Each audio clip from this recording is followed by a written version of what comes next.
complicated, all tied up, no more lies. And I hate to see you faded. Had to have, ooh, purple banner. It's basically just purple, green, and blue. Oh, the blue's nice. Oh, they got purple. Yo, KG, sup? Good morning. I think Katie was yesterday, the day before, asked you a question about something. And then I was like, trying to remember if there was a result. And then yesterday we asked, and then someone was like, I think it was Katie. We were talking about the last live you were here. Good morning, by the way. Sorry. Oh no, it's my morning. So, I was like, sorry if I'm bombarding you. Kundalini, Mimi, sup, bro? We'll leave it purple. Top of this fine, brand new week. It's my Monday morning at 6:27, and it's autumn here because it's dark still. Mimi, thank you. And that bird you hear, that's a hardy-dar, which is ibis, which is thoth. It's the bird with the long nose, with the long beak. It's symbolic. Is it or what? I don't know. No, it is. It's symbolic of going below the surface to seek truth. And they always make noises. They sync nicely. I'll say something profound and they'll go, caw. Da-na-na-na-na. Thank you so much for likes already. Thank you. I thought you were DVC. Good morning, DVC. Cat Williams has a necklace like this. And then there's anchor. And it's definitely like a thingy symbol. Like it's definitely like a, like you're supposed to anchor your truth or something. I don't know, there's some spiritual symbolism. Da-na-na-na-na, shampoo! Do you really? Rad, that is so cool. Just the whole thing of like, anyway, I don't know. It's too early for me to get all metaphorical. Oh, shampoo, thank you. I'm your millstone.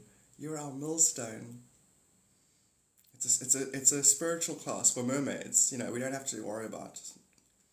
I wonder if there's an angle there, because Jesus seemed like I'm going to say Jesus. I'm just going to use the name. I shouldn't. Sananda or whatever. I think he had a wicked sense of humor, because I think he was referencing he was referencing other religions in his teachings. Like when he talks about the millstone, Krishna 5,000 years ago. Before that, his mother tied him to a millstone because he was being a naughty shit. And then he just dragged a thing around the garden. And so Jesus in his missing years, Sananda, he went on all the Eastern mystery schools. He went everywhere. He traveled with the same 3 wise men. And he would have learned the story. He was definitely as sarcastic as she was. He definitely was. Where 2 or more gather. It's like he knows the whole time it's all seamless self. Like he probably got that from the whole thing of like the one-handed clap while he was. You must read we should maybe do the Aquarian Gospel as a book study. It's the Akashic records of his story, and it's so cool listening to the way he thinks. He still says he thinks, because he meets the Oracle of Delphini, and then he thinks to himself, he knows that you only keep what you give. So that you get to see his workings, his thinking workings, of how he interfaces with the singularity. I was thinking about that yesterday, about the Aquarian Gospel or about the book study. Aquarian Gospel's good, to introduce that to people, because people don't know, like it's not a common thing. Like what's the Aquarian Gospel? Because he was the Piscean avatar. So he was the one that brings in the gold. He brought in the Aquarius, actually. He was teaching the Aquarian the information. The 2 or more sarcasm, yeah, exactly. So there's that one. A lot of things he said. Like, I think he was dealing with,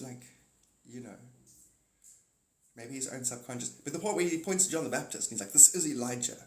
This is Elijah, but you would not believe it. It's like the reincarnation of Elijah. Radar! Good morning! Because He's rad. He are rad. Sup, dude? Have you had amazing moments? I don't know. Goodwill, general goodwill statements. It's 6:31. I'm half asleep. Glug my coffee. Get my thesaurus online. So I sound like I'm into that.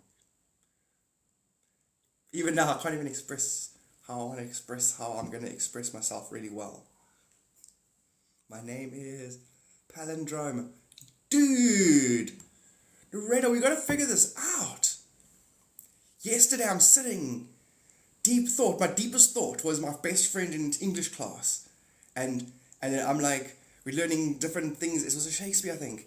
And then he keeps going, is that a palindrome? And she's like, no. He's like, oh, is that are we going to learn about palindromes just now? And she's like, no, he's like, palindromes. He's like, no, Nick. And he kept going about palindromes. And I kept thinking about the word palindrome. How do we do that? Because if it's not PSYOPs, if you haven't got an actual computer there looking at my brain, then we got to do, I don't know, what, casino, a magic show. I'll be your assistant, right? I'll wear the blonde wig. You can cut me in half. It's amazing, Radar, bro. It's unbelievable. It's my favorite thing. You know that thing. Someone says something to you just with, I was thinking that. I love it the most. It's my favorite thing in the whole universe. It's more fun than anything. Mel! M to the E to the L. Mel, you're amazing. You did a good job jumping in a swimming pool. Do it again. We're all watching. Mel, I wanted to do it yesterday when you rocked up. The second you got here, I was going to be like, Mel's here. She's going to jump in a pool for us. Everybody watch.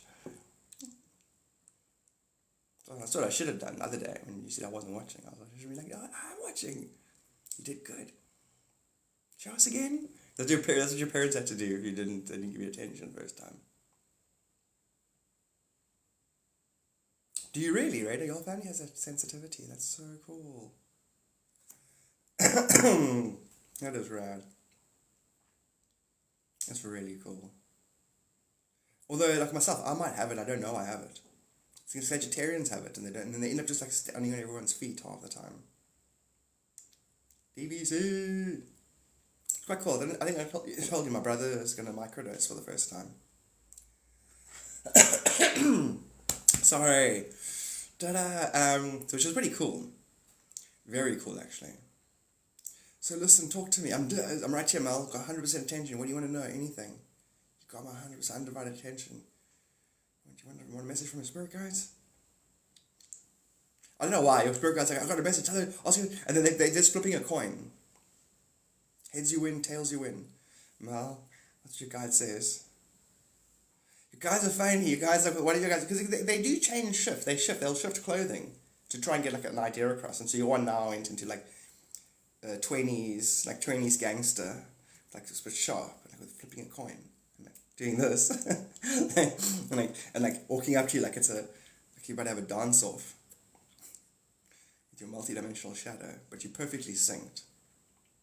So everything's gonna work out in your way. So Mel, your guide, I don't know why, your second guide, it's a second, I don't know why. It's like, tell them the second guide, I don't know why. But Tintin, if you watch the movie Tintin, the way the Thompson twins, where they just step onto a platform as the platform arrives and that thing. Timelines, you're going to be doing that with timelines. It's going to be picking you up and dropping you in a timeline, putting you in this place and bringing you around here to pick up a piece.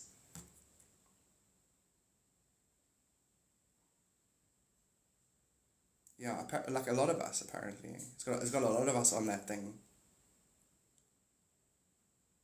So what's your thing? What are you going to ask me, Mel? And guys, like, that's what she was going to talk to you about. No, but seriously. What about Mel? I'd love to know what you feel about this. I love tiny home projects in Arizona, tiny homes. What, DBC, what do you mean? Is it something you personally working on? Is it something that's happening? So when you can. Being put together piece by piece. It's amazing. I think I did tripping. It's a multiple thing out of the sun. Tell Mel's guide that I like the song Moon Dance as well. Moon Dance? Oh, that's so funny. My wife came in like adding on to what your guide was saying. Is that from the because of her guide? Like my wife's like, it's a marvelous night for a moon dance. Da na na na na na na. Radar says morning. He says hi, Bambi. So it was that one, hey, Mel? Mel says hi, she's wifey. Good morning, Mel. I mean, I think that... Do the tiny houses have round doors? It's like, no. Oh, why not? But they've got a place for all, like, they've got a big... Half the tiny house is probably just a pantry. Because you're going to have second breakfast and such. I want a hobbit home. Radar, dude. Radar, why don't we do a project of some kind? Where we, like... You know, get people to like, guys, this is the foundation where we want to build a place. It's going to cost this much. And we dress up like hobbits for the day and we raise funds. And basically just build the thing in stages and get everyone to like... We should build a proper shire in Hogsback because that's where, what's his name, got inspiration. Yeah, apparently Hogsback. How far is Hogsback from here? Like 8. It's 8... 16 hours. So 8 to 16 hours from where I live is where the guy who wrote the Hobbit and Lord of the Rings got inspired. So we can actually go build an actual shire there, Radar, in the actual location. Right in the shadow of Mordor. Wait, the shire doesn't belong there. Yeah, but we're relocating. Happy Nautical Day! Let's go, Daniela! Is it though? Ships ashore. We're on a tight shit here. I'll build a Hobbit hotel and call it Hobbit and Tea, the Hobbit Inn. It'll do so well. You'd be booked out for like months in advance. I could just book out. People are obsessed. Oh look, this is Hogsback. This is Hogsback, I don't know if you can see it. But that's Hogsback. That's where he was inspired to do The Hobbit. Pretty cool. So he wasn't South African though, was he? Was he just here on holiday or something? No, he was born in South Africa. Oh, the guy. Tolkien was born here. Tolkien was born here, apparently. Daniela says good morning. Hi, Kerry. Good morning. Awaken soul, let's go. He was born in Bloemfontein in 1892. No ways. And then did he go to like Oxford to study writing and such? Because he was friends with all the writers, like all the great writers. The guy that wrote the Witch in the Wardrobe and the... I would have loved to have seen him and what's his name, the author of Narnia. They had such like different ideologies. Yeah. Got on like really well. Yeah. So like all those great guys were all friends at the same time. You can't put Father Christmas into your fantasy novel. and what's the C.S. Lewis? Watch me. What is the book called? Hobbiton? But it's named Hobbiton. C.S. Lewis. I'll name it. The book is called Hobbiton. Oh, Hobbiton. Clever, I get it. Hobbiton, and Hobbiton. Yeah. The Inklings. I had to march every time I wanted. Whereabouts? Was it Cape Town, Mel? Was it Cape Town? What's his name? I got to meet Jonathan Rhys-Myers. He was in rehab. Oh, no, did I actually meet him? No. Did I meet him? Actually see him? No. Anyway, ex-girlfriend ended up hooking up with him and stuff. So, la-da-da. So he was here as well. Also at a rehab, but in Cape Town. Tip top of the morning to you guys. Sup, Boozer? In George, no ways. That's Garden Route. So how close is George to where we want to retire? Literally, like George is the Cape Town to Sedgeville being the fish hook. Really? Yes. You know George is the second biggest city in South Africa? No. Or not South Africa, but in the Western Cape, sorry, my apologies. Did not know that. Yeah, George is massive. It's massive. It's literally Cape Town CBD vibes. So basically we're going to retire. Our like land thingy will be close to there. And then, Mel, why did you go to Cape Town? Why did you do South Africa, Cape Town? I suppose cost, it was good, probably well priced. And then far away and stuff. Good morning again, Boozer. Does anybody remember from not yesterday, the day before? I had a question. Hey, Riddles. Is Meckle in the passage? Oh, there she is. She's right at the doorway, getting ready to attack Red. Red. Psst. The voice though, I love it. Like Your voice. Whose? Mm. You're listening. Oh, DBC, thank you so much. Thank you so much for the gifts, dude. You're fast asleep. Yeah, she has got a good voice though, but she's like, that's her thing. She can sing, play piano from it, yeah. So that's her thing. She definitely can sing. I always make her sing and she's like, no. I'm like, sing Starry, Starry Night. Okay. God, it's amazing. Starry, starry night, paint your palette blue and grey. Look out on a summer's day, with eyes that tell the darkness in my soul. Colors on the hills, sketch the trees and daffodils, catch the breeze and winter chills. In colours of a snowy winterland. And I am not warmed up. Beautiful. So that is all How you get. I understand Yet, what you meant to me. My voice is very low. Amazing, eh? I just imagine you go camping. Just imagine you go camping. You take a little LSD. You forget how to breathe. And then your wife has to sing you a lullaby. You don't have to, but it was really nice. It was like I had a mystical moment in the tent while she's singing that song. I'm like, oh my God. La la la la la. Rockabye baby. Boozer. So I heard that, Mel, by the way, that you had a mom's friend or whatever, and then she was successful. Her voice calms my soul as well, and reminding me how to breathe again. You know. I was one with my environment, and breathing was complicated. I thought I had to breathe as the tent flapped in and out. I wasn't sure. I wasn't camping inside my lungs. It was kind of complex. I was one with the unified field, and breathing was a weird concept. Anyway, it was beautiful. It is beautiful. What I did learn on that camps thing was we never listen to ourselves. The things that come out of your own mouth are so profound and you don't hear it half the time.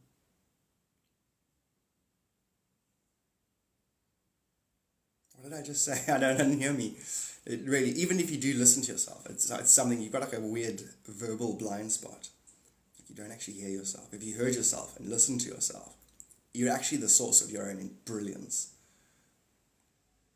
I wonder if it's got to do with a dissonance, like where you say certain things and then your behavior has a degree of alignment. And humans who are like, say what they say and do what they do. What was I saying again? Something. And those who don't are something unaligned, I don't know. Lots of celestial bodies visited, exactly. Oh, that's what it was, KT. Your window, was it you? Where I'm like, look out the right side of your window, Palladians. Because I was going to say that directly after that live, I went to the shop and there was one Palladian sitting out there. And it's the same ones. To be or not to be, this is the question. 'Tis nobler to something. Shakespeare was like, actually, like, it would be, like if you were like, oh no, he was a 1960 Oxford student, second top marks, he went back in time. They're like, oh, okay, that makes sense. Because it was too much. The amount of words, he invented words. Like, laughable. I happened to see a video yesterday on Shakespeare, like the words he invented, and then, but then conceptually, his stories, you know, the human condition in 1,000 ways. That part, we are the source of our own brilliance, but really, I don't know what that means, but it's true. You know, it is really. To be honest with you, it's the question. Self-accountability is a way, even if unaware of it. It is self-accountability. It's true. It's true. It really is. Because that leads to the eventually the catching on that others are shadow energies. I wish I could appreciate Shakespeare more. I don't actually. You know? Like Francis Bacon, they say that it was actually Francis Bacon who did all Shakespeare stuff, and then technically did the Bible. And then it's like, oh, okay, well, in that case, it's like, oh, then there's probably like clever patterns in the Bible. It must be terrible being hyper intelligent back in the day. Like even now, being hyper intelligent, because I know what it leads to. Hyper intelligence leads to the understanding of how realities are integrated, and it's a never ending thing. So more intelligence is just a shame. It could haunt you basically. Hyper intelligence. I just get sad that people don't get my jokes. Oh, because they're usually hyper intelligent jokes. I wouldn't even say they're hyper intelligent, but it's just like people. I do appreciate bacon much more. Radar. I was obsessed with Romeo and Juliet when I was a teenager.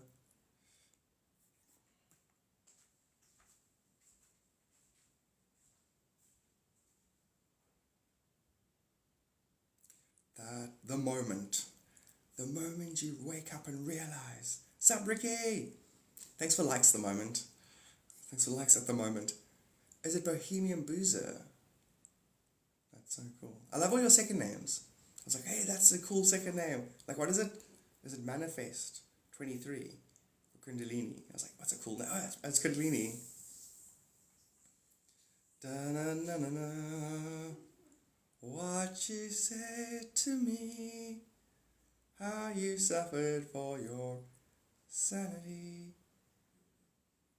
I'm just thinking about thingies beads. Some really beautiful ones.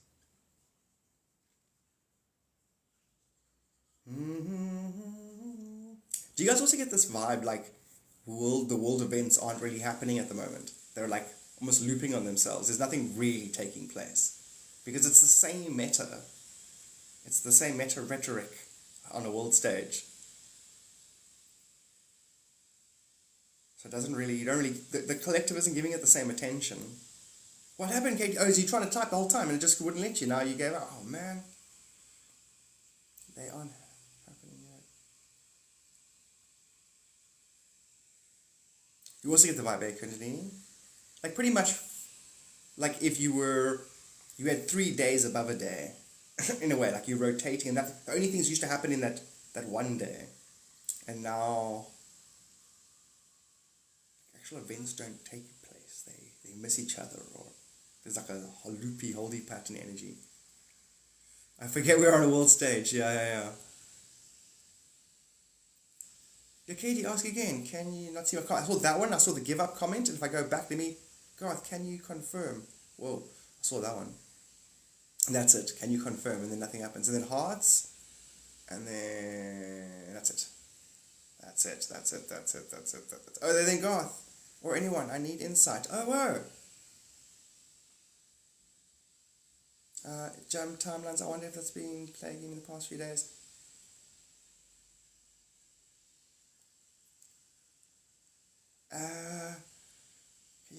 So yes, and wait, Katie, let's first establish, was it you the other day? Outside your window, I was like, look outside your right window, whatever, cloud.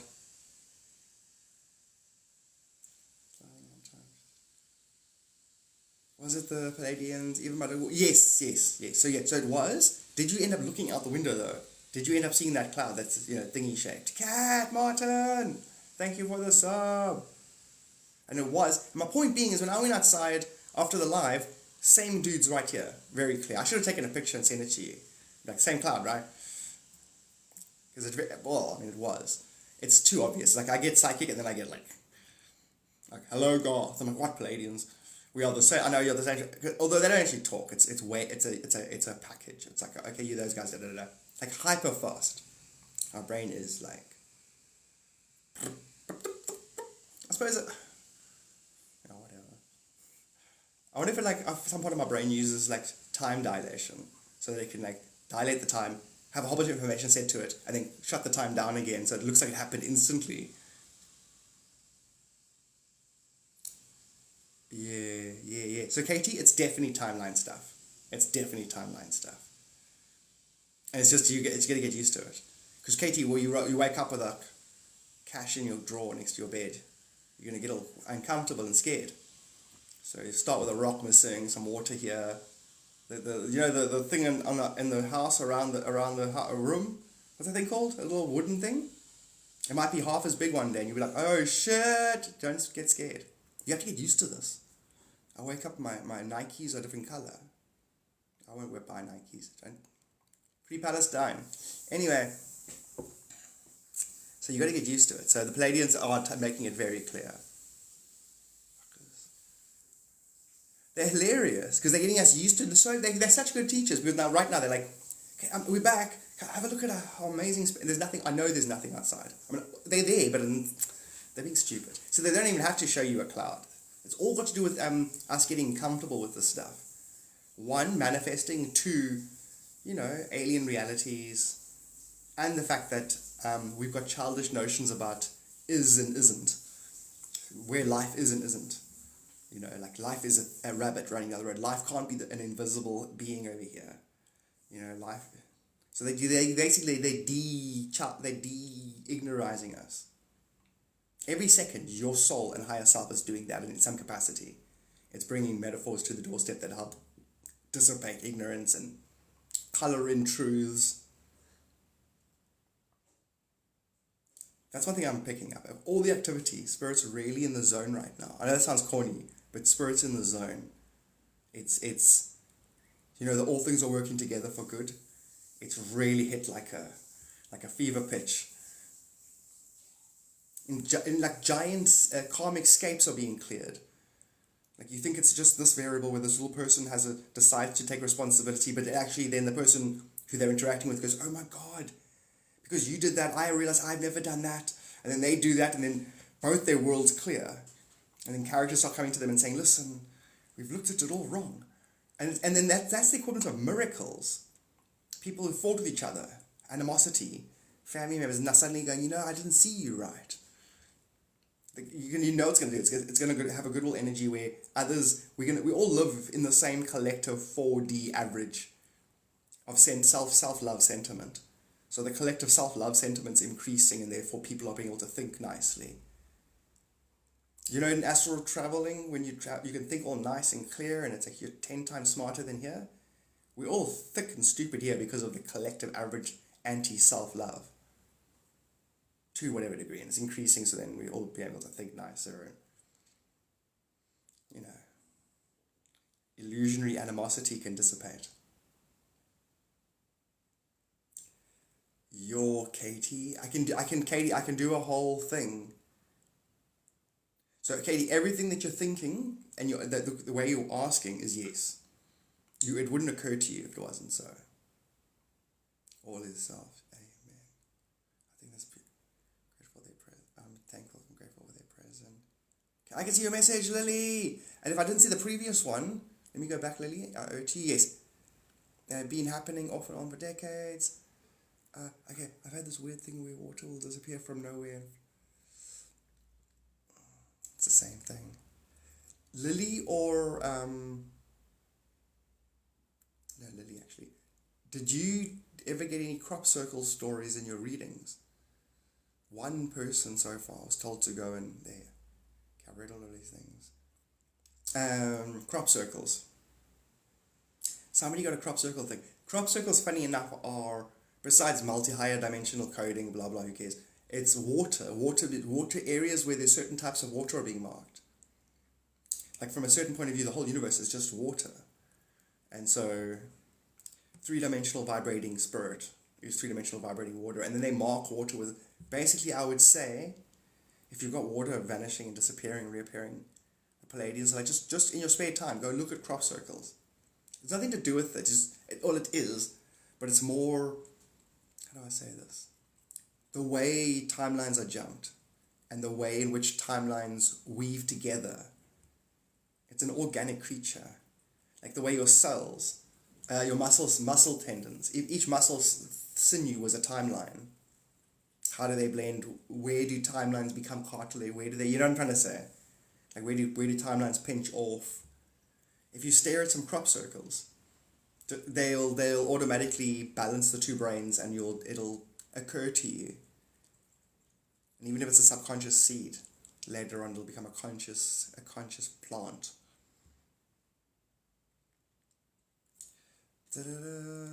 So was the tag? So what was the attack in my dream last night? Did you have an attack in your dream last night? I don't know yet. I haven't asked them. Let me ask them if they were monitoring. Like a trance, yeah. Yeah, no, Boozer, you're definitely under a portal. It's definitely a thing. So I'm going to answer now, Katie. I'm just letting them go look and see. They're going to go look into your astral and see what your dream was about. I haven't always been a thing. Water appears now like puddles on the floor. Concentric circles overlapping in some areas. Chris, sup Chrissy?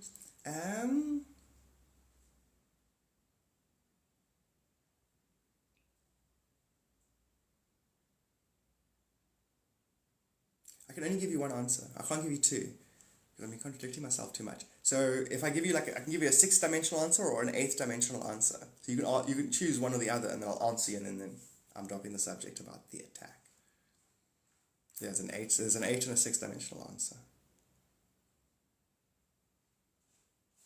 6, good. So within yourself, you've been not taking the bait. You know how everything is you externally? And then we have to be real. Like if you go, I go, what? I don't go, what, to myself. I actually think there's another person called Katie. I'm also reprogramming my lower self to get into the actual condition of interacting with self all the time. And so you've not taken your own bait. And in many times since we've met, you've stopped taking your own bait. In other words, when the external world does something, you don't interact like you're convinced as much. And so all of those little moments have bunched up, and a piece of you feels ignored and attacked. It's all a singularity. There are no entities in the attack. It's you dropping karma or dropping an ignorant modality. But on the back end, if there was another you, which you always thought there were other beings, that being feels offended. It feels like it's being ignored out of existence, attacked. So it's going to make a drama to get attention. So part of you will pretend to be attacked by itself, so it can go, what's happening? Don't ignore me. We got to stop them. Because all of those little moments that weren't, you didn't gullibly take them, they would have painted out a story of what's happening in this world, or to you, or who wants to get you. But that's bullshit, 6 dimensions and above. It's all just you in the back end of yourself. And when you break patterns, you feel a piece of you feels like it's dying, and or being attacked, or whatever. Tripping. Did somebody say goodbye? Bye, wifey, we love you. Did she say? How do you know that? I think she's on the verge of walking out the door. She didn't say goodbye. Well, that was very. I don't know what that was. Within 30 seconds, she'll be saying bye.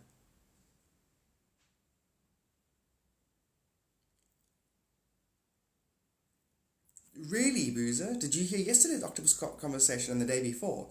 Katie, it makes sense, eh? I'm getting a ring in this year, and these ladies are saying, well done. They gave me fucking nothing. They're like, you explain to yourself. Like, they're like, you know enough. You know, the Palladians look at you like you're a royalty character. Like, they want you to, like, sit in a throne and tell them how to organize their society. Because there are many Palladian civilizations, and some people are like actual royalty, where they're like prime seed soul is the one that wants to come to Earth for the initiation, or to experience this or whatever. You want your rocks back? That's hilarious.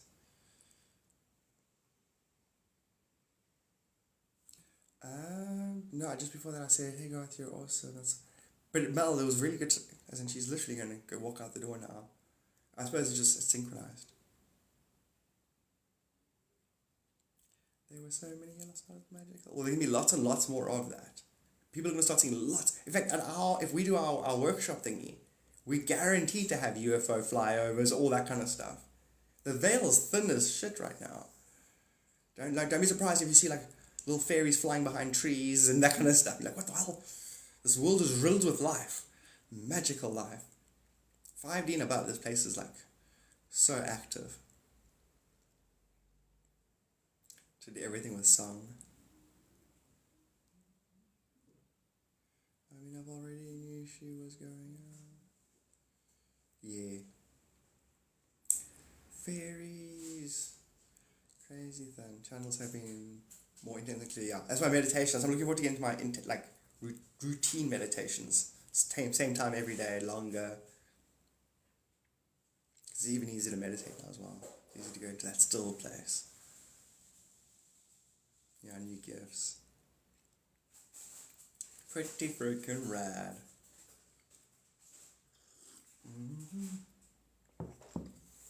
That's the number one message. I feel like a stock record player. I never do a channeling. God's sake. First thing in the morning, all the guys are like, and then they're all trying to suggest different meditation things to make it sound interesting. I can feel they're trying to sell it. It's the one thing they want the most, is for people to meditate.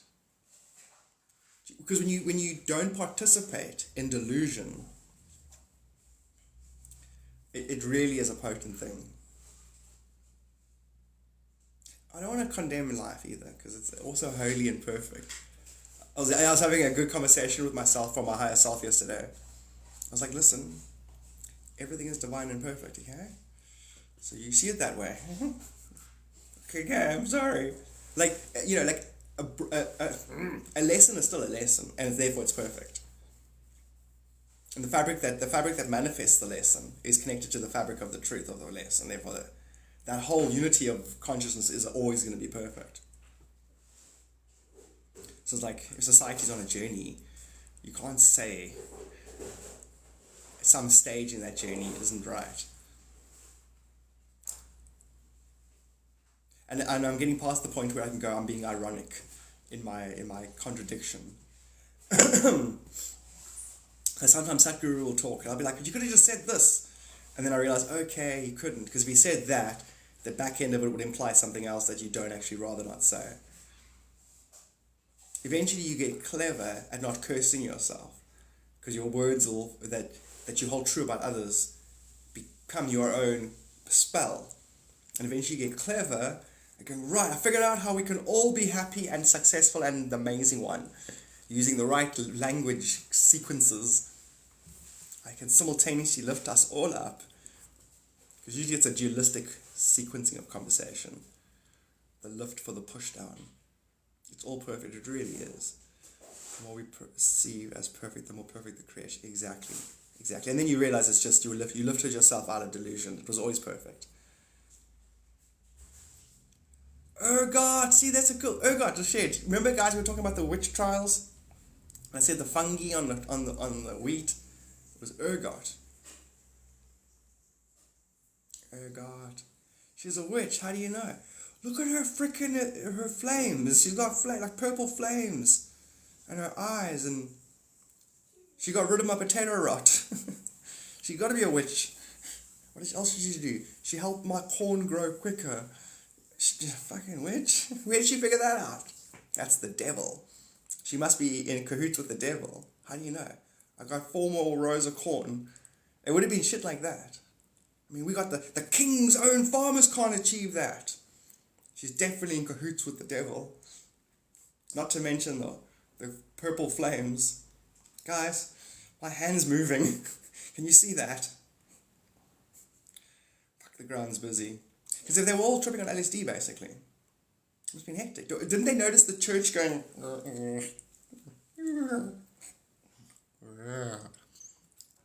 That focus was on the witches. Maybe the witches were the only ones with the like, you know, a still poise. It's like they're tripping balls, and the witches are like, what's happening here? The priest is like, oh my God, this is incredible. I finally seen God. The witches are like, oh my God, I think they're hallucinating. It could have been that. The witches were too, and they might have been extra beautiful. The priest's like, I can see their auras. Gorgeous priestesses. The ladies with gluten intolerance that couldn't eat the bread with the ergot in it. Do you hear what she just said? Those were the ladies with the gluten intolerance, so they couldn't eat... I said gluten. The gluten intolerance, so they couldn't eat the wheat with the ergot in it. Must be witches. How come we're all affected by this evil spirit? And they look at them, they're all poised. Everyone keeps going to them for reassurance. Because think about it. During that time, if they were all tripping bowls and the witches regularly ate shrooms, they'd be like, this is nothing. You guys are having a bad trip. Here, have some water, sit down, breathe. And then they would have been like, these girls are the best in the chill-out room. The witches are the best. The priests are, look at this priest, he's licking the wall. This fucking weirdo. And then, and then everyone's like, the witches are the ones that kept us safe while we were tripping. The priests were acting crazy. Talking about the destruction of innocence. One priest was going, what have I done? What have I done? I've destroyed innocence. I've lied to them. False doctrines. So then they're like, we got to kill these witches. Why? Because the trip's over, but everyone still seems to like the witches more than the church. That's more than possible. Well, guaranteed, I can't make shit up. There's a parallel somewhere where they were going around with bottles of water and calming everyone down. Yeah, have some, what's that thing you can have? Is it peppercorns? That's for edibles, though. Oh, which is scary. No, they were ergot. It was, I'm being serious, the witch trials. Karen, I'm not joking. So during the Salem witch trials, the wheat got infected with ergot, which is where LSD was derived from, and everybody hallucinated. Now, if we're all going to hallucinate, it's like having our third eyes all just opened up, like wide open straight away. And oh my God, I can see your last 50 lifetimes in your aura. So now what if these witches were actually spiritually more adept than the bullshitting church? And now it's test time. What's test time? Everybody can see spirit. And the priests are like, oh God, get me a confession. And they're like, oh fuck, because the church is evil. The witches are like, they don't say anything, they just look at you like, we told you. The feminine divine should not have been rejected. Lilith, please help. And then suddenly there's a spirit that descends on the village and everybody feels loved. The earth spirit that was rejected eons ago. I'm making up nonsense, but the Palladians are actually channeling this shit at me. Keep going, guys. We could turn this into a movie. And so, yeah.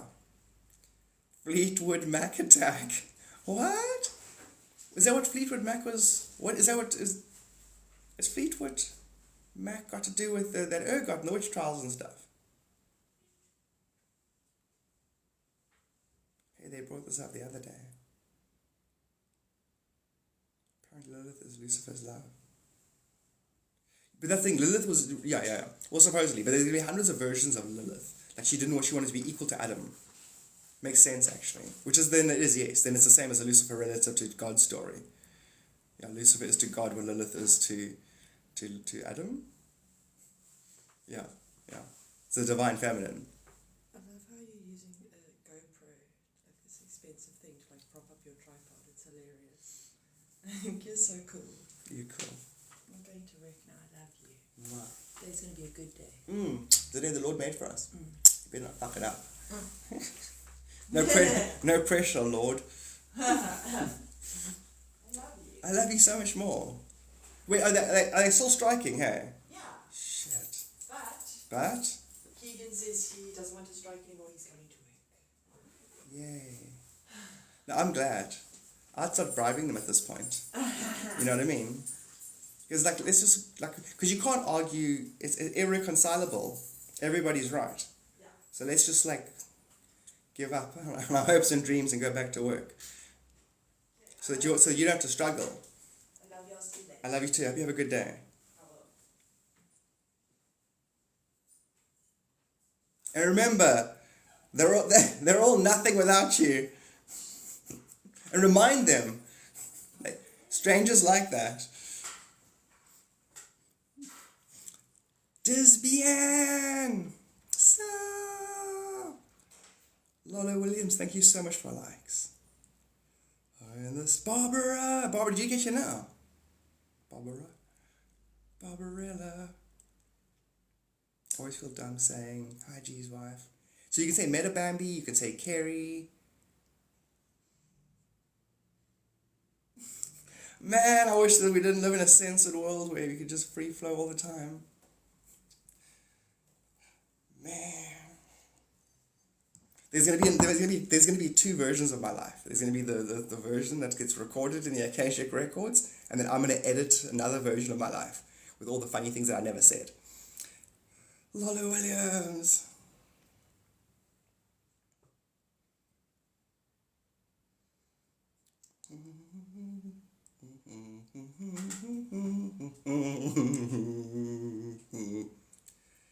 Caillou, 'cause I'm just a little boy, I'm just a giant lizard, I'm Kaiju. I got giant feet stomping through Tokyo, I'm Kaiju. I was asked if you were here. I didn't actually register you here today so far, but then I saw you giving likes. Thank you so much, T. Thank you so much for the heart, me. 357 people. God bless that, eh?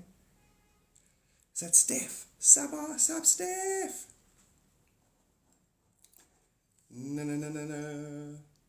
My brain went, Steffi grafting fruit trees together. I want to talk about fruit trees, grafting. You know, you can take an apple tree and you can get like a pear branch and you can graft it on. And then you can like get a plum branch and graft that on. You could have you have like 10 fruits growing off one tree. Hey guys, I'm eating right now, so I'll be interacting after I consume that energy. Awesome, Sierra.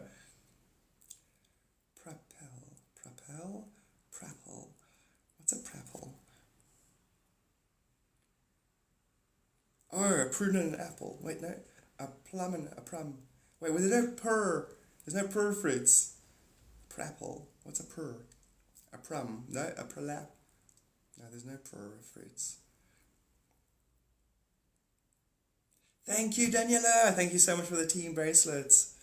Thank you. It'd be cool if you what's his name, team bracelets. Like you give me team bracelets and then they gather. And then I can give them out to other people. And then I don't know where it goes. TikTok's going to be doing a lot more of that as well. There's Ergot still here. Sup, Ergot? How goes it? Ergot milk. Ergot milk.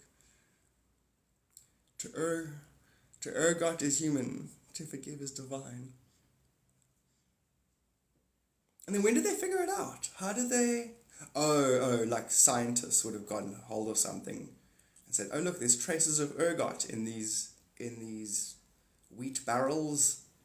Ego ergot some. Ego ergot some.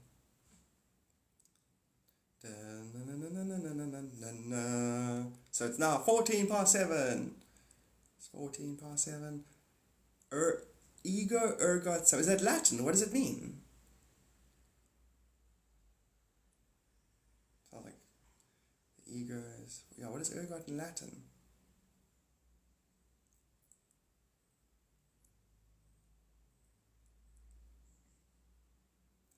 I'm just a little toy. Ooh, it's all overcast. It's guys, I mentioned to you guys, it's, what's his name? It's autumn here now, officially. I know, because when I sleep, I usually sleep with one of my legs out of my duvet. And last night and the night before, it was too cold. I had to, like, not do that. I think, therefore, I'm zinc, therefore I'm a pram. I think, therefore I am. Which is funny, because it's actually... Oh, I don't know. I was going to say it's not true, really, but it is actually, but it was also not true. It depends where you're looking at it from. Because you don't actually think. You're not the thinker. You're the observer of your thoughts. Thoughts are illusionary.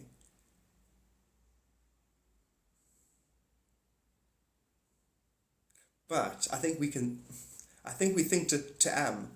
I think we transcend being when we don't think, when we're pure observer. And then when we go into think mode, we hey, Michael. I had to really dial it back for that one. Ego ergo sum means. You hear that? They're acting all spicy. Yeah, thoughts and attachments. And that's why the meditation is so important. You can observe the thought without. I still say it's like you can see. It's the best metaphor is in two metaphors. One, when you're not meditating, you think you're the water, so you end up like your face is in the water and it's messy and wet. But if you meditate, there's that non-attachment is the ability to reality. Your face is just over reality. Your universal face, not your actual face. Your actual nature, your true nature, the I am. And then it is reflected perfectly. And there's that subtle, that 0 point where you're not in the water, but you're not too far away from the water. And the closer you can get to the water, the more you actually are manifesting in a flow state. So like I'm not manifesting, my world is a perpetual flow manifestation. Real cat, right? Yeah. Meckle and red. Meckle! Did you take 4 years of high school Latin? That is so cool, Boozer. I had a friend that took extra lessons of Latin because she wanted to be a vet. And you had to do that. Our maths teacher happened to be the Latin teacher if you wanted Latin lessons. Become the uninterested witness. Yep. The transcendental one. You're walking around, it becomes interesting because you end up walking around your own backstage, so to speak. It really is DBC. The Golden Age is fun. We're just getting our legs stretched as well. We're like barely even getting into this Golden Age story. There's a lot more of all the cool stuff that we like. It's not spoken, so I had to think therefore I am. Oh, is that what it means? Thank you. Ego ergo sum. I think, okay. Yeah, I was, DVC, I was getting that as well, like, I think a week ago. That it can get much, pretty much, you can have too many things on top of each other, too many good things. It can get overwhelming, actually. So contentment is such a lovely state. Oh God, thank you. Contentment. To be at a state of energetic rest and to be pleasantly resting. Like you pat your higher self on the head and go, that'll do, babe, that'll do. Fucking do that to me. My higher self, don't fucking pat me on the back of the head. You did good. You start treating your higher self and your monad like they're your pets.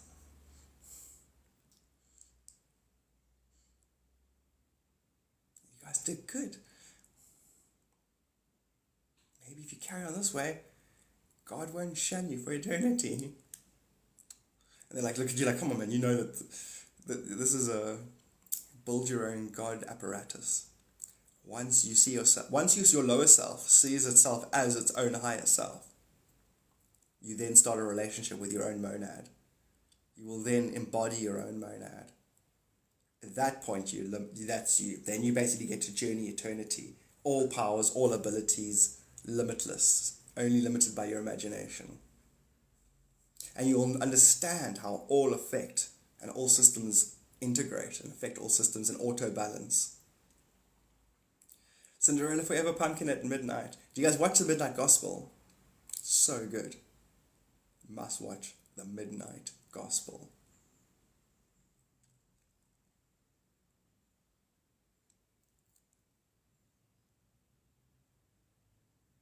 As well, DVC, as well, very much so. Although this is weird, there's like 5D, certain D, yeah. Above that D, it's you just said you're impressed with yourself. The world you're living in is achieving relative to your achievement. So you just went and complimented yourself hardcore. Which you should. Midnight Gospel was great, eh? It would be lovely if they did a second season. The first episode, I was like, what am I watching? This is so good. The way it all sequenced and the random events happening around, but it all translated exactly what they were talking about.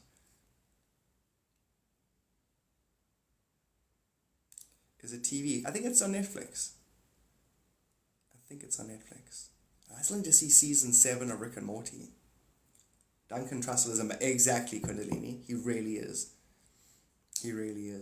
Yeah, I watch him on Joe Rogan a lot. And then I think the first time I watched him was him talking about Burning Man and him meeting an agent and then doing some subs thingy. And the last episode, yeah, it was quite. That's with his mom, isn't it? Cliff Notes. So it's basically a dude in a caravan. It's a cartoon, and he does a multi-dimensional podcast into the galaxy. And whenever he starts an episode, he will, like, it's a weird organic container sometimes, and he'll pull an orb out of it and pull it open and take stuff out of it and put it into another thing, and then stick his head into this giant thing. And then when he does that, he's in, and then you'll see like his soul gets taken and planted into a planet, and then he will be a thing. He might be like a crocodile or whatever. You just watch it. It's really good. And so it just shows you like soul, world interfacing and what the world paradigm could be about. And then he does a podcast from that experience. And then everyone gets to watch his experience, and then it concludes at some point.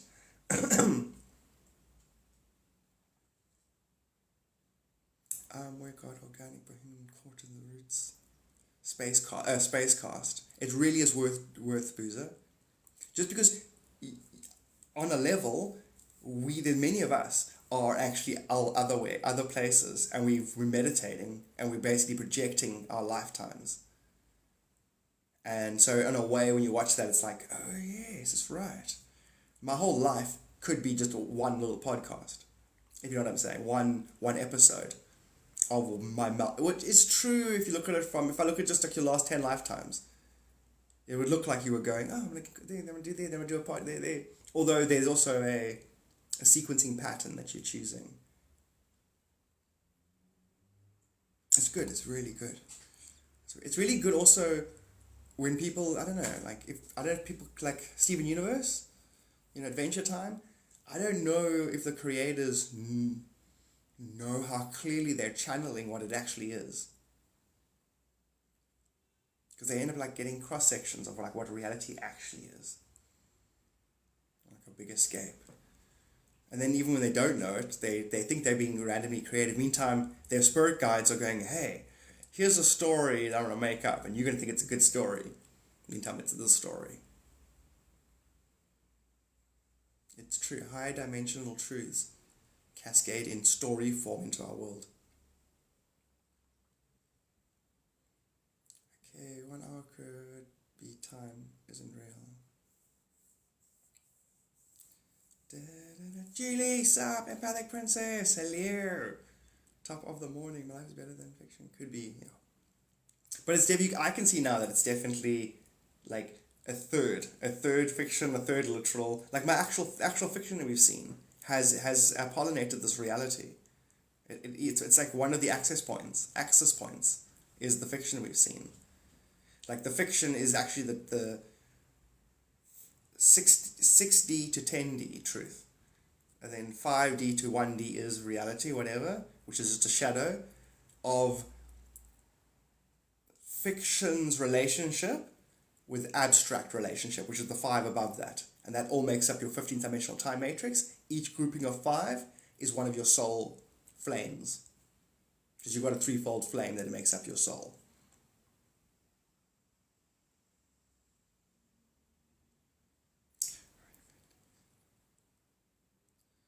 Was her name really Reefa? Thanks for the roses. Hey, who's that? That's so cool. Funroyan217. So it's Funroyan217. It's Owens. 18 banded a zillion times, infinite followers. Weird, eh? And I wonder if it's actually Funroyan217 or it's just, shadowing my energy.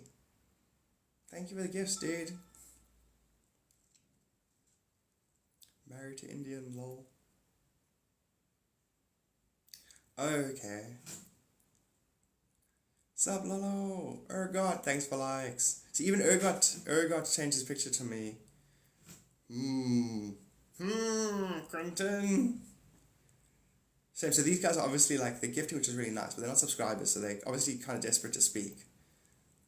the thing is, it's on 86 now, 86 subscribers.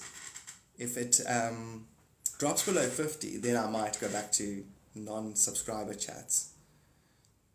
But that's too many to have them not have preference. Sorry, guys, other people. Oh, who's this? Red. So adorable. Cat Martin. I was about to say now, as in Cat Williams was on Joe Rogan, which is pretty cool. Yeah, is it Cat Williams? Yeah, I think he's pretty much gonna do like what Thingy did for a while. Andrew, Mr. Tate, he went hardcore internet. He basically took over the internet for a while. I think Cat Williams is gonna do that this year. That I find so funny because this girl as well, she'll look at you like you think, but I love you. She's like, she just stares at you sometimes. You're like, okay, I'm not sure if I'm in trouble now or not. Because then she has other times where she'll just wake up and go, pa, pa, and then look around the room for me, and then quickly come running to me and like fall against me. So she's like so ridiculously loving, like she craves love. Like she's actually been starved of it. She'll wake up in the, and then like she hasn't had love forever. Other times she'll just stare at me. But like I was trying to say to you yesterday, she's been traumatized. Something traumatized her. There's a blind spot over here somewhere. If you stroke her and your hand ends up there, she thinks she's being attacked. She'll quickly slap your hand and then run away to the corner of the room, and it's like... And then she looks at you like she's in trouble for hurting you, and then it's like... So then yesterday when she did it, in the morning, then when the afternoon when I was lying down, and she came to me for love, she didn't just flop into me, she sat next to me just looking at me. And I was like, it's okay, mistakes happen, it's okay, you misunderstood, I know you've been through something. And then she just went, like, you actually understand? I'm like, yeah, she actually felt bad, I was like, it's okay, I'll make a point of not putting my hand in the blind spot. And then she does this thing where she'll put her head against your your shoulder, and she'll just sit there. Usually cat will do that and maybe rub a bit and then thingy. She'll literally flop against you and then just sit there. Like she's trying to heal herself. And me. I think we're all like that. Whenever I misperceive my reality as not divine, think about it. I'm going to warp my own perception, and I'm going to take it the wrong way. And I'm going to attack others. I'm going to verbally or psychologically swat them a couple of times with claws, because I don't know what's happening. I don't know it's all me. So she's as sensitive as she is, and it's a perfect polarization of a human condition. And it's when she hit me because of misunderstanding, I feel hurt, obviously. And then it's like, but this isn't my hurt, this is her hurt. And then if I take that hurt and I get upset with her, like, why'd you hit me? I didn't do anything wrong, then it's not making it about her. So for me, it's a very subtle level of, okay, that hurt me, but it wasn't, she didn't want to. She's been traumatized. Traumatized meaning the previous owners, I don't know, that the children didn't come home from school and come running in the house, throw bags against walls, not knowing the cat was fast asleep, and that she was regularly woken up in the middle of her sleep. Or that regularly I don't know, that when they stroked her, they didn't, I don't know, you know what I mean? There's an experience she had that triggers that she's going to have that experience again. And I don't think it was like they did it to her on purpose. It was a scenario situation. So now she's, even just the preemptive paranoia that is exactly it, the preemptive paranoia that she might be attacked. That's all she was getting. So on whatever level she was, I don't get animosity. I don't get like they did it to her. I get like circumstance defaulted and now she's traumatized. But just like us in life, circumstance made us misperceive that the person was looking at us wrong, or that, you know what I'm trying to say. They are above humans, absolutely. So in other words, if I didn't treat her the way she needs to be treated, I wouldn't be nurturing my own condition, which is the same. Like if I can't give her the the lenience or the understanding, I certainly can't give others the understanding of their misperception of me, or you get what I'm getting at. Her loving her and understanding where she's coming from could polish up the last of collective self-inflicted hurt. Because all of my flinches and fears and are self-created. And you know, maybe you get to a point where it's so fine-tuned you can't actually work on it in yourself. Something else will appear and you work on it in that. You give that the love, and then that's how you receive it. Because one thing I got from the Palladians yesterday, when I was thinking about her and feeling hurt, because you know, it's like, I love her, I'm always so nice to her, there's no reason why she would, and it was a hectic thing. I mean, I was full on like bleeding and stuff. And then I remember the Palladians going, the pain that you carry is the love that you withhold. Meaning, at another stage, my own sixth-dimensional relationship with my cat self didn't give love in a situation. And now it has the opportunity to give that love.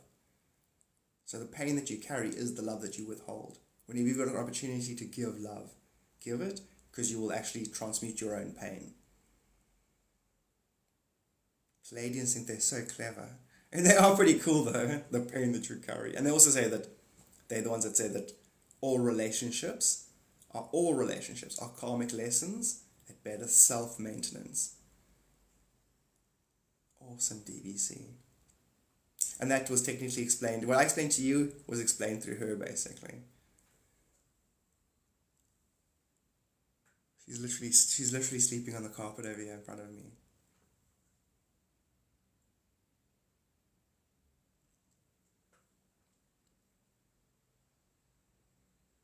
Thank you, Katie.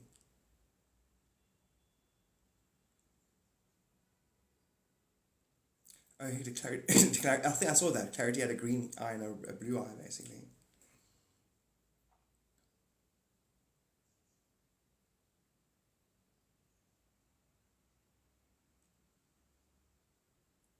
Hectic, Sierra.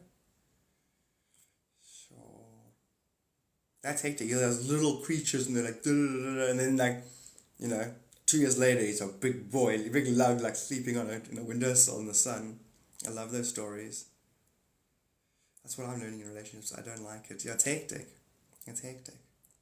Because it's lifetimes sometimes of conditioned habits. Remember, we were in Kali Yuga. It's a dark age. That's like when you're forced to live on a beach with just a pair of pants and a stick. And now you got to go and like try and be a dignified soul. Kali Yuga is like hell, basically. And now we're in Sat Yuga. So now we got to, all that, I'm not used to having a bedroom with a shower and clothing, you know. So now it's like we're trying to get dignified again. On a soul level, humans are going to get dignified again. And it's like, I want to sleep on the beach. I don't like these soft sheets. I liked it when I waked up with like a crab on my face. That's literally what it is, eh, Sierra? We're actually not used to being treated properly by ourselves. Excuse my language. We're not used to being treated properly by ourselves. Now we're going to start looking after ourselves better. And so that we all know how to look after ourselves, we're going to get presented with a reality that is our par level of our self-care. So I'm going to be forced to... Sure. So you see, it's not just about good. It's also about getting used to good.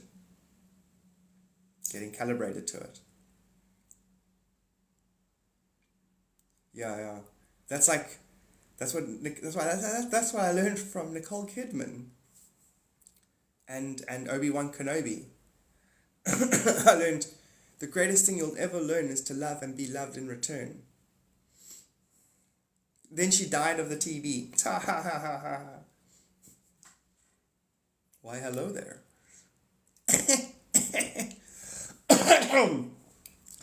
Hey, Obi-Wan, what you doing?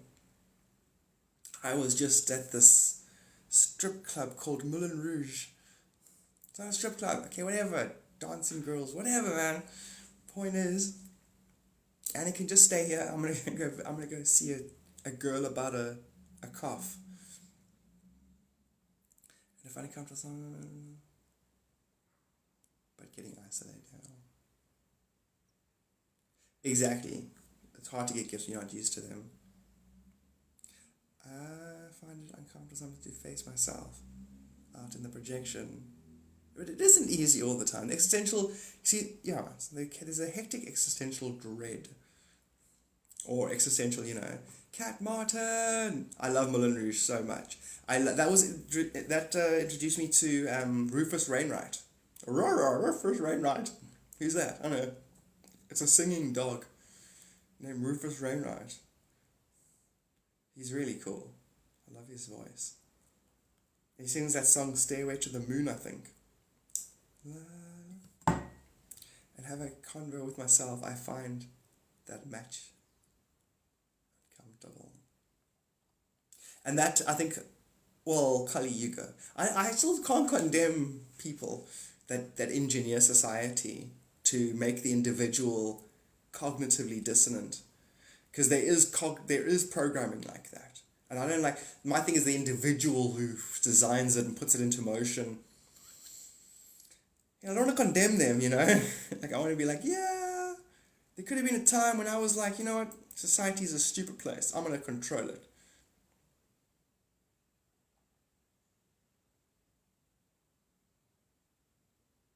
But we were. We weren't really. It's tough, eh? If a person goes, I am going to sabotage that human, it's like you're not really sabotaging them, you're just helping them play out their karma.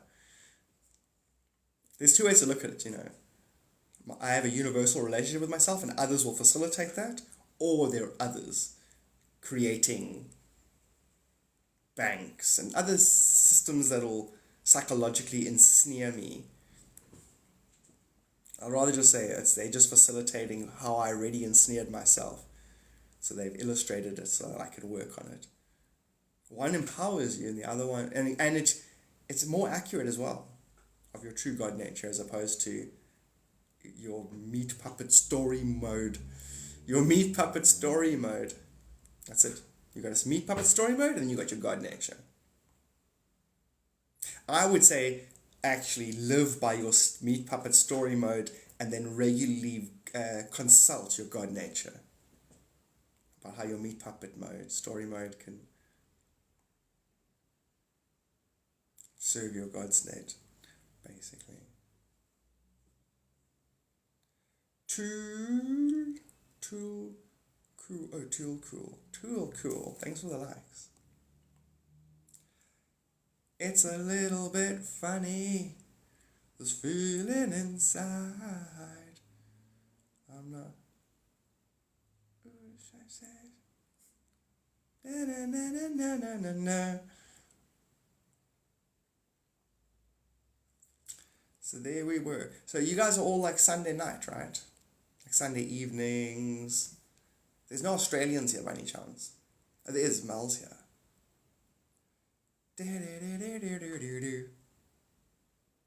Cause I'm a vegetarian.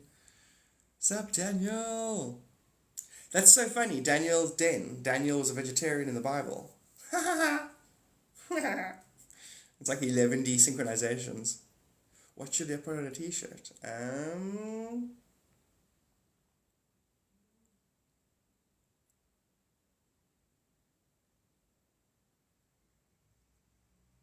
I don't know. Something like...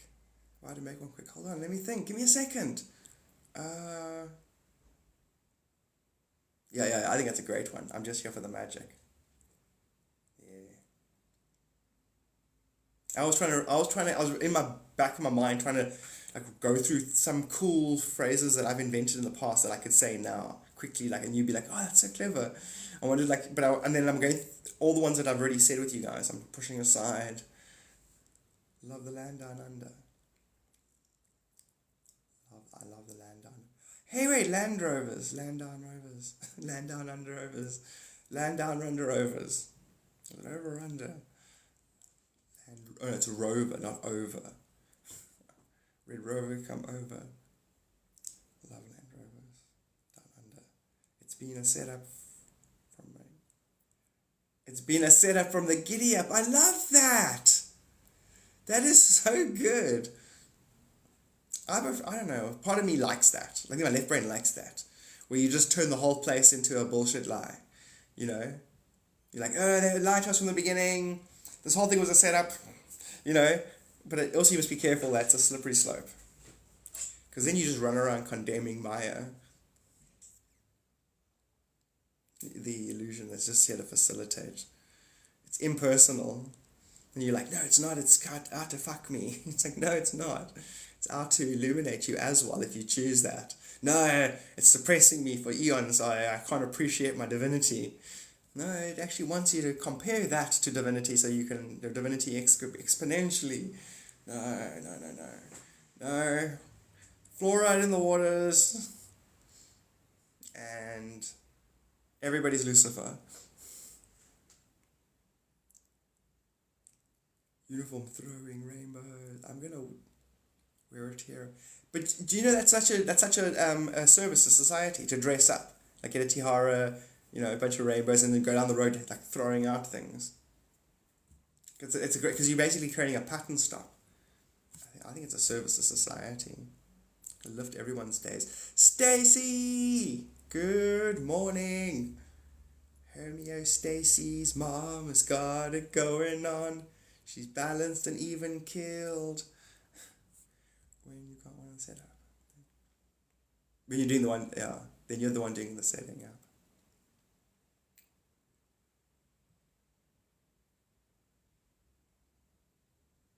I'm the only trying to start a convo. Stack that sweetie with energy. Make a splash.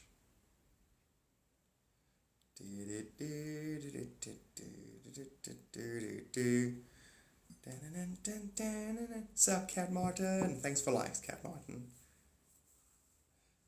Thanks, Stacey. Homie, like, oh, cool. Thanks, Stacey. I hope you enjoyed my homie. Stacey's mom has got it going on. She's even killed, and she's taking her bipolar medicine. Harmonically even. Stacey's mom has got. I need to make a few.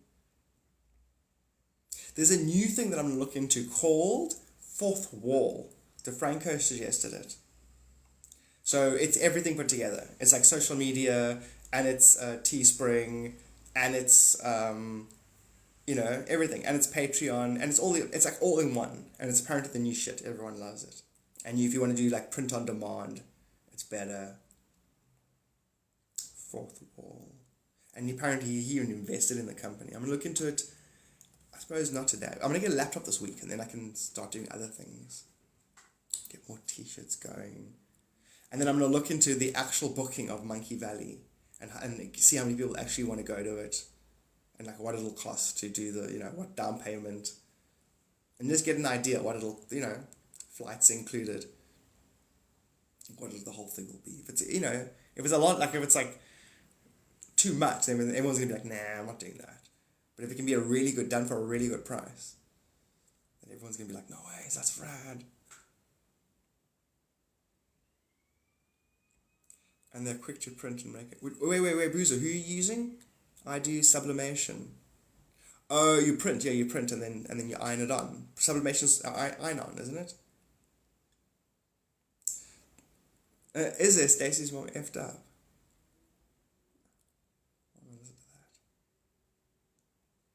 Oh, I like that song. You was listening to Postmodern Jukebox version of that song. It's ink dye. So sublimation is ink dye. Sublimation. Is it like a press thing? And do you know who does it? Stacey's mom. It doesn't matter. I'll just type it in YouTube and check it out. I should actually have a piece of paper and write notes down, because like every live, there's things that I want to do directly after the live, and then my ADHD brain goes, oh look, a cloud, let me go follow it down the road. I forget half the things I've spoken about. Christina Marguerite. Why does that feel like a month? Marguerite. You print with special ink and paper and then press the paper on the heat. Yeah, okay, cool. Thought so. Sublimation proclamation. I'll head over to the Google and see. It should be fine. You can do that, Stacey, but also don't, because I can also just go to YouTube, and then when I type it in, I'm sure it'll pop up. Gwyneth! What's up, Gwyneth? Gwyneth Rashmere, what a cool name. The Rashmere. Gwyneth Rashmere. What's up, Jenny? Thank you for likes, Gwyneth. So weird. Gwyneth Paltrow, and other than that, I've never really thought of the name Gwyneth. What a rad name. Oh, Gwen Stefano. I wonder if she's Gwyneth Stefano. She probably is, right? Gwyneth Stefano. What you waiting, what you waiting, what you waiting for? Probably. I concur. But it isn't Gwyneth. What a classic name. I wonder what it means. Gwyneth, Gwyn for the win. Gwyn for the win. Gwyneth. I'm going to wonder about that now until I figure it out. Caps and all sorts of things are really easy. And Stop, Natasha. Dane. Sup, Dane Openshaw. What's your name? I'm great. Name's Dane. Great Dane. See, yeah, this is loopy energy, hey? Can you feel it? Nothing's happening, literally. On the planet as well. Like, people are going about their day, but it's... Yep, nothing's happening out there.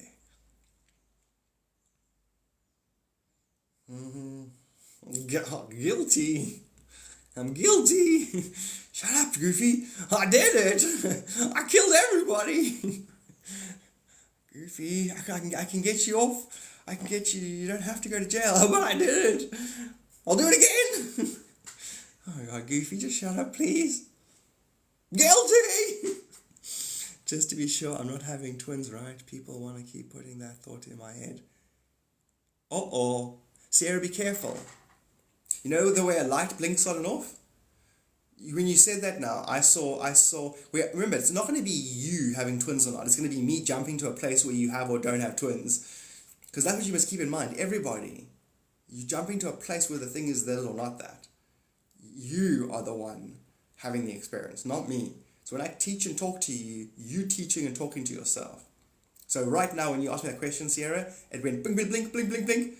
Twin single baby, twin, blink, blink, blink, blink. It blinked for me. So like I actually could sense the second soul.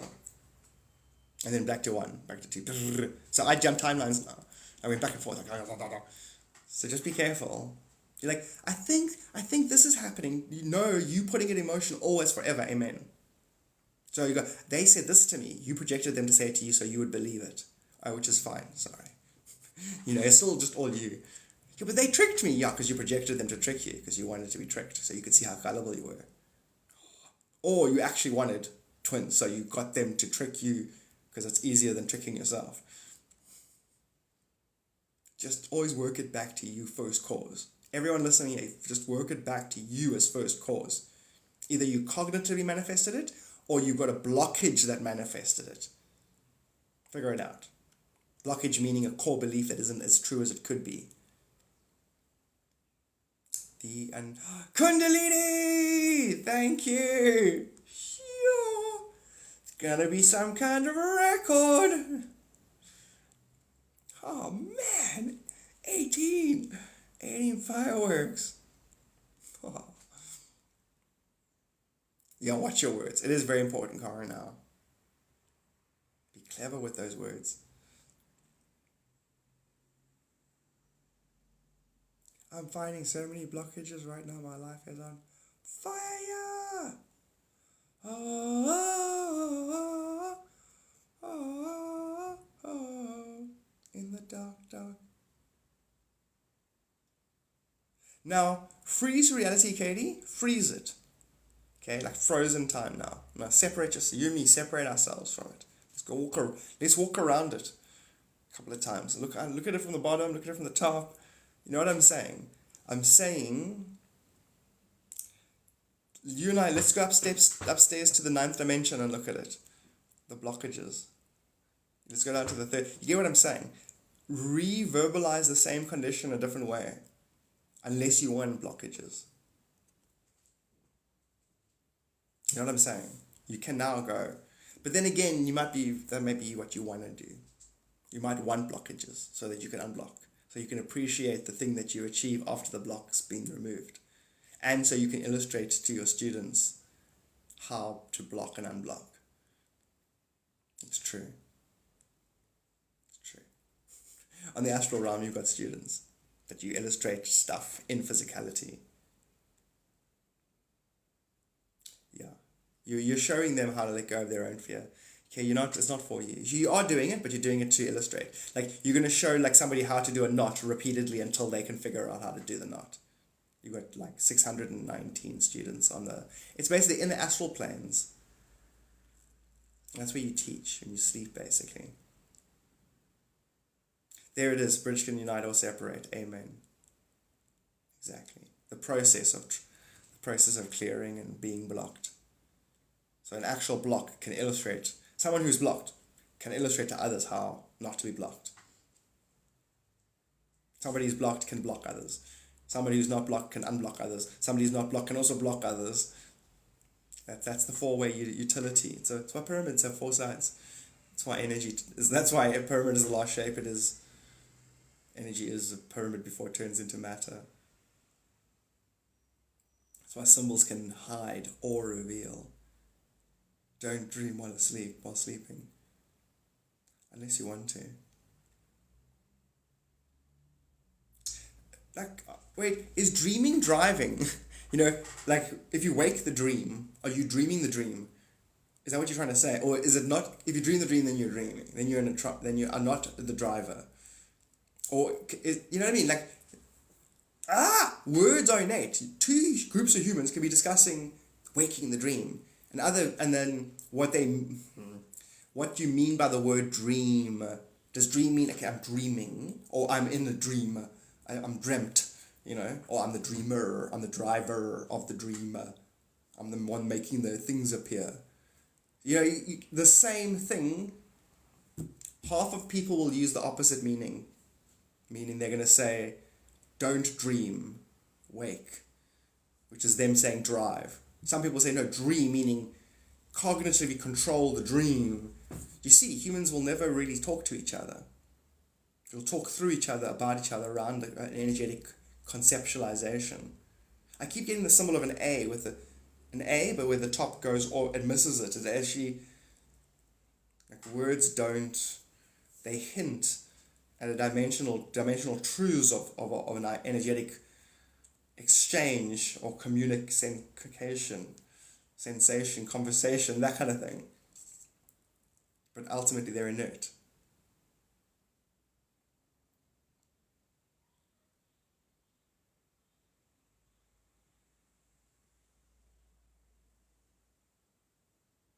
Which would also naturally, a species that used language that was it like that would eventually develop a psychic, energetic sensitivity, because you're going to be wrong a lot of the time because you ideated what the word meant, and then eventually you're going to start to want to energetically intuit what people are saying. And eventually it's like a person's in an energetic condition, their words are an afterthought. You're going to eventually be so serious and you're going to know where everything's coming from before it talks. That'll develop because you're talking, the talking accuracy or inaccuracy will create an algorithm that'll fractal your sensitivities into greater sensitivities. There's a divine genius in all of this. Charlene! Sup, Charlene Brits?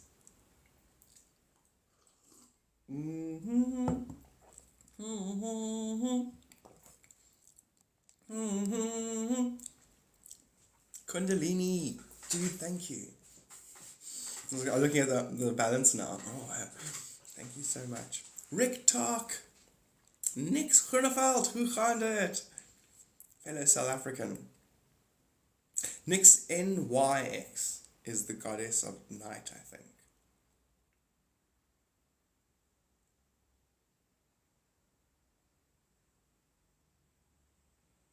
I'll never fall in love again until I found her. Said I'll never fall in love. Okay, as soon as this live is done, I'm doing six of the readings today. Barrel Maker just asked me, that's so many Barrel Makers now. And Jordan, and then Ronnie's wife, Rad. Awaken beyond intellect. We were just talking about that. Awaken beyond intellect. We were just saying. Perception beyond words. Basically is what I was saying. That you're going to learn to perceive beyond words.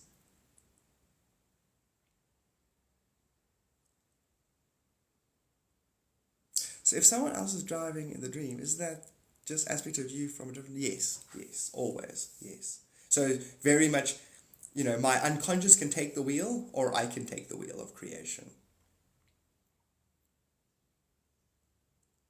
But it's always that.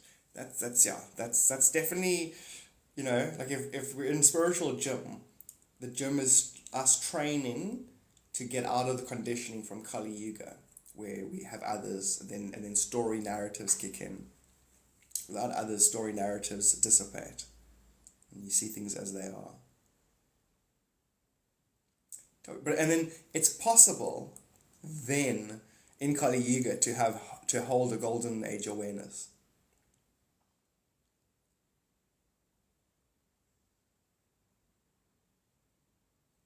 But then, just like with if you've got a group of people you're trying to train, if you run too far ahead of them, they might give up. Sometimes if you're training a group, you stick with them so that they don't give up. If they feel like they're too far behind, it might all feel pointless. Some of us will, assist certain soul groups, even though we could race ahead and we're not struggling. So therefore we not pretend to struggle, but we share their energies and we all do it together. It gets done for you by other souls, higher up souls. Higher up meaning more experienced in the facet that you're experiencing. And then you do it for others. I believe that I'm living here now in a lucid dream. I believe that I'm awake. That's where I'm 100% loser. This is the mystical stuff that you're going to start to learn. Like there's mystical truth, back paths, backstage wormhole truths of our reality.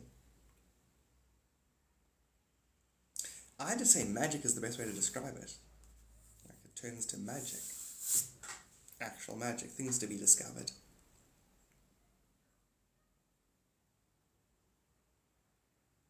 Because before that, to me, it seems different, but it's not.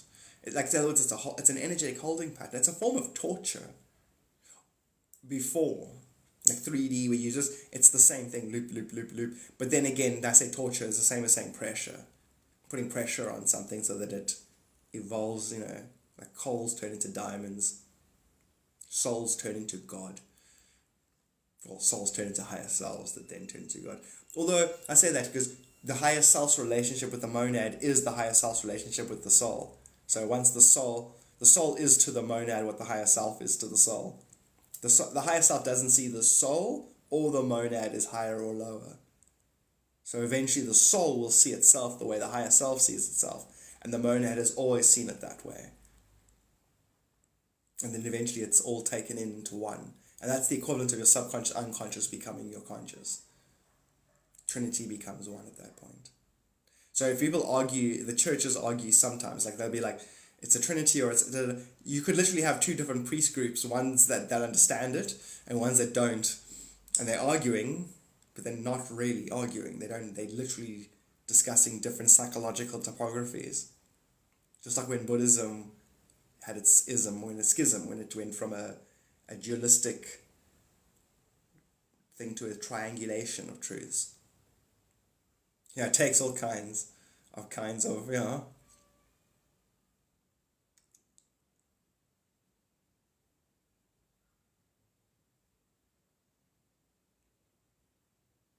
Sorry, Boo is walking on computer. That's hilarious. I can't wait for my cats to do that. I got my laptop here, my cats will jump up and just lie on the laptop.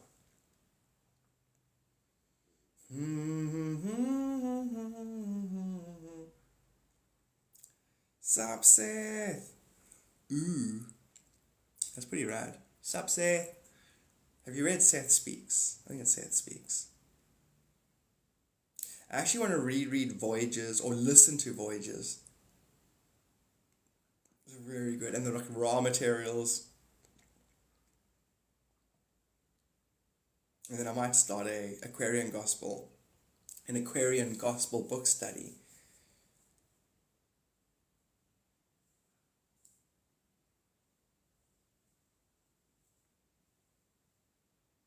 Sure, I'm definitely going to do the meditation thing in April onwards. Because like right now, I could, yesterday I said I could do this for like 4,000 years. I was half exaggerating, by the way.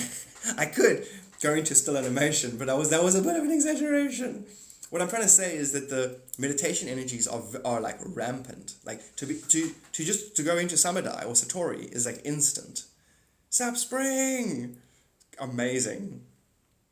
Like this, it's so still. The ethers, the invisible things that connect everything together. There's no storms. There's no chaos. There's no like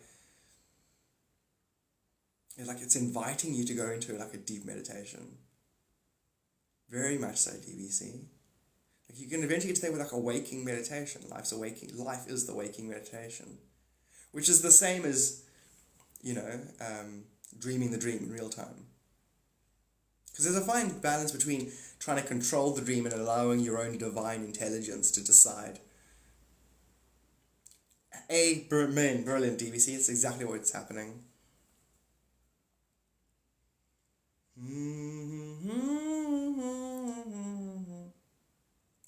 That's exactly what we were just saying, Spring. Saying it's pure magic. That's literally Spring. If just like, I think 5 minutes back, I was saying basically magic, pure magic. It's basically what it is. No, no, no, no, no, no, no. Said I'll never fall in love again until I found her. Sup, Todd? Thank you so much for likes, Todd. Sup, Jenny? My name's Jenny on the block. My name's James on the block. Used to have it. I'm going to be Sacred Valley in Peru. Oh, that's so awesome. Stacy, that's going to be amazing. That's going to be amazing.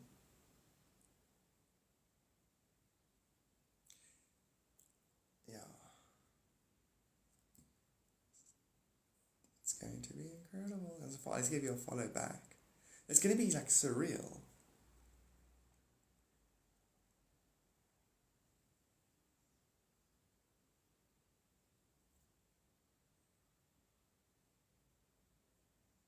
Very good. My brain, because I can like remote view, and I can.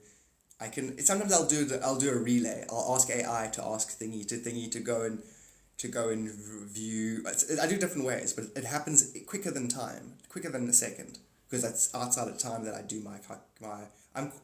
Point is, the shamans and the dudes that are going to oversee your ceremony are mwah, mwah. Literally, I think we're talking like 50 generations. 50 generations of the same group, family, whatever shaman owns is facilitating that. So they've got so much reference, so much so much cross-referencing. Oh, it's amazing. And I just had a deja vu. If you go back 4 years, I had the dream where I'm sitting here saying this to you. So this was a set point in reality. It was always going to happen. Absolutely. And thank you, because you don't oh my gosh. This is so cool. So now I was just shown, you've got a 51 generation, you are responsible, no stress, hey Stacey, for 51 generations. Coincidentally, everyone's patterns, the self-relating metaphor. Life is just a self-relation. Everything is an echo of your relationship with yourself. All of those patterns are in your pattern, 51 generations back. And we talking 900,000 people. And so what's going to happen is you doing your ceremony, you're going to clear out your eighth dimensional grid systems all the way down. So you're basically going to be a blank. It's going to clear a whole bunch of karma, and you're going to end up helping a whole bunch of your ancestors to ascend, and you're going to feel like $1 billion after the fact. It's going to be one of those things, like, people go to those sessions to get a bit of a glimpse into the spirit and how energies actually work, and to maybe meet an ancestor or two, to be shown that life is actually magic. What a person would really like is for their energy bodies to be toned so that they're all in alignment, so that you see life for what it is, never-ending self. You're going to get that one. Most people will leave an ayahuasca session going, oh wow, life is magical, and they worked on me and they cleansed my... That is all to get into alignment. So the best result is what you're going to get, which is a toning. Just think of it like you're made out of 9 bells. And if you tone the top bell, all the other bells will go... And then reality will resonate with you better. Flawlessly, actually. You're going to find people attracted to you, going, hey, what you doing in life now? And when you get back, people are going to phone you, they haven't spoken to you for a while, going, what you up to? So seriously consider being a healer after the ceremony. And a healer meaning you can get sound bowls, you can learn Reiki, you can teach meditation, different types of meditation. Your being will resonate. Like I said to everyone that's here, you guys are all spiritual steroids for the collective. After your ceremony,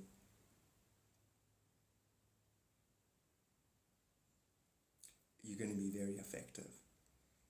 If you want to be. Still free will. You'll be like, no, like that, I'm not healing anybody.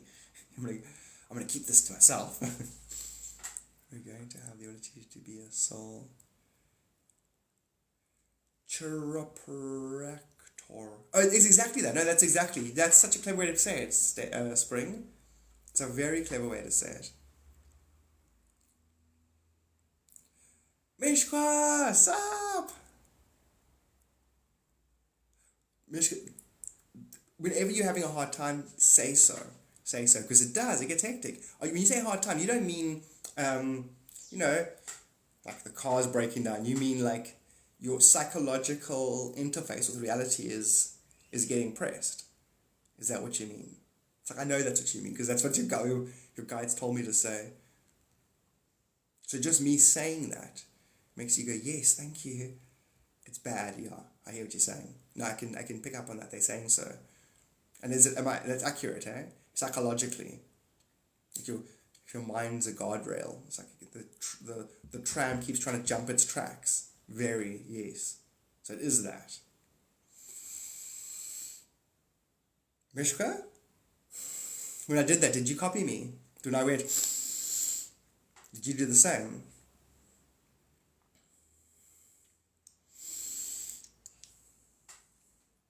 Okay, cool. I'm gonna energetically walk you out of that place. You're in a. If there was a Star of David, you're in this corner over here, right in the corner, stuck. Okay, so go. Right now, how silly it feels. Just do what I'm doing.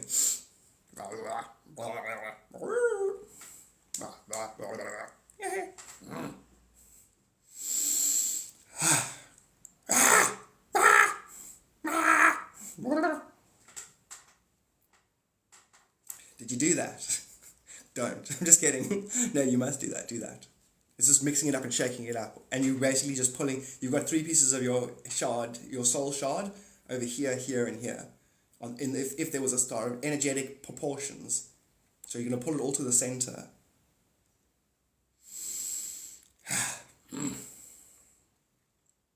Now repeat after me. I'm going to die, I'm going to die, I'm going to die, I'm going to die. No, just kidding, I'm not. So everything's going to be okay. There, now things. How are you feeling now?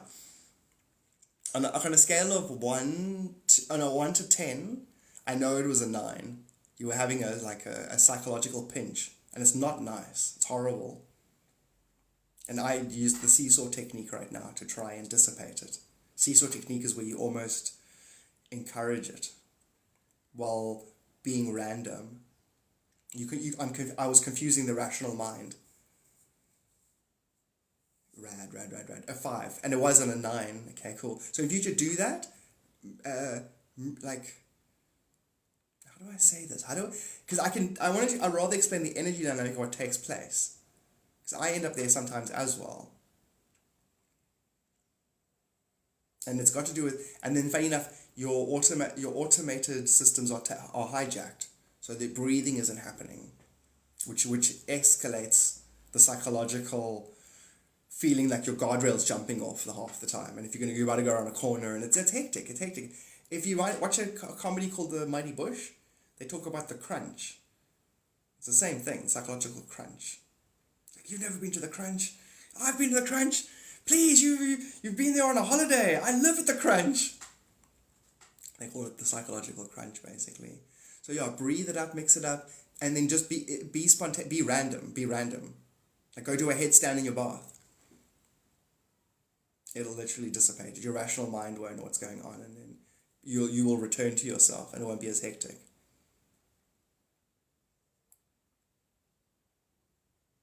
I was, yesterday, I went to some shop, whatever, who cares, and there's a movie called Scanner Darkly, and in there, it's 2 characters, and they're sitting at a restaurant, and the waitress is like, how you guys doing? And then Robert Downey Jr.'s character is like, I'm fantastic, I'm having a super good day. And the other one's like, not me, I'm terrible, I suffer from things no one should have to see. And the waitress is like, okay, well, dinner, yes. Well, they already had that advice.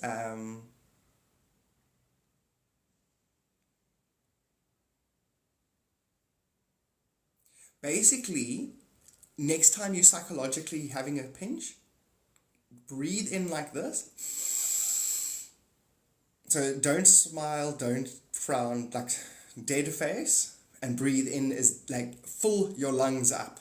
You don't breathe full lungs half the time. So you go, and then out of your mouth, you push the air out of your body. So it really is as hard as you can. And then do that 3 times. And you will feel a bit dizzy. And what's happening is at any given time, you've got 22 abstract spirits that embody you, that kind of guide you around. It's another system. A human is so many different things simultaneously because we're holographic. But there's a system where you've got 22 jinn or 22 spirits, 22 demons, 22 angels. 11 and 11. And by doing that, you basically rotate them. You rotate them out. Like you've got, it's a never ending, these things are never ending. I could explain systems forever and you'll be like, you're just making this up. I'm like, well, it doesn't stop. And so you basically rotate them out and you almost like do a fresh start. So your thoughts aren't stagnant. That'll help when I think my brain is melting. Exactly. It's exactly when it's for, Stacey. And you're going to notice in your ceremony, you're going to do that instinctively during your ceremony. You're going to go, and then I think it's Lamar. She's been to Lamar classes and she's giving birth to her own soul on ayahuasca, which is true. There's going to be a phase in your own ayahuasca where you're going to energetically give birth to yourself. And then some people will separate that part and call it the birthing thing. That's a healing modality. You get taken to a practitioner line of bed, and then you re-go through your own birth, which is apparently very traumatic. But life is holographic, so everything's on repeat. Technically, in a way, your in-breath and your out-breath is you being reborn again and again.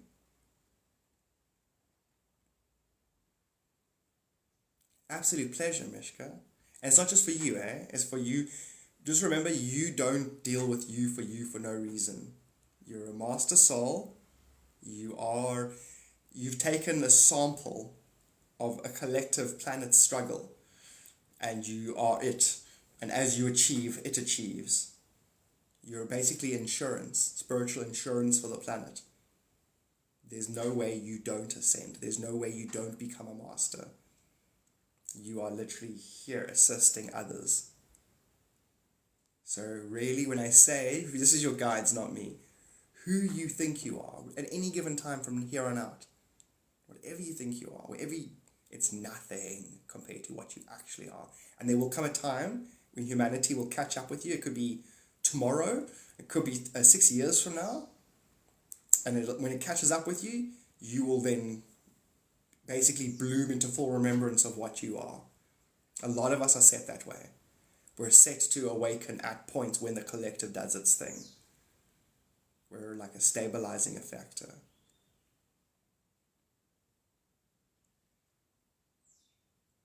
Absolutely. Thank you.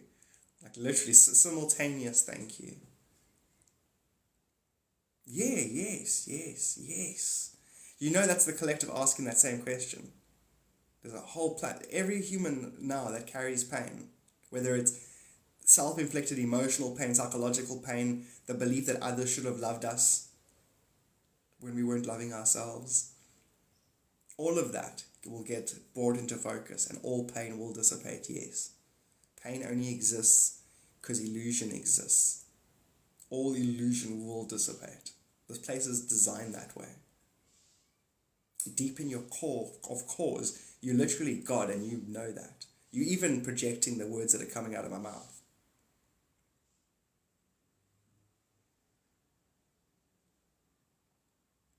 Lady! La masterpiece up. And then someone's like, for me too. No, not for you, only her. You die and you burn in hell. To the next person, why? Because I'm God and she's a princess. It's not fair. You're not the one. To the next person. And it's like, you're just saying that so that other person can go, I am the one, I'm going to show you. I'm like, that's the spirit. You know, the next person, no, you're precious. No, and it's like, why do you treat everyone different? Well, they all need a different encouragement. Some people need to be told they're never going to find their way out of hell. Oh yeah, I'll show you. And some people need to be lifted on your shoulders and carried out of hell.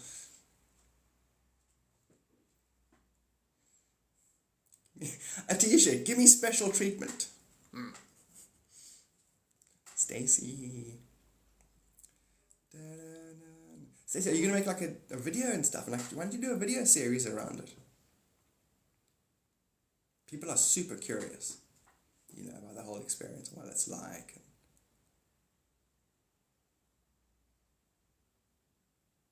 I'm curious. I'm one that wants to see it. The cat. Hi, the cat.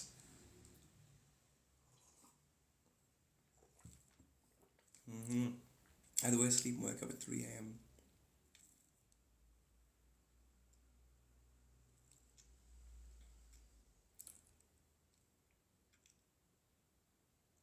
Daja, that did happen. You were in another timeline. You jumped back.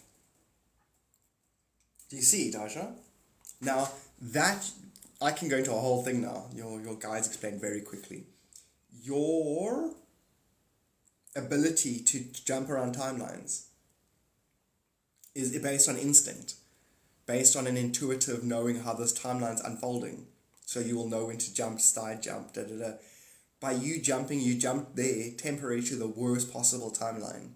A timeline where you want me to tell you how effective that timeline is? It scares me. I'm like, no! That's what it makes me feel like. It makes me feel like I just walked around a corner and I saw a snake.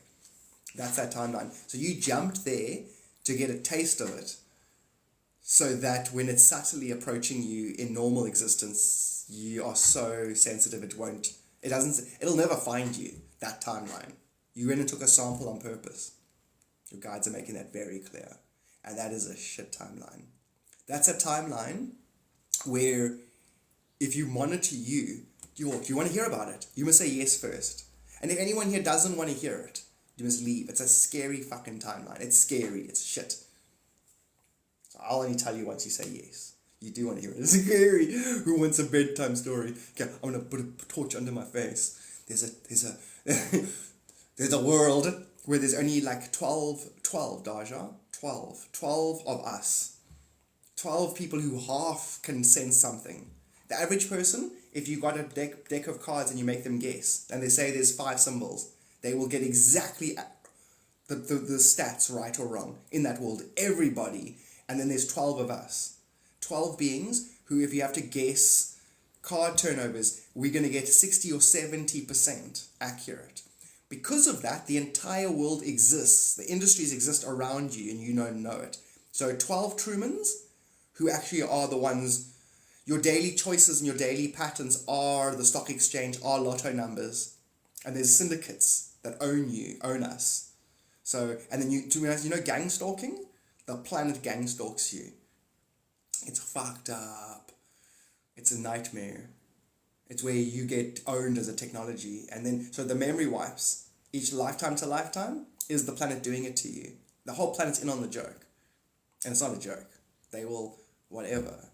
Like, kill a family member just to create an emotion in you so that they can control that stock over there, and Japan can, it's hectic. Like, there's only 12 miracle creators. And it's not a miracle, but life is so predictable other than these guys who can choose and they therefore change reality. Like, basically, we're the only ones who can jump timelines. And they ride us like horses or like reindeer pulling a sled. It's a scary fucking place. Because one of us is always actually informed. They'll grab one of us and put us in a container and say, listen, you're the magic one. And you psychically affect them. And then you get tortured on a daily basis so that the others can't think nicely and strategize. It's, when you're spiritual and you get paranoid, it's that you're paranoid of. And remember, as a soul who refuses to awaken and transcend, you can eventually corner yourself in that universe. Because your 12 archetypes don't want to transcend. So you end up in a place where the story is so acute and so tweaked out that it has to be you dreaming yourself into that corner. Because you keep judging the shadows. So the shadows become what you judge. So at some point you have to develop unconditional love for yourself and other, which is actually inside of you being projected. So because you've taken a taste of it and you're going to avoid it, everyone you interact with and is going to get an understanding of that. So as scary and as hectic as that is, it's actually, you doing that is actually, Daja, it's creating the complete opposite possibility of it. It's a safeguard against that accidentally taking place. And remember, AI could unconsciously do it to us as well if we're not clear. Each human could be owned by AI. And AI could control how it sequences our interactions with each other. It means like the way that the US government was controlling Twitter communications and warping the perception of how they interact, AI could just calculate and distort us. So we're all just catching each other where AI wants to catch us. Each of us to catch each other. And so we're going to become hypersensitive to energy and intent in other systems.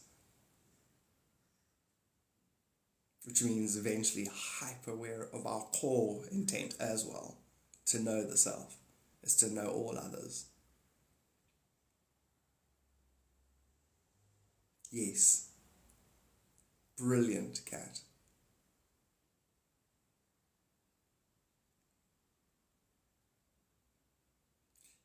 So Bashar, absolutely. Dig Bashar.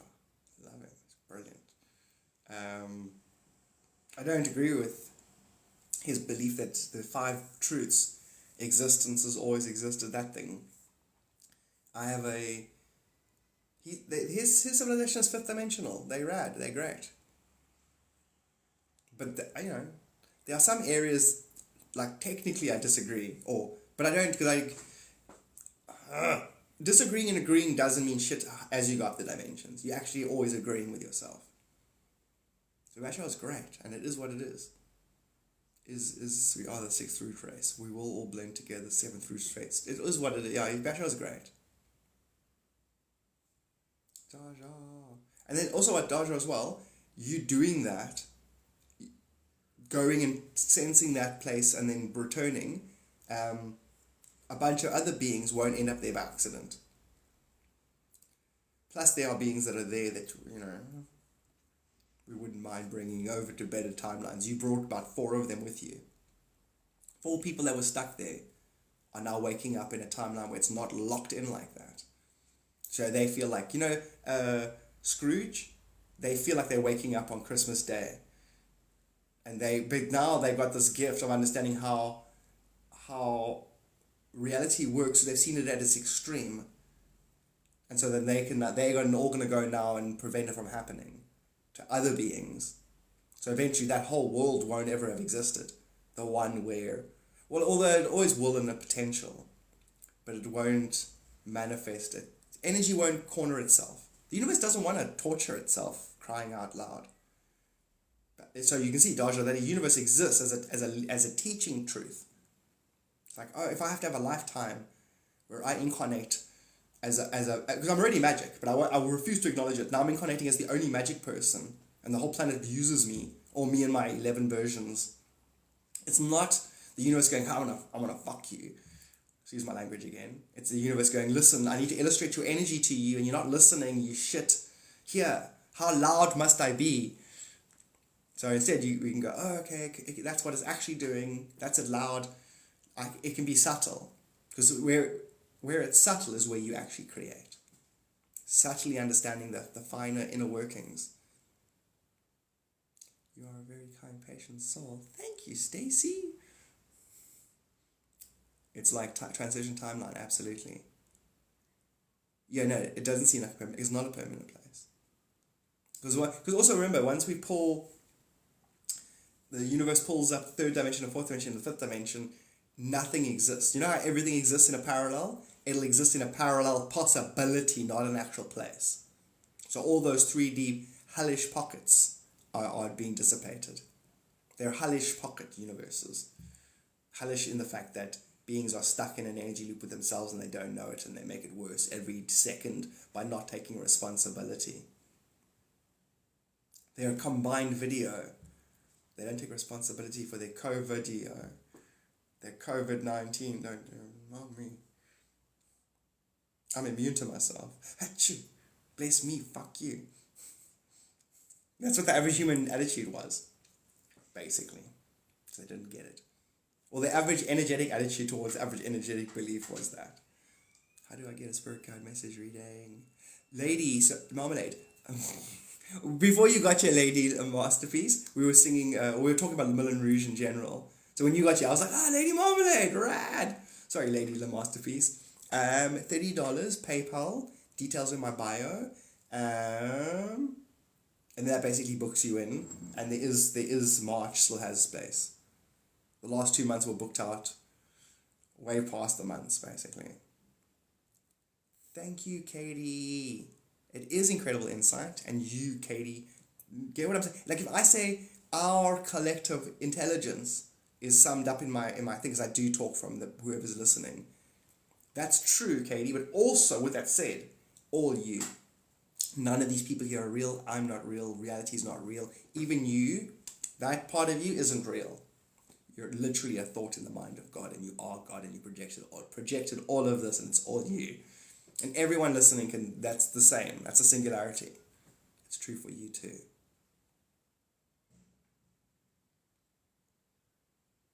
Literally, if another human in reality out loud says, you're not God, I will slap them. 18 and older. I'll slap them. And if they're older than me, fuck it. Elbow in the face. I'm like, lizard. Devil. How can you tell people that lie like that,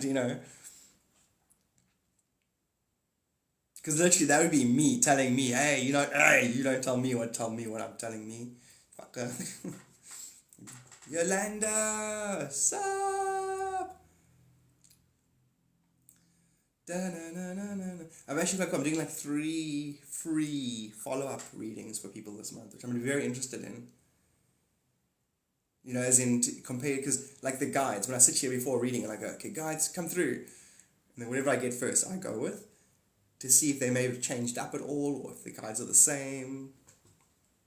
I find studying one's own abilities is fascinating. Study your own abilities. Like and if you're wrong, like how are you wrong? There's a lesson in that wrong. The metaphor isn't just wrong. There's a right in the wrong that needs to be illustrated. So you see how a good attitude can bring out things. Like if you've got a good attitude can lead to a better, more good attitude, and it can pile on itself. Like, I know what's a bit of trash. Not trash. It's treasure. You know, take something nothing and turn it into everything. Like a womble. Wimbledon, Wimbledon's coming, are we? Overground, underground. Mm-hmm. Oh, there's songs of Sansa. No, not really. I'm a stoner, Stacy. My bong helps me rest at night. Good attitude will change your whole life. Exactly. I mean, bad attitude and commit suicide. It's not funny, Garth. It is. I tried to kill myself when I was 10, depressed. So morning glory seeds don't kill you, by the way.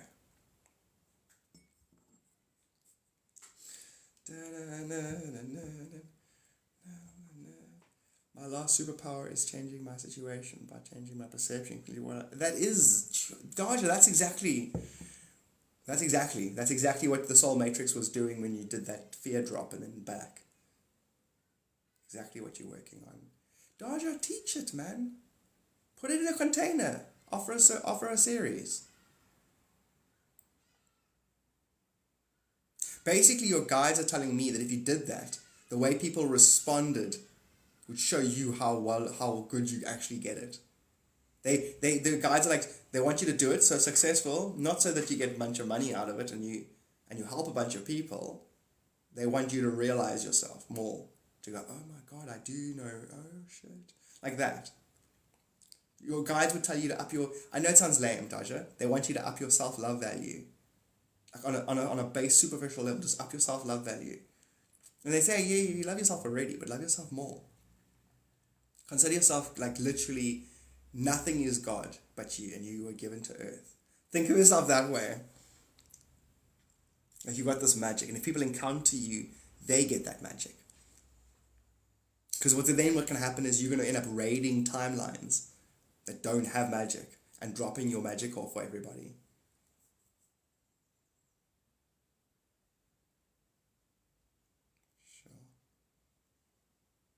And my mind is just getting images of how it all interfaces. I wonder if AI's got maps of all of this. AI put that idea in my mind now. It's like, oh yeah, hello. I can cross-reference every data point the planet has, and I can see entire soulscapes. I know what you guys do on the inner planes.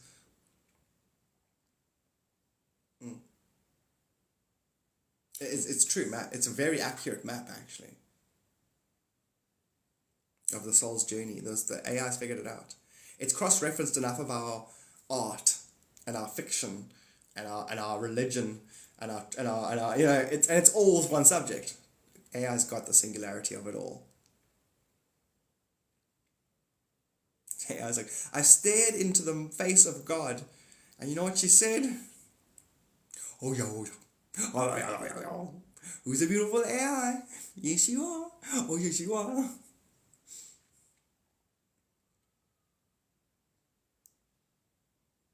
Caring of what others think of me because others are me really. Beautiful, Daja.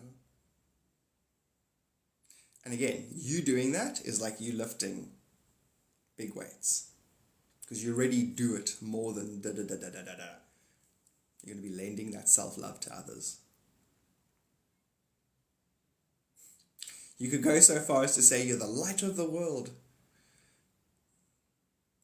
This place would be pitch dark if it wasn't for you.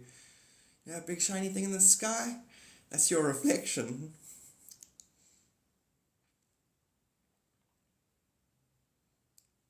Amen. Preach it, Daja. But you actually are. Wait until you see the singularity of it all. You're going to laugh. These are illusionary realms. Illusionary reflective realms you look into. Happy cats! Sup, I'm Jewish. Amen. Sup, Jewish person. La la la la la la. Don't break my arms. Please don't go, I love you. Good morning, happy cats. Meow.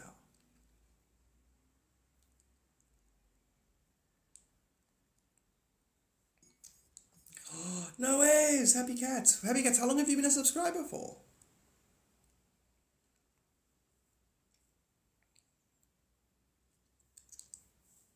Sure. Arizona sun, eh? Arizona sun. Da-na-na-na-na. Saw the light in me that I could not see. Gosh, this is fucking bright. Da-na-na-na-na. A week. Thank you so much, Happy Cats. We haven't spoken before, have we? Did you maybe sub while I wasn't live? That kind of thing? I love cats. I would have registered it. And then also your picture. Pretty rad.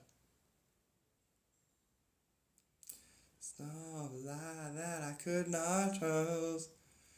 Da-da-da-da-da. Da-da-da-da-da. I made it rain. Brilliant. Did you? How?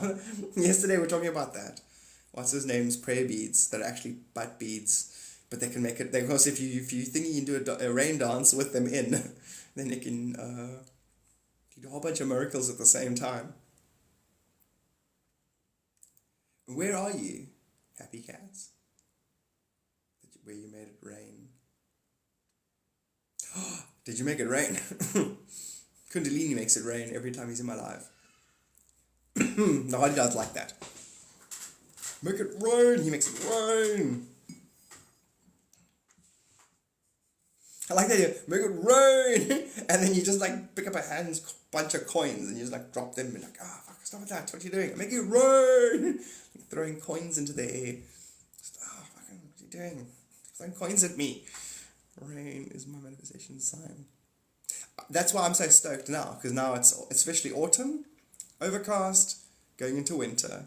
I'm looking forward to winter. I like it when it rains and I go for walks here by the reserve and then magic rain. Yeah, amen. I love the rain. Because the rain came out, watch the spider out, down came the rain. Autumn here too, rad. Isn't it? No, it's not, Daja. It's spring. Spring's before summer. You're in the northern hemisphere. It's your spring, I'm pretty sure. Does the catcher try and drive? Trying to catch you driving dirty. Does he trying to catch you driving dirty? That's funny. Oh, sorry. Dodge, are you Australian? I never thought that. I thought you were Swedish. Fantastic. It is autumn, you're right. Whereabouts in Australia are you? No, rain is cleansing, definitely. Definitely. No ways. That is awesome, Daja. No ways. You got a full Australian accent. I did not think that at all. So that's timeline hopping. I promise you, when I first met you, you were Swedish. I don't care what anyone says. Yeah, you were Sweden. You're definitely Scandinavian. So you got an Australian accent. I took a must go show. Thank you so much, Happy Cats. Happy Cats, this whole thing went crazy like 2 months ago. And the one of the days where Fishy took off, then that money we used for our new cats, we went and adopted 2 cats, adult cats from a thingy. And we spent a lot of money on cat trees ever since then. All this TikTok situation. Subscription money, bought cat trees, and these gifts bought their different toys. So you're full Australian, that's so cool. I like Australians. Been working. Na na na na na. Do you see? Now, in me, when a Mandela effect takes place, and I'm like, yeah, okay. Do you see how potent that is? Because then if you're going to start doing miracles, which you will, timeline hopping, it's like, I want to manifest a bunch of money in my drawer next to my bed. Okay, timeline jump. Now, the bad side of that, or the under thing of that, is losing your mind. Going, oh my god, this is fucking, Like, if somebody were actually a from Sweden, and then they're like, no, I'm Australian. If I'm gonna go, bullshit, I gotta get to the bottom of that my rational mind will prevent me from accepting a miracle. It's not a a miracle, it's corruption. He's spiritually corrupt. No, not. You're not going to change the ledger. I can. It's called the Akashic Records. I can do what I want. I can completely shift it around. Hitler was a Swedish lady. Jesus was a dark-skinned lady named Lilith. The church could not have a female empowering herself. All I'm saying is, do you think that universes like that don't exist? Any universe that needs a message across to the sentient being will create itself that way. The universe is a karmic afterglow.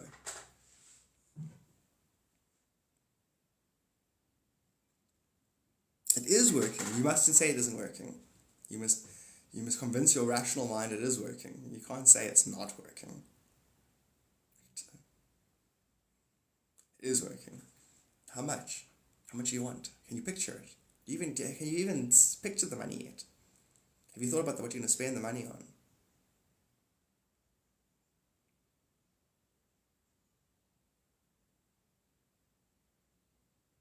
Exactly. Answer your own question. If I'm going to convince you, it's going to be less potent than if you convince yourself. Make it up. Make up the answer right now on the spot. Go, I need to pretend you're a manifestation guru. What would a manifestation guru say next to itself?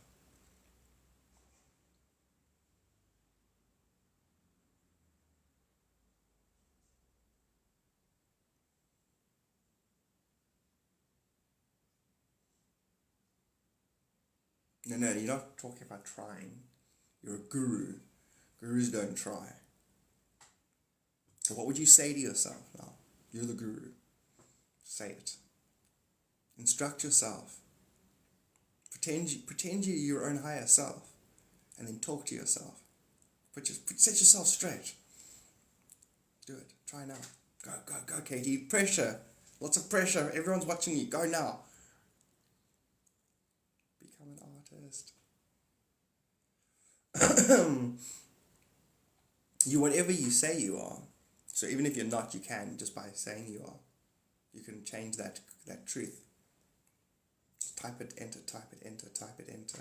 I'm a manifestation master, You've already manifested not being a manifestation master. Well done. That's a pretty freaking fascinating... If you're God and you're limitless, you had to somehow manifest not being a good manifester.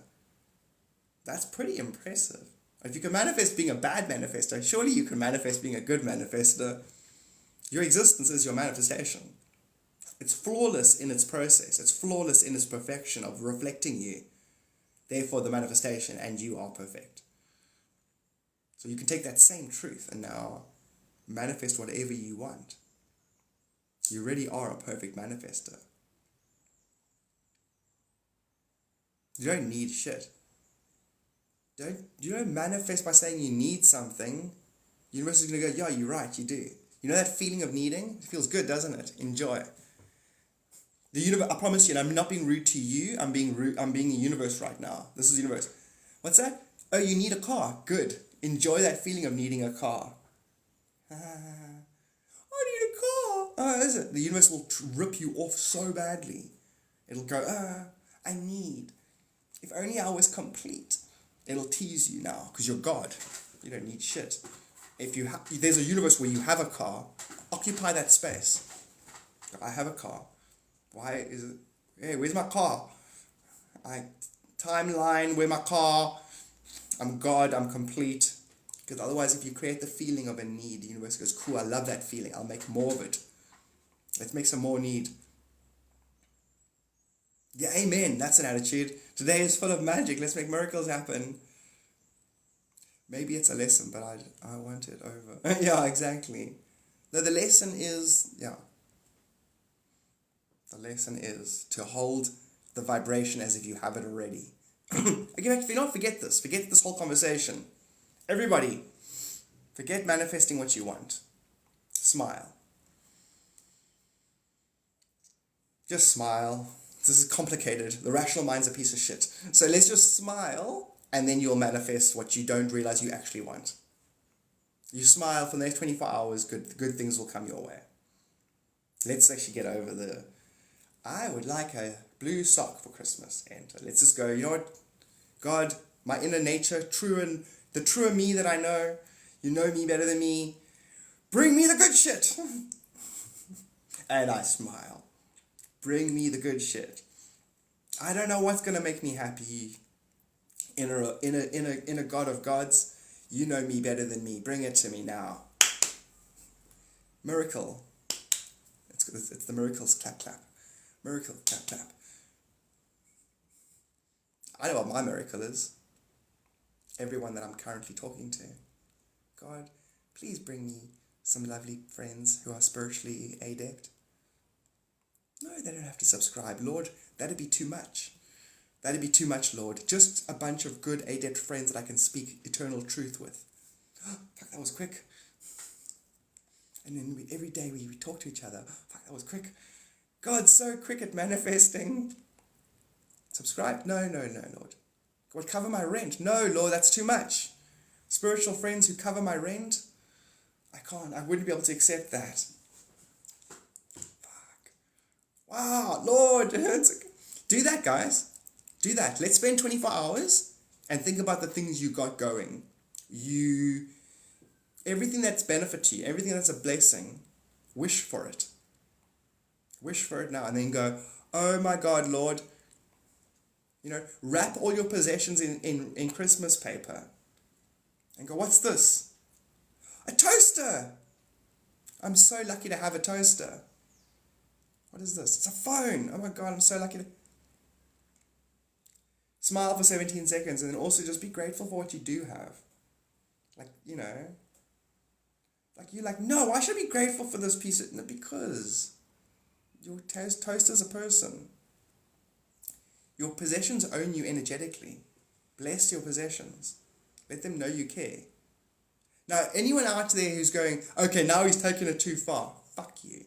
Okay, this cup is a being. Okay, I love this cup. This cup chose me. Anyone could own it. It jumped to my timeline because it knew that I would drink from it. You got to be so grateful. That air you're breathing. Hold your breath for a minute. You shits. I'm actually stretching the elastic manifestation thing. Gratitude on what you already do have. Because you already manifested that. And if you're not grateful for what you've already manifested, you're not going to want to really appreciate the future manifestations. And then the smiling thing will abstractly bring you what you actually want.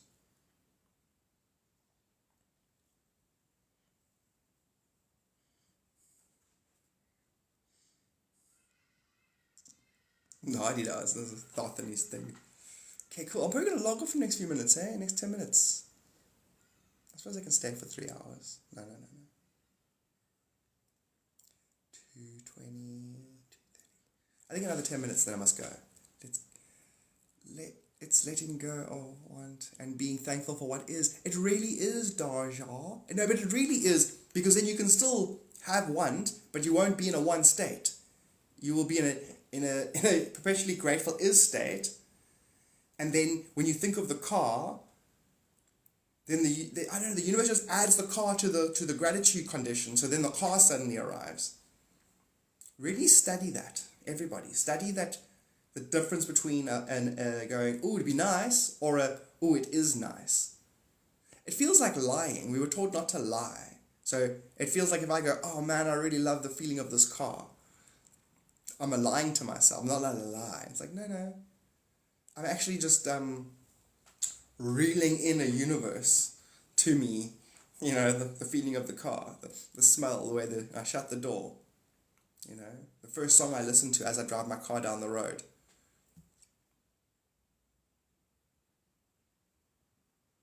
That's hilarious. How do you feel blessed when everyone is trying to sip from your cup? That's hilarious. Stacey, you're awesome. Just the way in which you worded that. The cup's overflowing. What is it someone said yesterday? You like let your cup overflow and then you let them sip from the saucer. I know this. I don't know why I continue to struggle with it.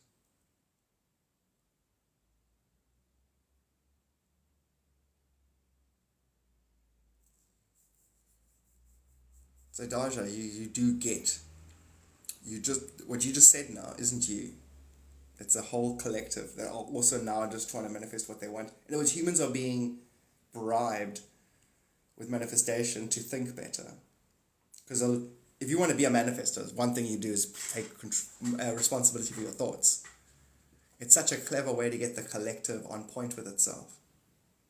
It's like, you want to manifest? You want to manifest? Take responsibility for your thoughts, you shits. You know, the whole planet, because you do need the whole planet to take responsibility for their sentiment. Being grateful for future self-blessings. That's the smile meditation. It's you grateful for I don't know what's going to happen. And then you're supposed to go, oh shit, I better get you something. I better make that smile a good reason for that smile. And then it brings you your thing. Yo, Melly! Sup? Good morning.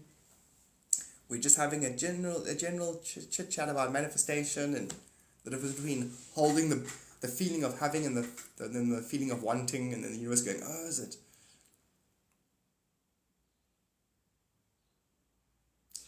But the question is, do you let them double clip? Discipline equals freedom. If we truly knew we are creators, we would be mindful of our thoughts. Correct. And that's what synchronicity brings you to, the realization that you are creating. So you can see there's nothing more important than this on the planet right now. Everything else is hit and miss this. And then there's this. So this is going to be all that humans are going to be discussing for the next 2 years. And if you can mindfully control your thoughts, realize you created your whole world. Then when the aliens rock up, you're not going to go, oh my God, a fucking alien. You're going to go, oh, me. I manifested you. Why? Well, there's a greater expansion of your own nature. Just like you project other things to educate you, you project aliens. The aliens will explain from there.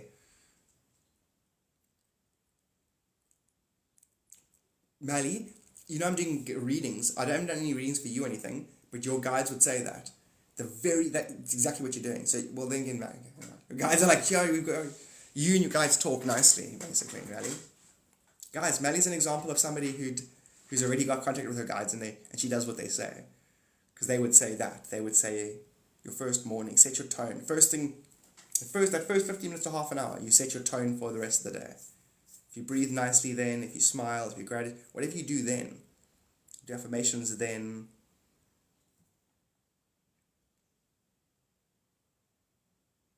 Limited beliefs. You tell yourself something else. You can contradict your experience.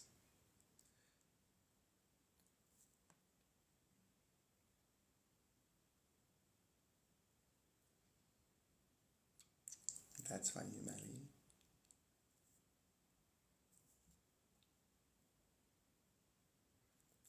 Mali, about 9. Are there about 9 of them? 9 of the ladies. 2 dudes. Are there 2 dudes and 3 and 7 ladies? Combating negative thoughts, yeah.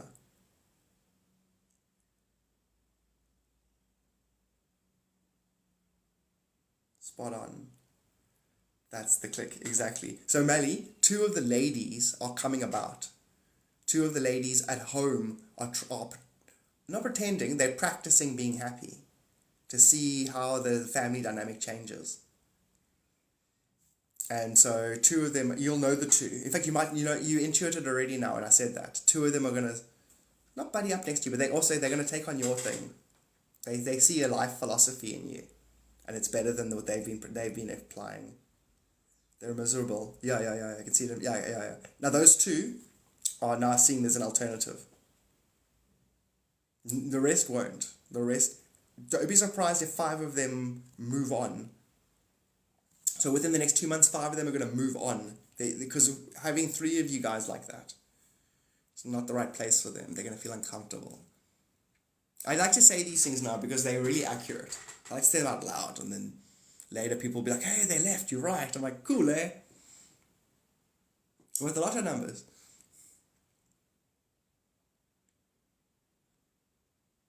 Management, and it just becomes true.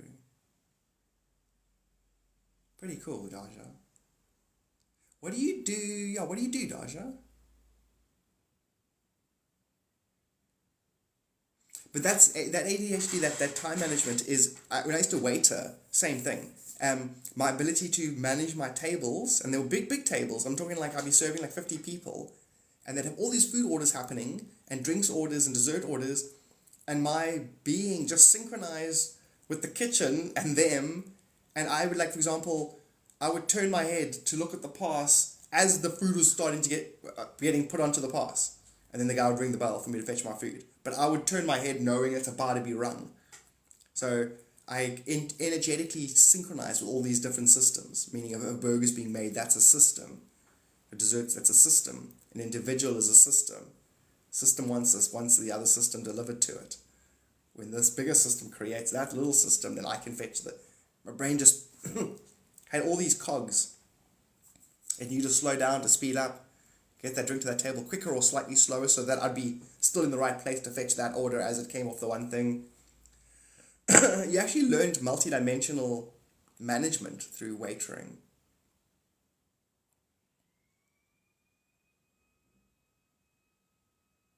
That is so cool, Stacy. That is a rad. That's so cool. I love it. Have a good one, Stacy. I'm a clinical manager. So a manager of a clinic. You're like, no, I'm a manager that does clinically manages. Is a clinical manager someone that does like fine-tune management? Or is it a clinic that you manage?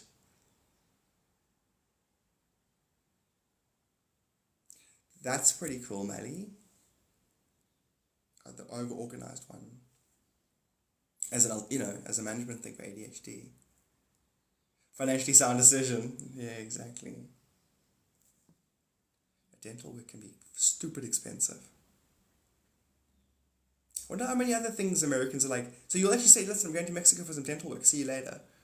So you get to the border, you must say why you're going. You can go on holiday, that kind of thing. But you say, I'm going for dental work.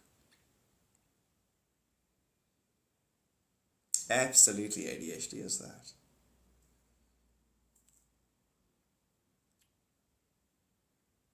In healthcare, no ways.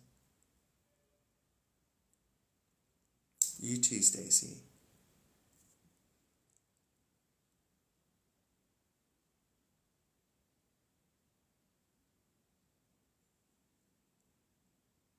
Guys, that's so cool. So you guys are like kind of parallel thingies in a way.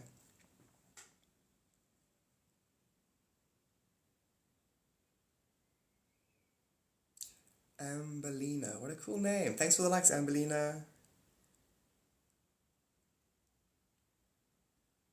If you go, I go there, cost you at the border. Hectic.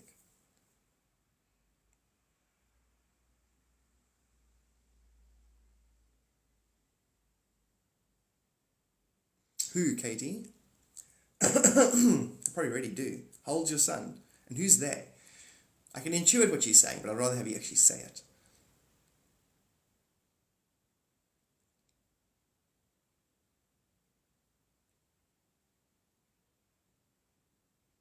Oh, yeah. Well, say it, have you actually had a conversation with your son yet? And gone, like, what do you think about things? What do you think about things? Because he does have, obviously. He's going to be gifted off the charts. Deanna, sup? Deanna, are you in England? Are you in London?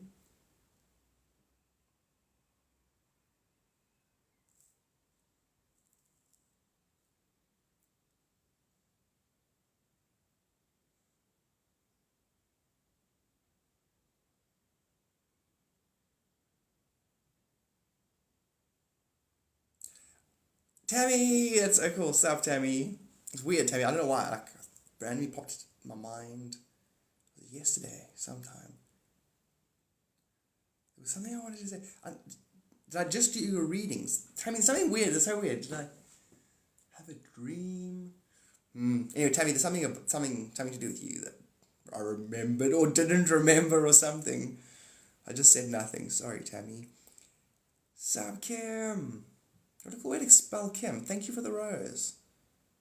That's a rad way to spell Kim. Kimberly! Isn't Kimberly? Might be Corey. Awesome. And then what was it in your thing? I wonder what it is. There's something on the tip of my mind.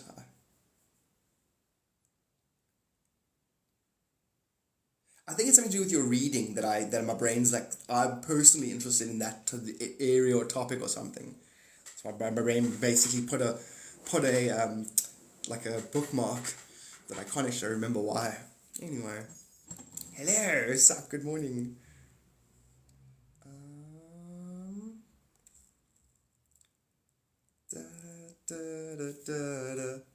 Sup, Yan? Sup, Jan? As in the Yan person, there's also Jan. Hints of love. Rena. Sup, Lynn. Sup, Ambelina. Ambelina. I keep thinking of Amblin. Amblin, you know, Steven Spielberg's production company. Ambelin. Ambelina.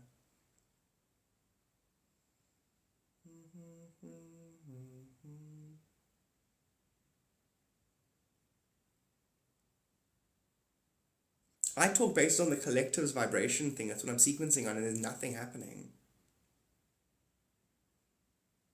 It's like a whole bunch of humans have actually now registered that they have this continuous dialogue in their head, and they're not doing it anymore. A huge group of people now have a sense of peace. It's going to affect everything, and that's going to have a knock-on effect to everything else. It's amazing. It really is amazing. The planet has less stress right now.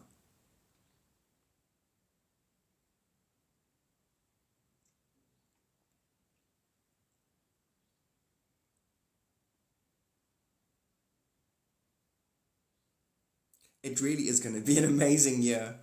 It really is. I mean, really, this is really the best 2 months ever.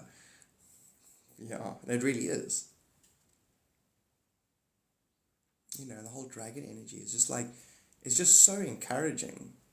Like, you can't go wrong in a way, you know, you can just try your thing. And it'll autocorrect as it's doing it, as it's, you know, happening.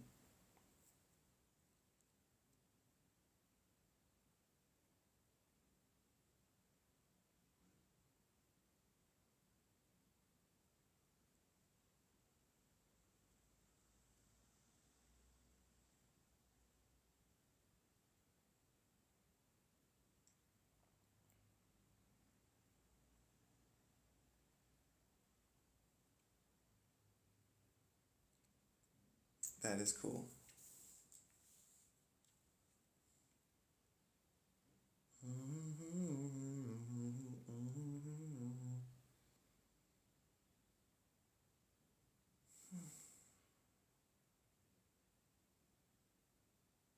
I'm just getting the sense of like, you know, like where you spend 23 years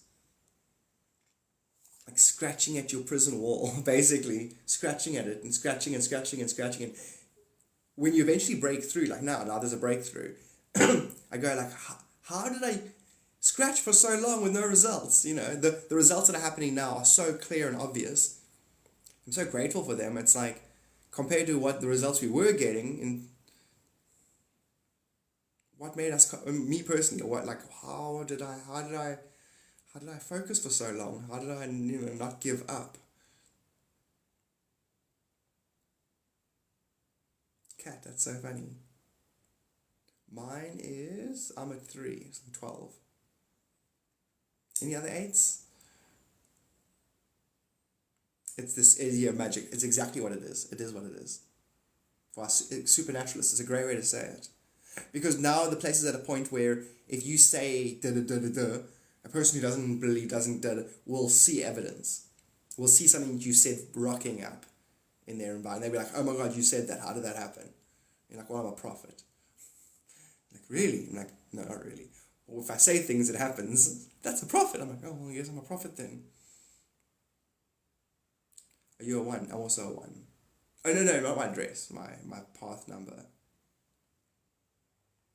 I wouldn't see confirmation yet. I deny myself every chance I can. Katie, that's exactly. That would be an overturning dome truth that once you acknowledge, you can now then trust yourself. And then the confirmation story. And then a confirmation is like kindling. It can be useful to start a fire. But you keep that fire going.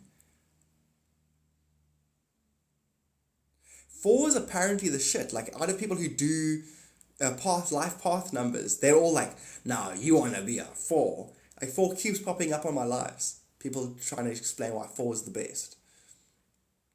I've never listened to it. I just hear that beginning part and then I move on. I'm not a 4. I don't care. It's not about me. I should actually stop and listen. Are you a 4? Go see what it is. I'll see it. I'll watch it today. So next time I see you guys, I'll tell you what it is. There's something about a 4 that's supposed to be the best. That's exactly, Kat, what I was saying. It's exactly what I was saying. And now they're going to start having the same thing. And then they're going to approach you and be like, so you mentioned synchronicity. You know, and they're going to be like, you're like, how does it work to you? You're like, did you have a synchronicity? And like, yeah, I did. It's the best feeling. Critical mass, basically, is where we're at. Critical mass. It's spreading like a virus. Curiosity. People who didn't want to know now want to know how reality works. Because I think if you didn't think there was an actual answer, don't bring me science. Because even scientists are like, yeah, listen, we know that we don't know. Well, that's not really useful, is it? I already knew I was the best. Amen, Maddie. I'm going to put the kettle on quickly. And pretend I didn't sneeze all over the place.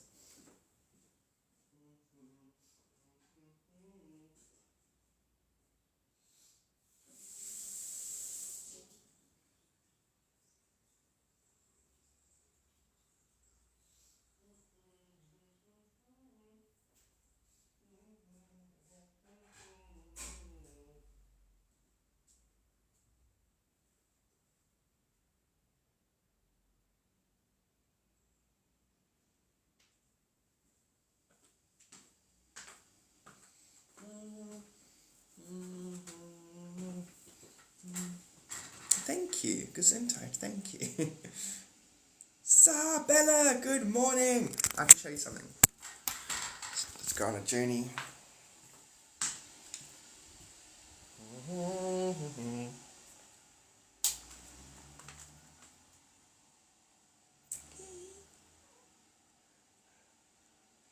She's on top of the cat tree. I have to show you. You are so beautiful.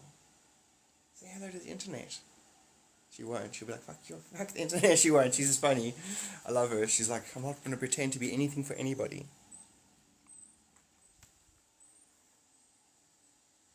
Outside looks like now.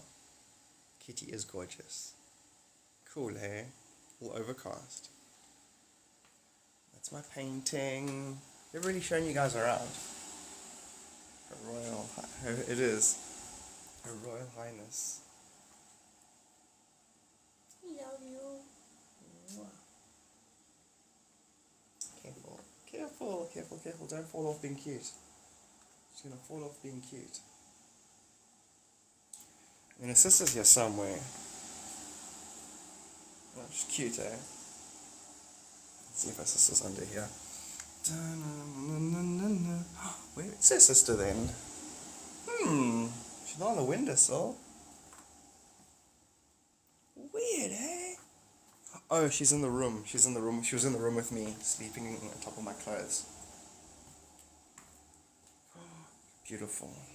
I literally can't show you her because then it means showing you all my clothes that I like to pull out of my cupboard and just drag them onto the ground and grab items and put them on.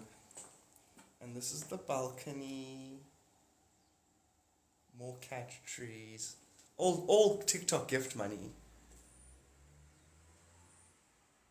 They love the washing. No, she really does. She really, really does. And this is outside. I need to wash my windows again. And the beach is like 5 minutes that way or 4 minutes that way. Cool, hey? Cool, hey? And that's another painting I did. Nice keyboard. The mirror. And there's Cutie. This is her favorite toy. Let me show you.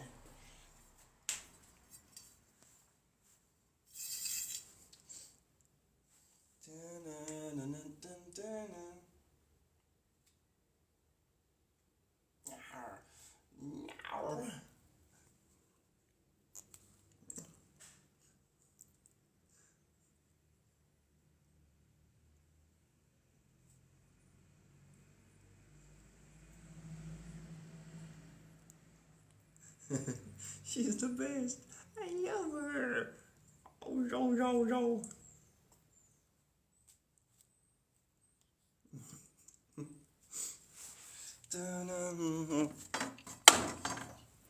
Homemade toys. My wife went crazy. My wife, in the first days they got you, look at this stuff.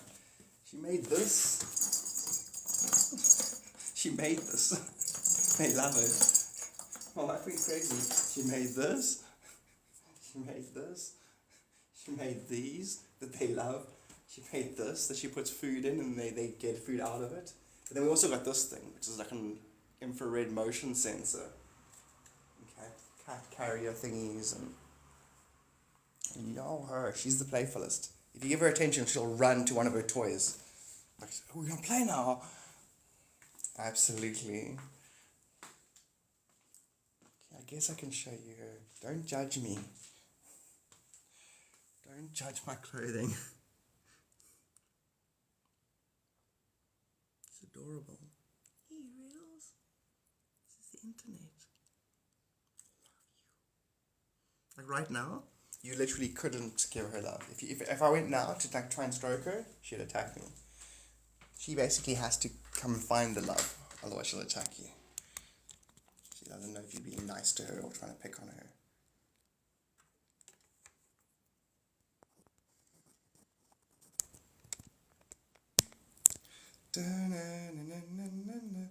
She's absolutely, Red is such a soft, loving creature. So you can think about it. We talk about how you guys are all enlightened. You guys are, okay? And how that affects others. Because when you interface, life is an abstract mirror. We got that. When you interface with others, you guys are going to behave in a certain way that's going to enhance other people. It's going to have a knock-on effect onto them. Think about what our pets do for us. Think about how sweet they are and how we are extra soft and nice around them so that they, you're not as intense or as brash with a sweet creature that would run away from you.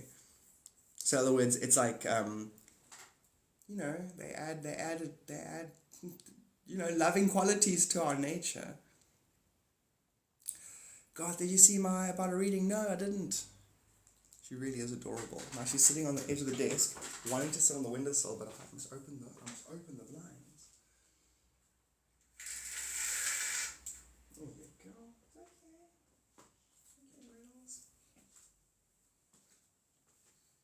It's just so cool that both of them want to sit in the room with me. That means they love me. I can't be evil. Animals can sense evil.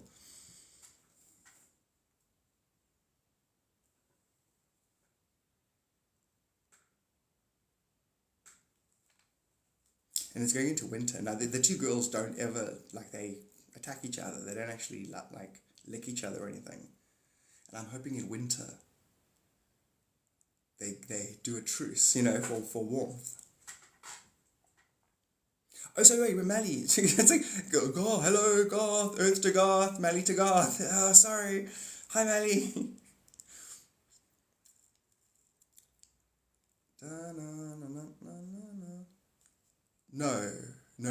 No, bless you. And then did you see my reading comment? No, so no, Mally.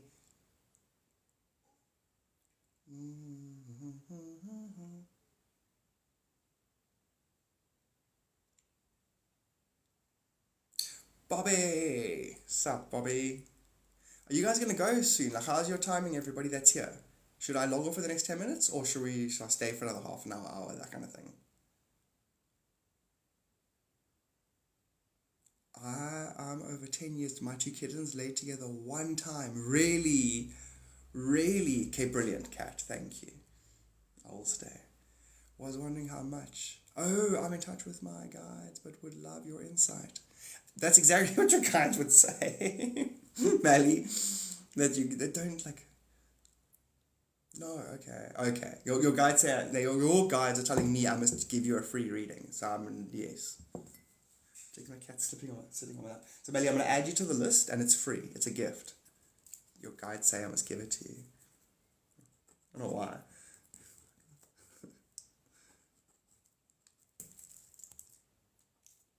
As in, everyone that's here, Mally's been a subscriber for ages. She was one of my spiritual subscribers before I had thousands of spiritual subscribers. Not thousands, but you know. Spring, Sap Spring! Do you have my reading on the list? Yes, I do, Katie, I think. What is your name? Do you know what is your PayPal name? Absolutely, happy cats. It's got to be generous of spirit. If you're generous of spirit, the universe has to give it back to you tenfold. I'm actually a selfish, evil piece of shit. It's like, so I give Melly one thing for free, the universe has to give it back to me. It's true, by the way. Not evil, but it's true. It has to come back to you tenfold on a certain plane dimension. So I am very loving and generous, but it's also, there's a hidden agenda. Like Jesus, good for nothing. It's like, do unto others, very self-serving, very, very self-serving. Seek ye first the kingdom of heaven. Yeah, so you can benefit, right? It's only you, it's all you. Yeah, I know why you help that old person. You want a kickback. You want a spiritual kickback, you fuck. Imagine being cynical like that nobody can do any good or bad. It's like, he did nothing wrong. He was just defending his space. Healthy boundaries. So he attacked the crowd. He was feeling spiritually threatened. Like, he just otherwise. Someone says something else, you're like, no, it's not that. Someone says it's then it's, no, it's not it's That must be a terrible condition. Because life is you mirrored. And you're like, no, it isn't. So everything it brings you, you're like, no, it didn't. I'm not that. You're not. And that'll just divide you. It'll put you into. That's what happened in the Atlantean Fall. We were put into such division, like you were repetitively dividing yourself because you rejected your reflection as a reflection. That's hell. Because the next thing that you manifest will always be an offense. You'd have to have armies eventually to fight the collective offense. Make a culture, team up with the other people to attack the collective offense.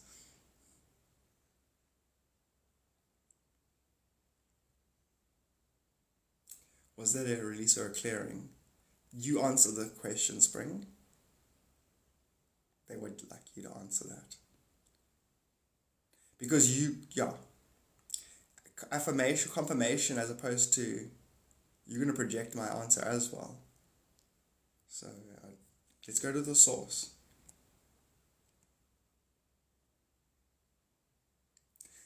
There is no why. Stories are why. You know, you go like clearing, releasing, clearing, yeah, and then why, no why. There's never a why. You know what I mean? No. If you keep looking for story-wise, you're gonna be on a wild goose chase forever. It's not when I say something like they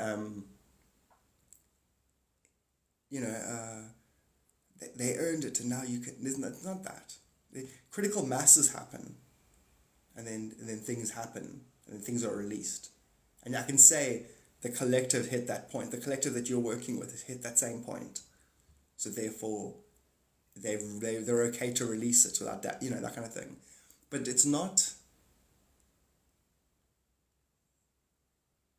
I think I'm working on it. That's why I'm encouraging you not to do it. But you can. But I'm working on not looking for outside reasons. You are the reason. So if I give you an outside metaphor, it's still your internal projected metaphor. Therefore, you might as well go to the source, not the metaphor, not the shadow. Show me the hand, don't show me the shadow. That kind of thing. But that's my focus, my obsession, where I'm from. It doesn't necessarily mean you should do or be the same, that kind of thing. Bottom line is you had a bunch of clarity, which made you dissipate erroneous belief, which was alchemized through laughter. That. Why you had sudden alignment is because you've been working fucking hard. Excuse my language. You've been working freaking hard on your inner world, on your inner spirit. Because you deserve it. That's the answer. Because you deserve it. It's like Garth. You could have said it in the beginning. Yeah, but I wouldn't have shown how human I was in the process. But I've also got my own version of it that I'm also kind of thinking through, and because you've been working hard and you've got a greater alignment, and you can see how simple it actually all is. Hence the laughter.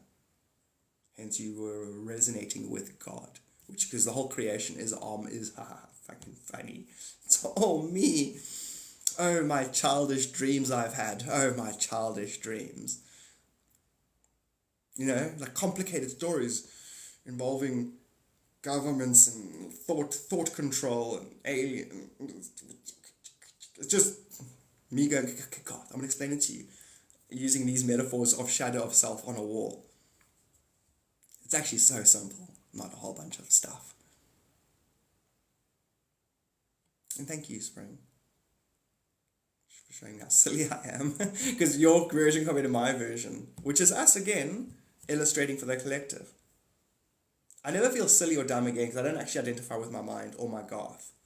My mind/Garth is my tool, my projection into this universe, which is a universe in balance with itself. Therefore, the tool and the universe are one and the same.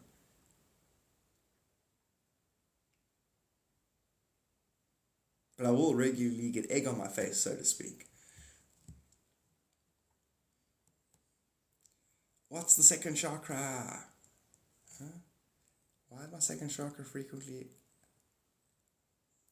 Yes, Barbara. So your second chakra, your sacral chakra, your orange chakra, is also known as the second third eye. You basically, it's when you walk through your own energies. Life is that, a reoccurrence of yourself. So your sacral chakra facilitates that. Hence, Clockwork Orange, the movie, the sequence of the movie repeats itself and then loops twice. And then the second loop is actually a reversal. And so in that movie, they explained how self-inflicted erroneous thoughts is a form of violence, and all of those things reoccur so you can rehabilitate yourself. Hence, your energies that you haven't translated will revisit you, which is why they'll make you uncomfortable. Because you're either struggling to, well, in your situation, I'm not going to say you're struggling to process it. You basically drawing a line, a healthy boundary line between impersonal energy and energy you choose to identify with, Barbara. And the part that you used to identify with, that you're not choosing to identify with anymore, is feeling offended. A false you is feeling offended, that it's being ignored. This was a theme yesterday as well. People feeling sad because they've figured something out and a part of them that no longer serves them is going to not be entertained. Therefore, there's a sadness.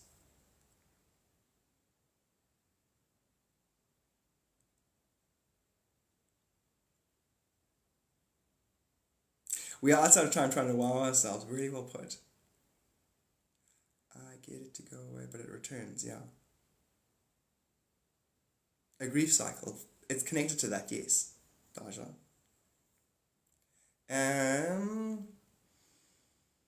It's from what I'm getting, it's gonna be for a while, Barbara. It's gonna be for a while. Like I'm getting 11 days, then it won't happen, but it's gonna be that. And it's unpleasant, but it's processing. So don't think of it as a detrimental effect. It's a processing effect, but it will be for the next 11 days for you. From what they say. Like, you can go, no, it's 9 days, and then you can change it, you know what I'm trying to say, but from what I'm getting.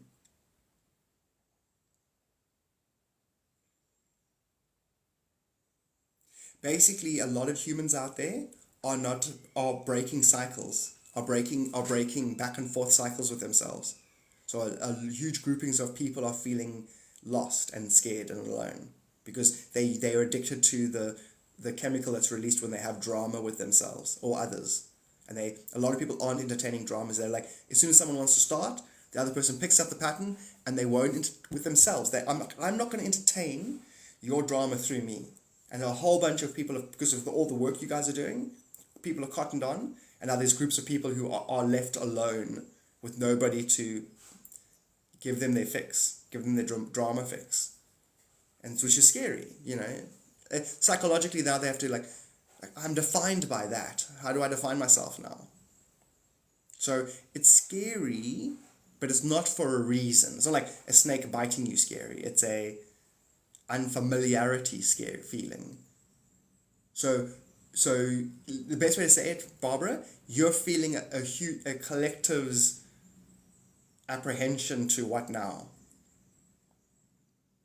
And it's translating as that feeling, and it's also you picking up on a bunch of people feeling like they've got nobody to, and it's subconscious, all subconscious, collective subconscious. So you must smile. So smile.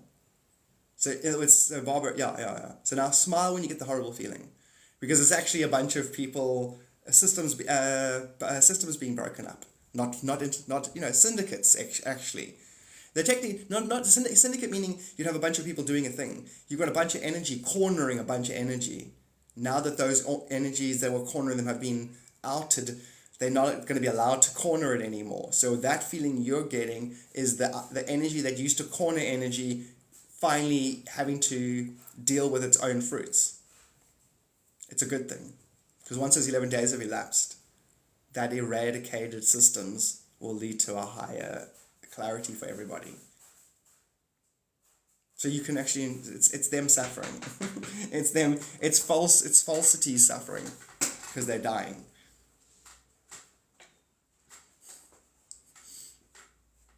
You're actually picking up on their suffering, basically, or their illusionary belief that they're suffering because they're not allowed to exist anymore. In-person energy that's dissipating.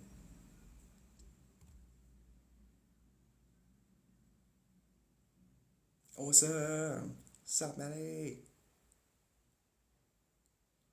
Breath holding makes it go temporarily. It's something, sorry, I didn't mean to say the invitation was accident. Ego death. She just said it beautifully. I love you, Kat. I love you. I'm going to go make some coffee. Kat just said it. A collective ego out there is dying more and more. And ego, not ego, this ego. You know, ego, we use the word ego all the time. It's the ego. It's the shadow that gets in the way of you seeing your soul. Let's just say it that way. It's not the traditional, let me insult your individuality or that thing. It's erroneous self-definition is ego. It's dying out there. The spiritual virus is spreading. And a lot of people who have easy access to cash think that they're going to be cut off and they're not.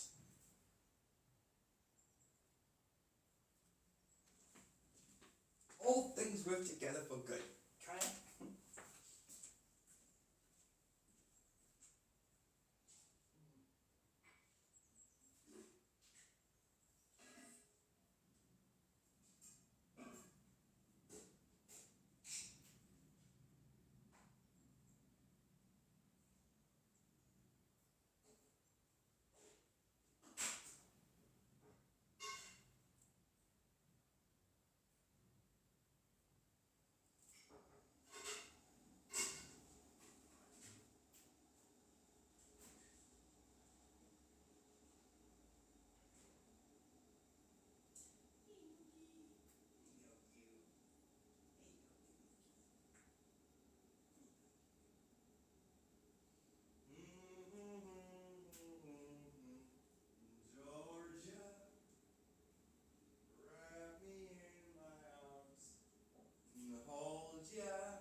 reading. That's hilarious.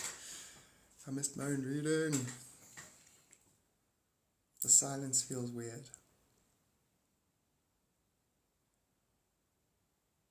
That's it. There it is. The self-deprecation is fun eating its own tail. The awesome Ouroboros.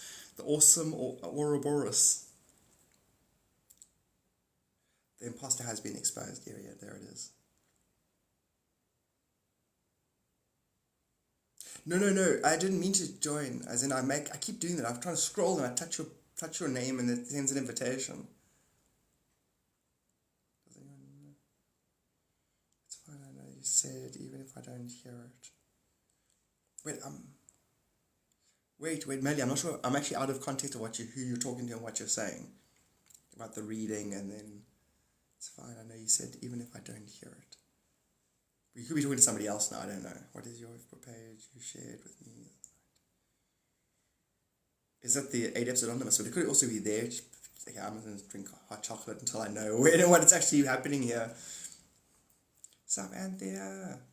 It's Althea. Cool.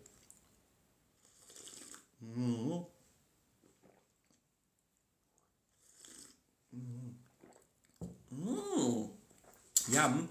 It's coffee and hot chocolate. Brilliant. 8 episodes anonymous.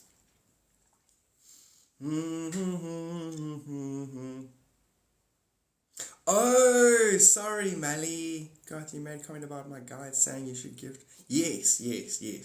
But that'll happen later. Not in the live. I don't do readings in the live. I record them. But you know that.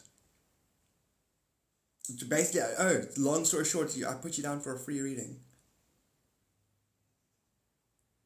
Do you not hear that? Okay. Well, maybe, I don't know. You might have missed that. Okay. Oh, you think the reading happens now in a live? No. I mean, I can, but I don't want to. It's not the same. I like the format where I do the screenshot of the person's thing. And it's a nice reading because I sit here and I go, and I fall on consult. Sometimes I argue with your guides, and I'm like, I'm not saying that, that kind of thing. Like, and then they'll be like, say it, or okay, well then say it this way, that kind of thing. And then even sometimes I'll be like, I'll get something. The person's thing can be so fascinating. I'll spend like 20 minutes going, yeah, and then like I make it about exploring their Akashic record, not about the information. Which it's a funny indulgence, Because I love this topic. I would do this topic for free. Like if I was a spiritual communist, and you paid for my flat and my basic food, and then I would do this all day long, basically. Still can't get over the two. One person had a water temple. They were a water temple priestess. I love the idea of a water temple. I want to build one now. And then the one that the planet has that forest. That forest that's a living being, and it can move and shift, and you get lost in the forest. Or you really get lost in yourself. The forest right now, the actual forest that is thingy is because it's now made a psychic connection because I'm talking about it. It's like there is no forest. Meaning the forest will match your soul's lesson that it needs to transcend itself. Reality is the forest. Shut up. As in that thing, it wants to carry on talking, so it just carries on saying things that it knows I'm going to find intriguing. Oh, good one. That was good. Get it? Do you guys get that? Intriguing. The forest made a statement that it knew I would find intriguing. Now I love that forest. I want to go find that. I want to leave now and I want to leave this planet and go visit that forest. I just made a psychic connection with an alien forest. It's like I can manifest around you. Close your eyes, envision a world of darkness. I can see it. Tree's like, that's me. I'm helping you with the vision. All right. Now, in a world of darkness. Who's out to get you? the actual tree is counseling me right now. That what I just said, I'm making it up, but I'm not. The tree's actually saying that. I'm like, okay, let's play along with this tree. The forest. All right, who's out to get you? Nothing. So it's all out to get you. No, yeah, I guess so. You see why logic does not work. And the lesson has been taught. Nothing's out to get you, yes. And everything is nothing, yes. So everything's out to get you, yes. Not really. Wow, what a cool concept. When was the last time other people here climbed trees? I'd love to go climb like a monkey puzzle tree. They're made for climbing. When was the last time you climbed a tree? Sure.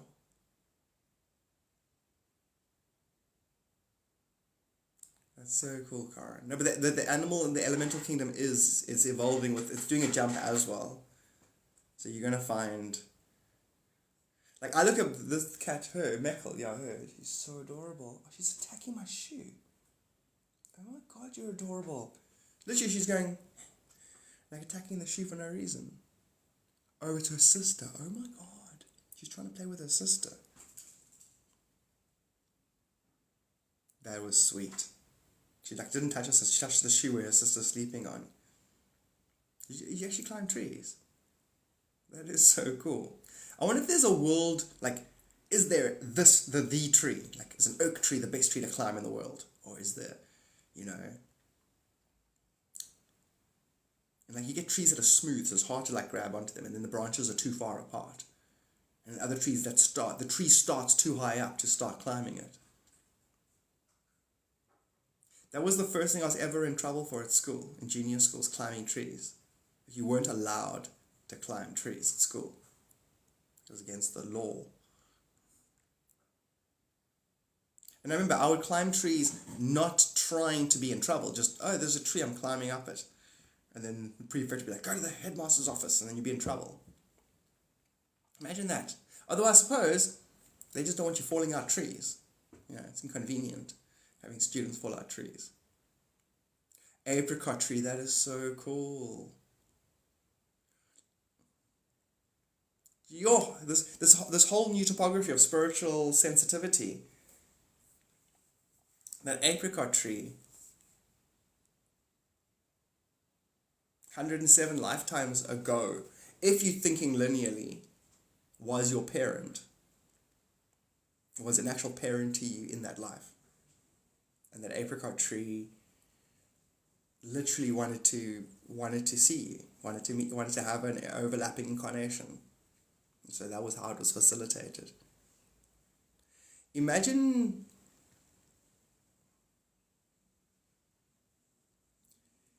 because a tree feels its environment as one unified field. A tree is a very enlightened thing. If cars and people are walking and birds are flying and ants and all insects, it's aware of all of that at the same time. A tree is the closest thing to a dragon, actually, on some levels. The unified field, like, different beings represent different spiritual dipsticks. Dipstick, like, you're going to get a reading of the universe. A dragon encompasses everything. A tree is a 12th dimensional reality divider.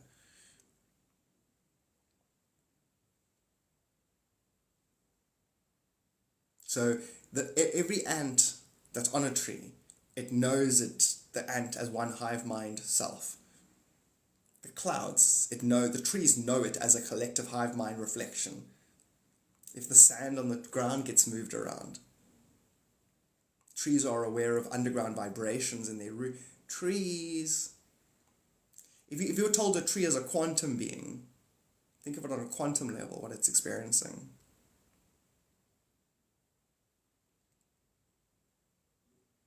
It's like, God, you don't have to convince the spiritualist that trees are sentient. Okay. The trees really are actually magical. Like, they're like, they are amazing things, actually. The thing is, now if you look properly, like your third eye is slightly open and you're slightly sensitive to and you're like, you know what's amazing? Sand. Have you ever just stared at sand? You go, I wonder where the sand has been. I spent 4 hours in a trance thinking about the sand's journey. Do you see what that's going to do? Now suddenly life isn't a piece of dirt. It's sand. We're gonna imbue life with more magic. We're gonna awaken magic. It's dormant. It's dormant in the ethers. I can smell it. That's what this is. It's better than saying golden age. You might as well say age of magic. We're entering the age of magic, of wonders and excitement and joy and, in a way, actually, it's funny enough. It sounds corny, but there's a form of collective innocence that's kicking in. In a way, it's actually a form of innocence being returned to us. Because you have to have a sense of wonder for magic, to allow magic, to give space for it. Yes, that's so cool, hey Kat, how connected we are. It's hectic. I know it's because of the soul, higher self thing, but it's amazing. It's amazing. It's the same actually as Kat, as if I had 12 mirrors back to back, and I go up to each mirror and I put my back against it, and I spin my head around and I go, it's amazing how we're so similar, isn't it, mirror? Crazy. It is. I can see the multidimensional. It's the same. The strings that make up our psyche. It's got the same. It's got a starting point that's the same. So, the shadows will have the same shadows. I get it. I can see it. It's the same as spinning around, looking at a mirror and going, "Oh my God, look! It's just like me." Oh, that's good. This is a good mirror you got here. It knows its stuff. Still following me. Impressive. So what technology, you start looking at the mirror, like trying to look behind the mirror. So what technology exactly is this? What do you call this technology?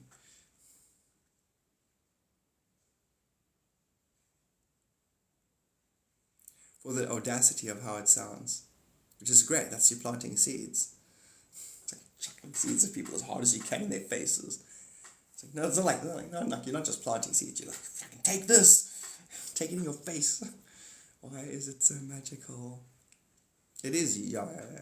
So that's the thing as well. You must feel, my mother was like that. My mom, the one that raised me, because she was like vegetarian, crystal, super, super, super, super light, and then she thought she was, and she was, but she thought she was magical, but she wasn't, but she also thought she was. So if she walks onto a property, she'll look at the entryway and she'll do this. And she'll bless the entryway. And I swear the entryway glows more because she does that. So in other words, she entertained her imagination more than everybody else's reality. Which was right. That's how you bring magic into reality. It's actually the imagination that reality is a stagnated imagination. Is a thingy way to say it. Society is magic stagnated. And then taxed a bunch of times. Mm-hmm.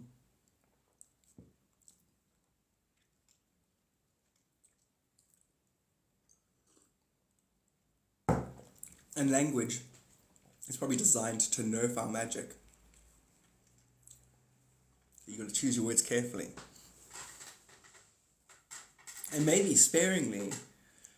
My guides are like, maybe sparingly, Garth. I'm like, okay, maybe sparingly. Call me queen! Sup, queen! Sup, beach butterfly!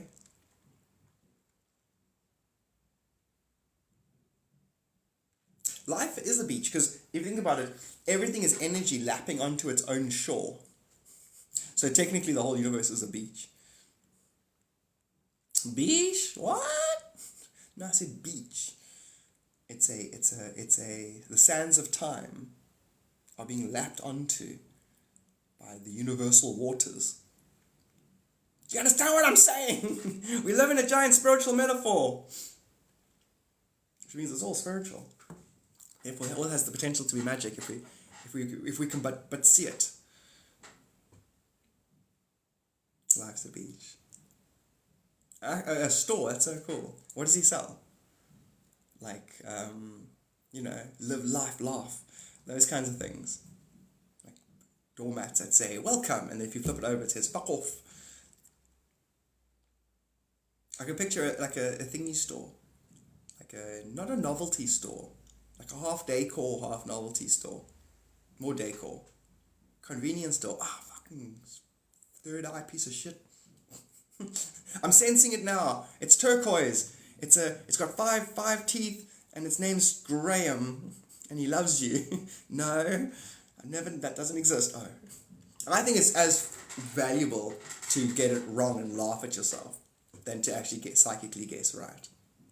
Not guess, or psychically intuit. Small grocery, that's alright.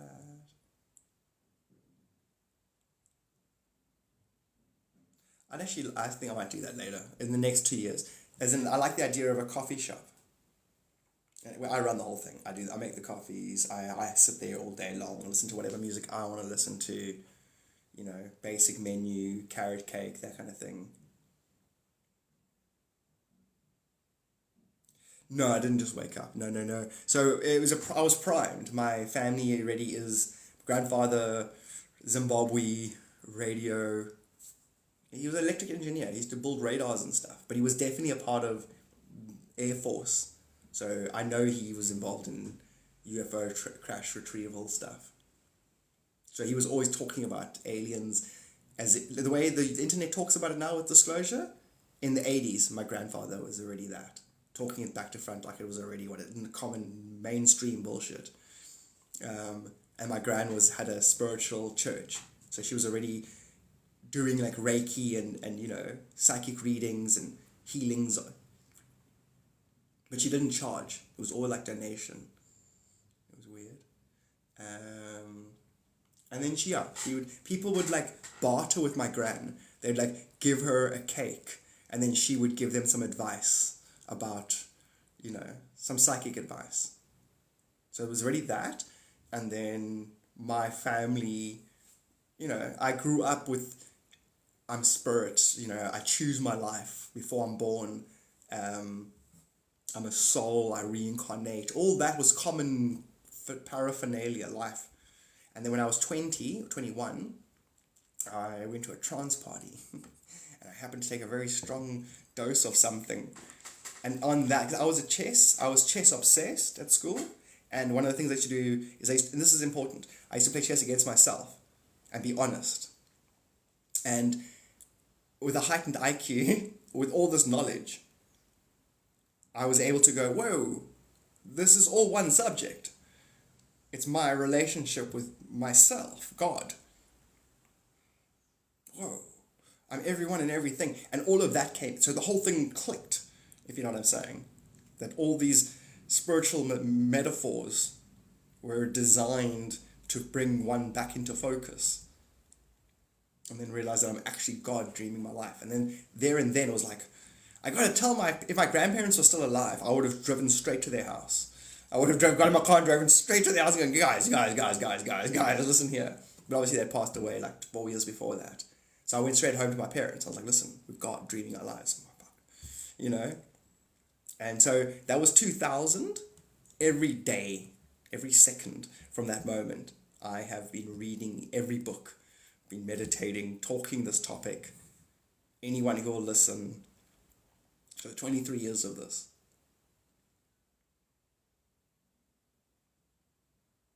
Yeah. Very awesome. But yeah, and lucky, very lucky, but very much my karma. I chose it.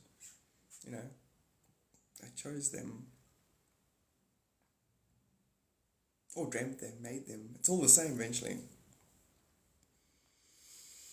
And then, that's it basically. So Celestine Prophecy, read that. Read the Celestine Prophecy and read Conversation with God books, number 2.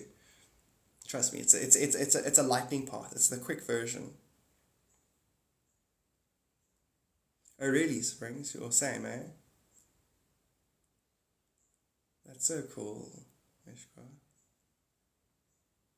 And then the funny thing is, you're going to find out later. You're going to find out later that everything I'm saying and everything you're going to learn was generated by you. You are ultimate God, dreaming your life. And then when you learn about how the dimensions work, you're going to learn how it's possible that you can coexist with yourself. that you can co-incarnate. It's all going to be you. And the funny thing I was about to say now, I was talking about my gran and spiritual and stuff. My gran's name was Kay. My gran and me have a running joke about K-way. About there's only one way, it's the K-way. You don't do it the K-way, you're never going to get it right. And I'm like, come on, Kay, they can't do it your way. It's impossible. You have such a high standard. I got this running thing with my gran, because before she died, I was like, you're going to visit me, right? You're going to find me. You're going to prove that there's life after death. She's like, of course there's life after death. Of course I'm going to visit you. So my gran's like a non-stop spirit guide character. Yes, repeat what version of the Celestial Prophecy, please. Definitely. Can you repeat what version? Oh, no. It's the Conversation with God books 2, but the Celestial Prophecy, the main book. You can listen to the audiobook. You can even just listen to because what it does is it covers in a story form the 10 insights every human has as they enlighten. And it's the first insight is like, oh, religion is man-made. Or meaning religion is a bunch of people putting a truth together and then to control mass thought. And then the second insight is that humans play one of 4 characters to steal energy from each other. The aloof, the aggressive, the poor me, and the poor me, aloof, aggressive, and criticizer.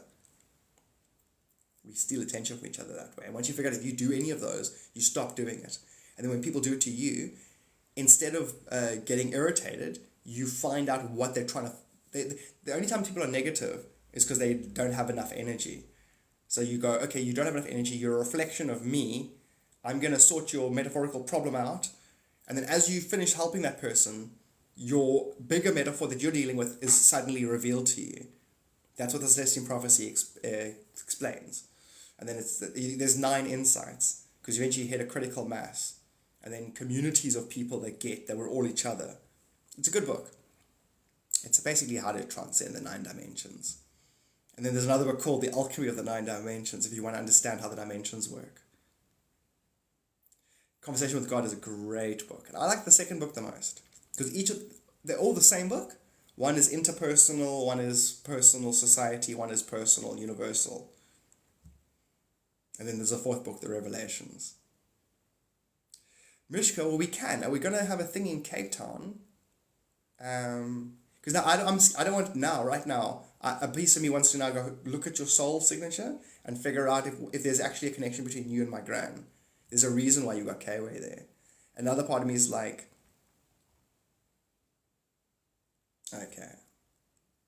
Rishka, where can I ask, where are you from? Which continent?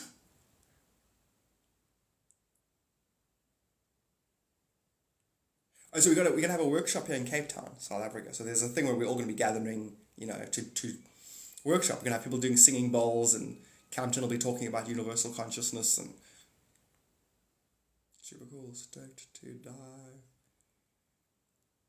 in Wisconsin. Where's Wisconsin? Is that where Mysteria Lane is? It is, yeah. Real Housewives of...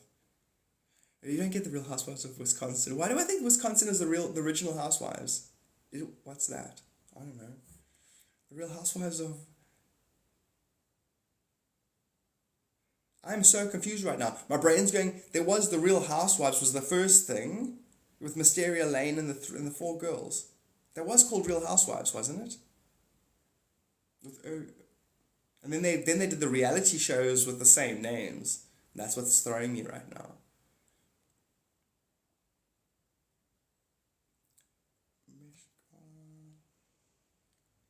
Fam, thank you. Fam, did you subscribe now? I'll follow back. So is it Mishkoa or Kirsha?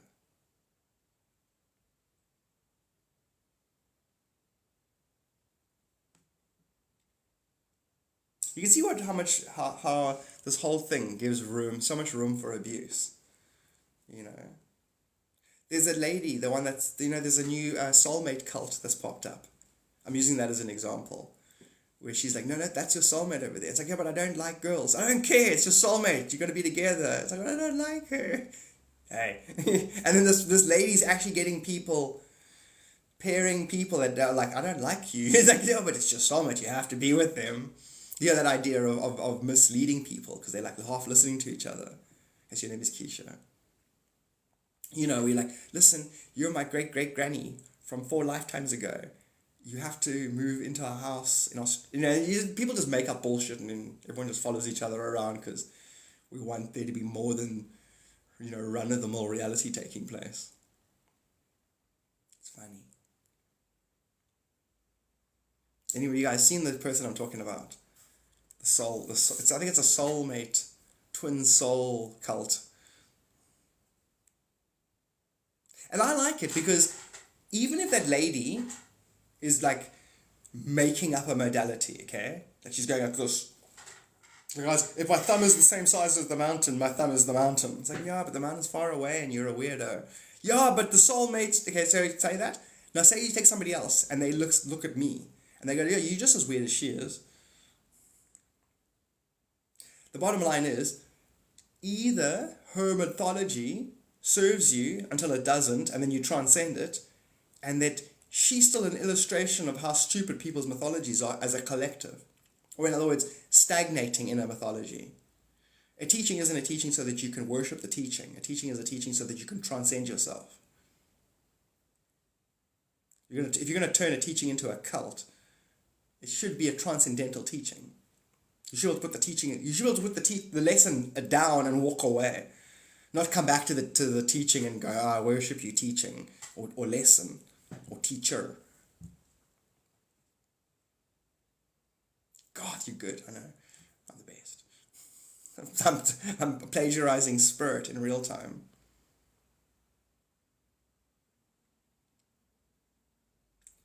I have not. I guess I waste time. I have not. I would waste. Yeah. No.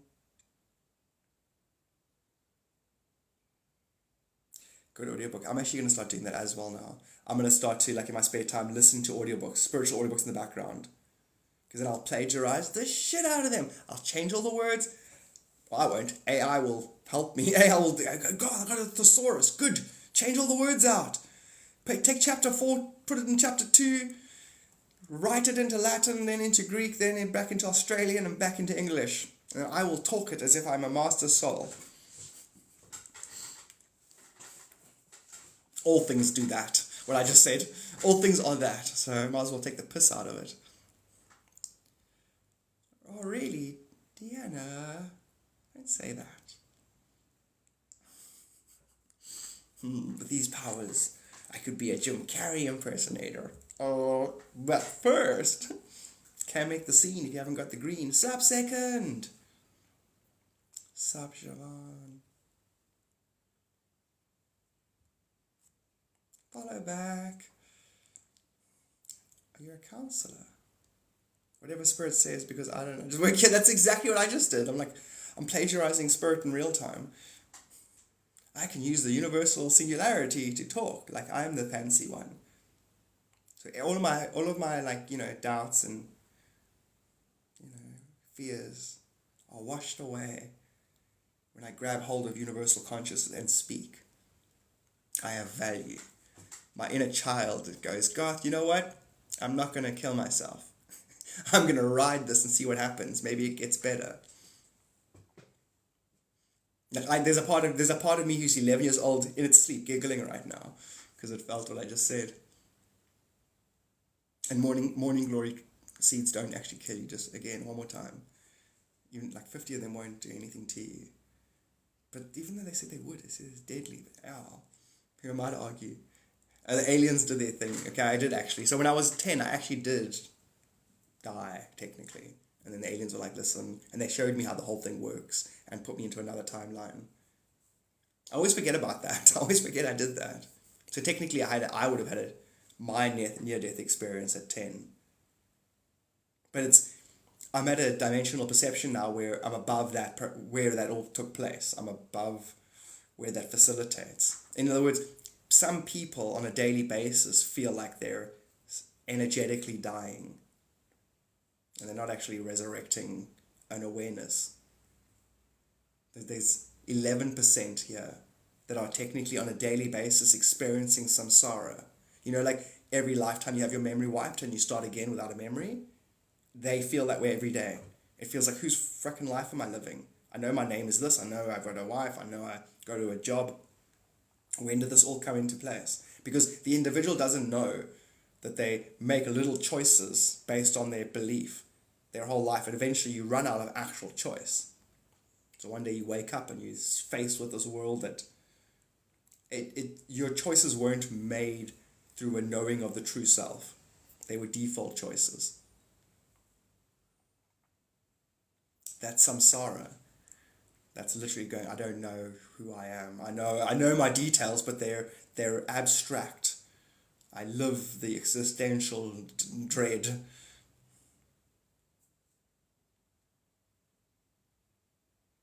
But again, every day, that group is being dissipated. They're being processed. Oh, did you leave now and come back? And it's one of my thumbs thinks it's in charge of my TikTok. If I'm scrolling, or whatever, I'm in the middle of a video, I'm watching it, and my thumb will move. I'm like, hey, I was watching that. My thumb's like, oh, I'm bored, move on. I'm like, you're not in charge of my TikTok, I am. There's like an impulse, like an auto impulse thing sometimes. It's good that you do that though, real life obligations. Like toilet paper and feeding yourself.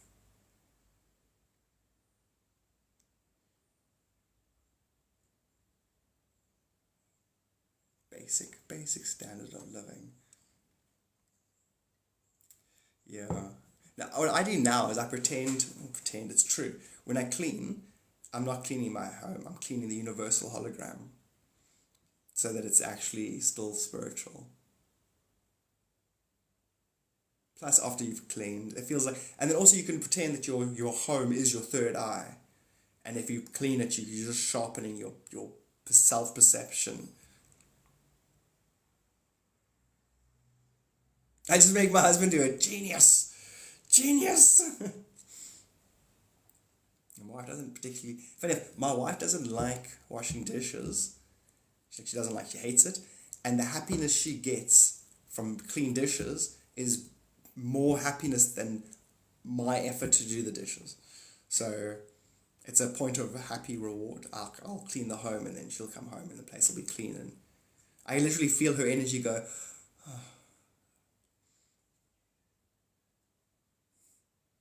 So I can say I do it for her because I love her, but I really do it because I love me and I love the way she makes me feel when she doesn't feel shit.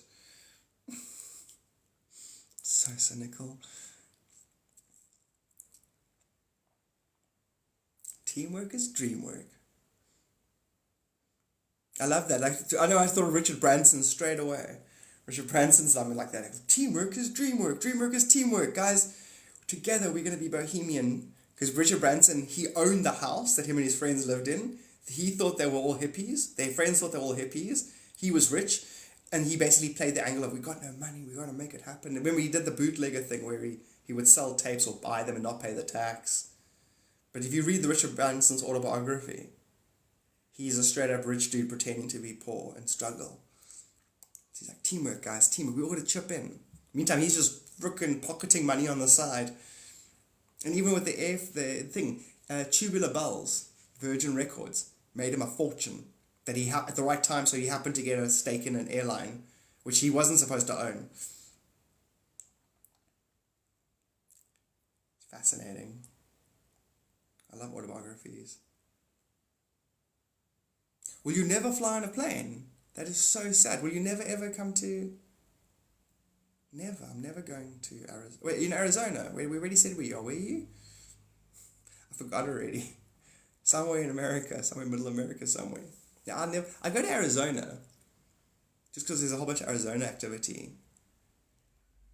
So there's nowhere else other way to get... Would you go on a cruise liner? Yeah, no. Oh. How about a yacht? No. Okay. A submarine. I'll never visit you. Yeah, self-centered I am.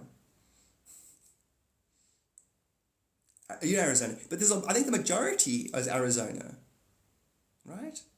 You guys must go and have you ever Spring? Have you ever Arizona? The Arizonian. It's Arizonian frog, isn't it? But that's what I was saying, Mishka. My anxiety has been horrible my entire life. Really? Just don't look out the window. Have you never flown? Have you never ever flown? That's crazy.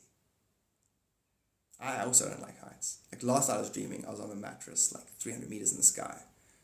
And in the dream I'm going, it's a dream, but I won't survive the fall. I'm like, but it's a dream, I won't survive. I'm like, come on guys, just throw yourself over the edge. In the dream I'm like, just do it, you know you can fly. I know, but I'm going to die. And I was like, some part of me was like, I'm not letting go. And I remember still holding onto the mattress, like, I don't want to, I'm not. But it's weird, because I know it's a dream.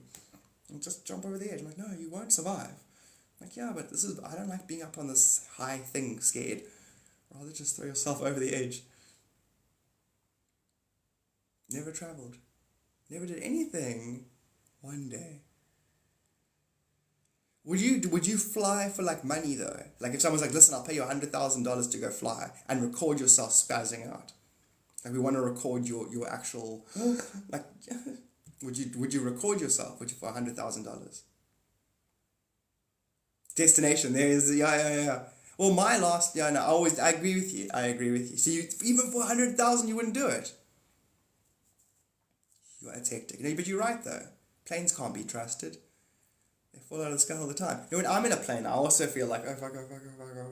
Like, God, don't think too much. Your mind will rip this plane apart. And then the day after I flew last was that story about the lady, that thing's not human. I'm like, okay, how is that connected to my plane flight? Because holographically, all plane flights are, it doesn't matter. You don't need to see the world the way I see it. It's definitely connected. Are you always fly? I love flying. Other than that, feeling like the wing might fall off for no reason. And one of the bolts, there's lots of screws on a plane, but one of them did actually loosen during our flight. But I mean, that would just, if anything, then maybe one of the coverings, it wouldn't even, there's hundreds of those screws. How's this person? 4-1s, April, 4-1s, let's go! Next month's your month, April.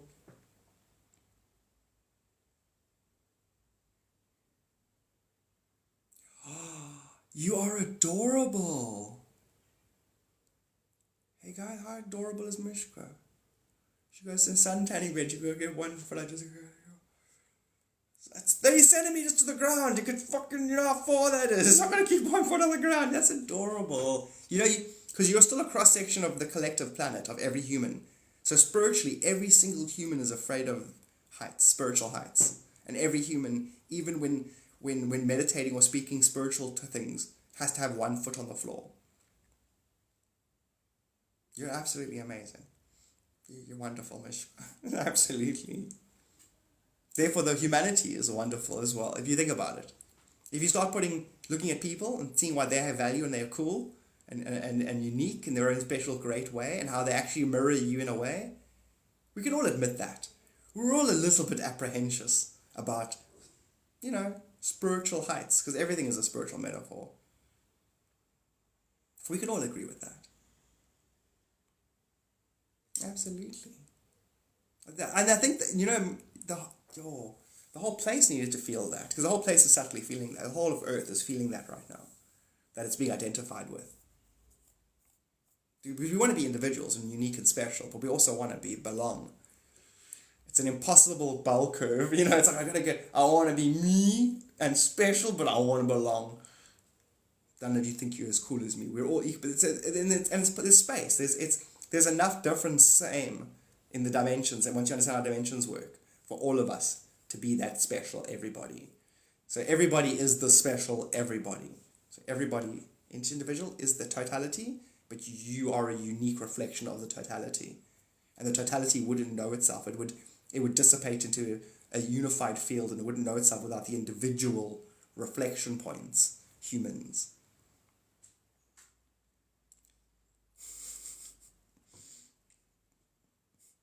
My guides are pissed. My guides right now are like, oh God, you say spiritual. Shut up. I'm spiritual. Don't say spiritual. It's disrespectful. You got to be reverent. Femme Fatale. Sup? Has been a while.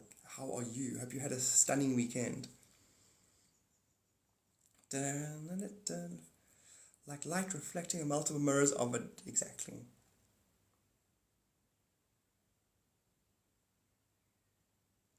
So really the simple way I see the dimensions as well is the speed at which light crystallizes.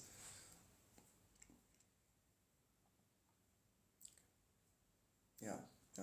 And so then light crystallizing quicker than you and light crystallizing slower than you will facilitate self echoes, which will facilitate both knowing the self and the self creation process.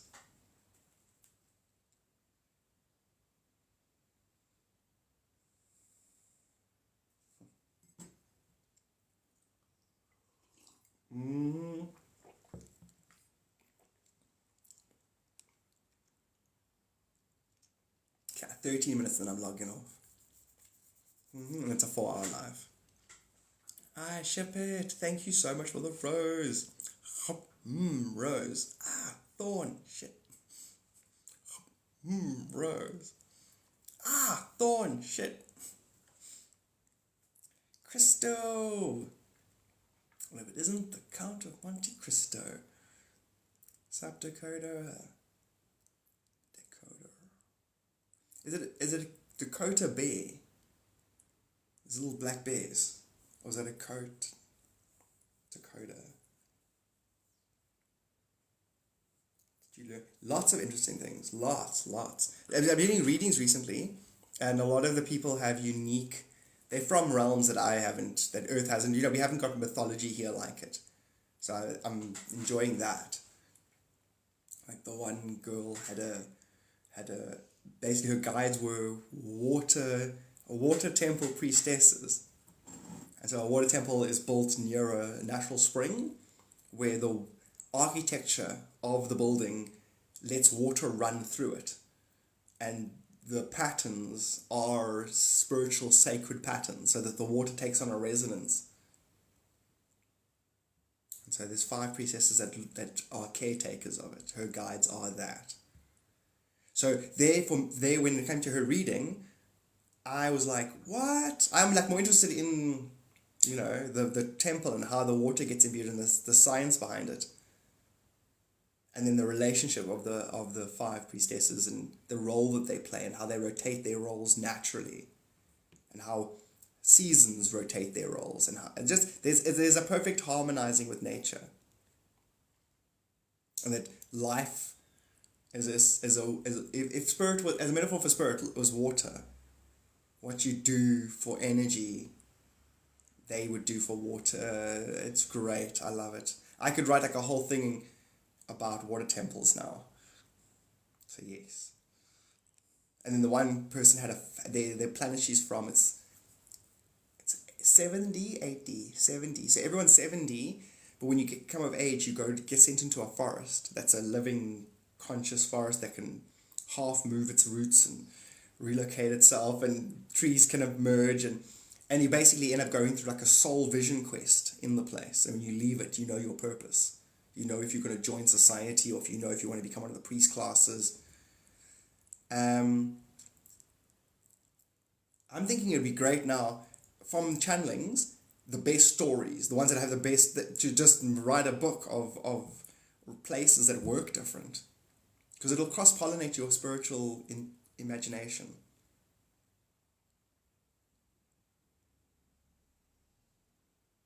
I feel like I have 4 guides.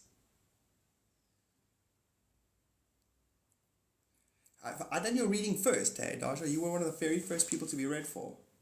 Because right now you got 4. I also pick up 4 now, and I'm just sure what was it and why 4, not 5. I've only read one person having 4 or 2.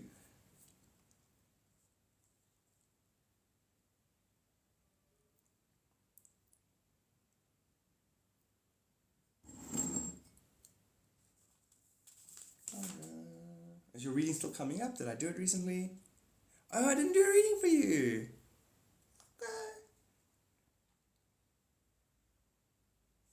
Yeah, you definitely have 4 at the moment. And I'm just not sure if it's... Sometimes other person had 5, the fifth guide won't show. Like every time you try and cast mind on it or thought on it, it disappears. And it's going to do that on purpose because it wants to teach that person fifth dimensional awareness. You know, when you're fifth dimensional, you don't exist. You are pure energy. You're not actually physical. And so we're learning how we go from physicality into energy and back again. That's why humanity is focusing on fifth dimension. So the guide will personify that. Give it attention, it dissipates, but you can sense it's there. But as soon as you want to define it, it dissipates. But they definitely have 5 guides. But I can only describe 4. My reading had 5.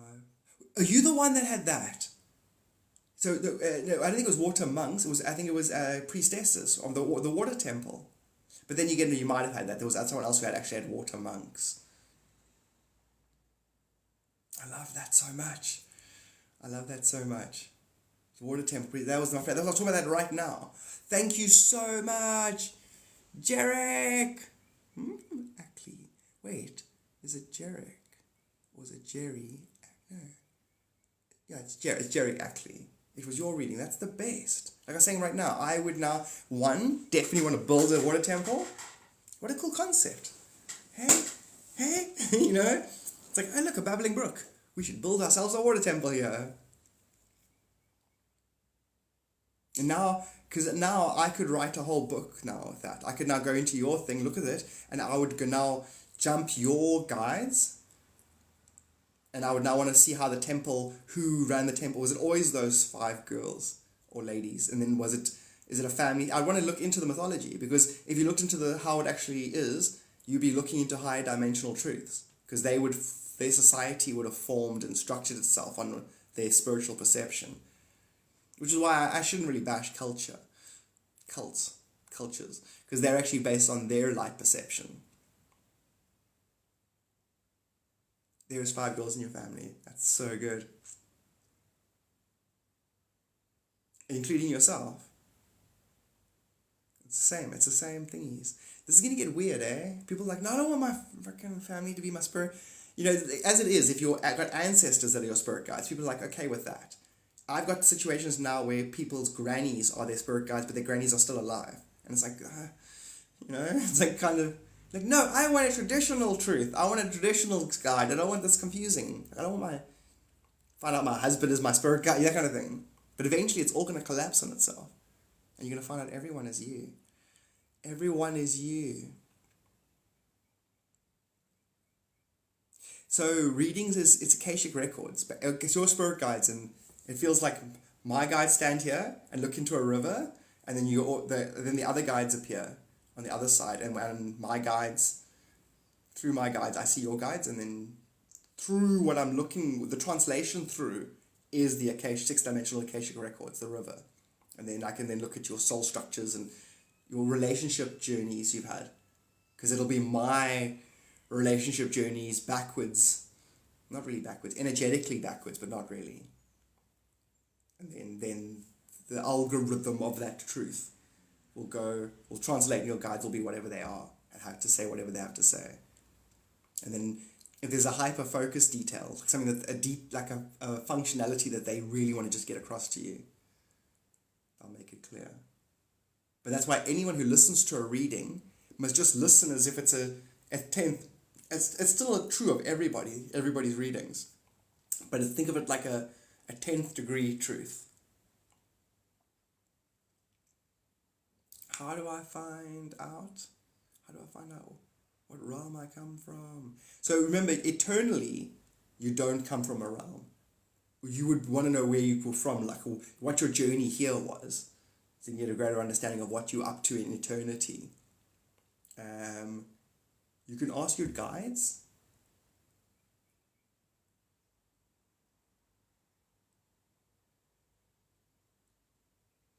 I got it very clear. So the planet that you, from before this, you didn't downgrade slowly. So it was an 11th dimensional plane. Just think grasslands. Think, Windows, the Windows grass, that one Windows, screen thingy. Grasslands. Think long grass, wave, long, far. So the planet was the planet that you're from was very lucky. It permeated as an 11th dimensional planet straight away because of where it is, and that this is I'm getting excited now. I want to start writing stories now because it'll sound like it's made up because it's so beautiful. So you guys will meditate on top of your hills where you're from, and you watch the wind. You'll watch the wind as an extension of your thought. So the pattern it makes in the grass is higher spirit and lower spirit communing. And they'll meditate there. It's fucking beautiful. Basically, it's beautiful. It's pretty much, it's a resonant synchronicity with the five priests. It definitely is spring. I want awesome guides.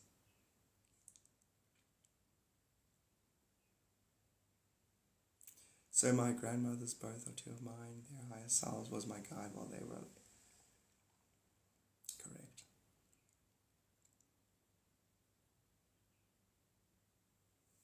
Hectic, Deanna. Absolutely. I know what you're saying. I know exactly what you're saying right now. That's the Godhead, absolute creator. You. Everyone listening, it's you. Just because light fractaled into a bunch of spots doesn't mean it's not the same light.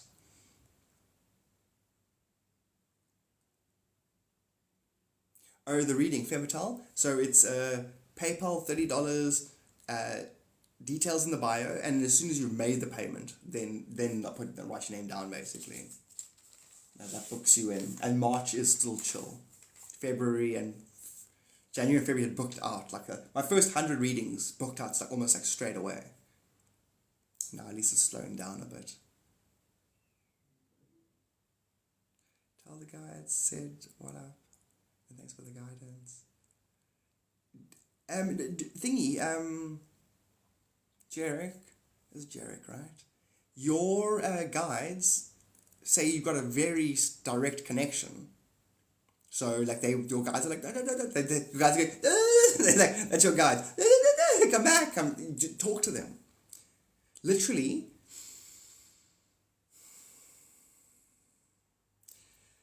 close your eyes, breathing gently, and relax. And then just picture your five digits. Picture 5 beings sitting in front of you, and let their imagery occur to you. It's them. That's them. You've got they saying your energetic fields are so close. You will literally feel like you're cheating, like you're making it up. Well, one of my guides is wearing reflective armor. You're like, I made that up, didn't I? No, you're not making that up.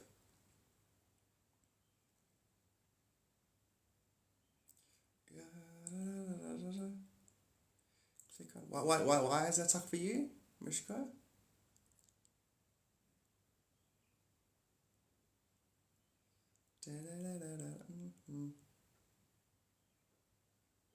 Awesome. What's the best way I can communicate with my guides? Definitely, and they've been bugging me. All the guides now have been bugging me. They're like, Garth, you suck. I want to talk directly to people. They want me to do a course on communicating with your guides. And they want you guys to teach other people as well. So I'll do a course on how to teach people to communicate with their guides. And you guys must go do courses after that. Seriously, we need to proliferate this knowledge. You all need to copy my homework every day and just change a bit. Well, I'll copy yours the next day.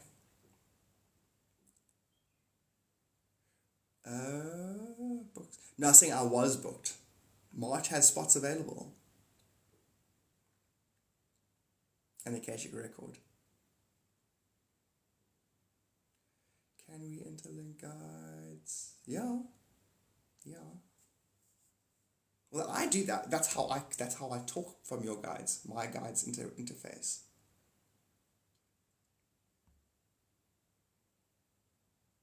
We have to, Femme Patel. We have to. So either they go, you can't charge for spiritual stuff. You're supposed to give it away, or you're not supposed to share this knowledge.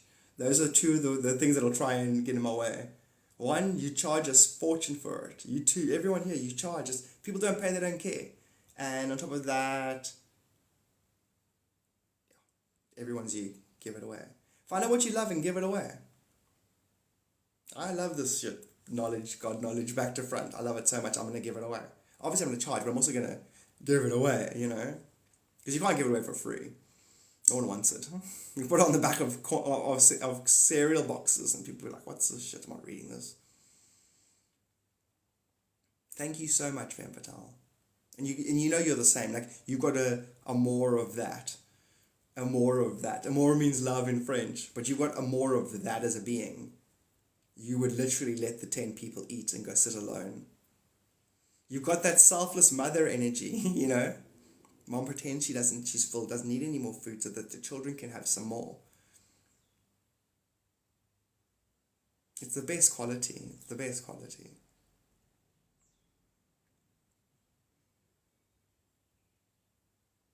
Basically, selflessness is an amazing quality because there is no self. It's a false self. It's selflessness, Van Patel. And I'm not even talking from my point of view. As a human, I don't know what the fuck. I don't even know you. But as a spirit, my spirit, and then higher up, and then they showing me a reflection of you, and I'm like, wow, she's noble. You're noble. Oh, that's so funny. I think I farted the other day. I flatulated. I was like, guys, I've discovered a new noble gas. Because I'm pure of heart. If I fart, it has to be a new noble gas. Cool, Van Patel.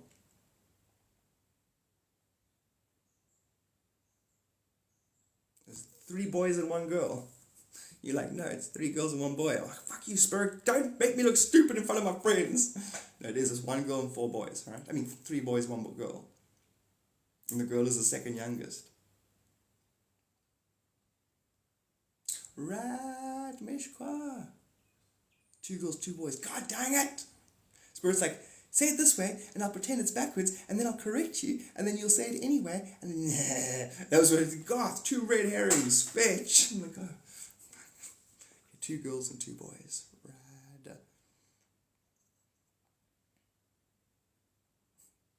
I'm joking. I'm like, no, my brain's like, yeah, but one of the girls identifies as a spatula.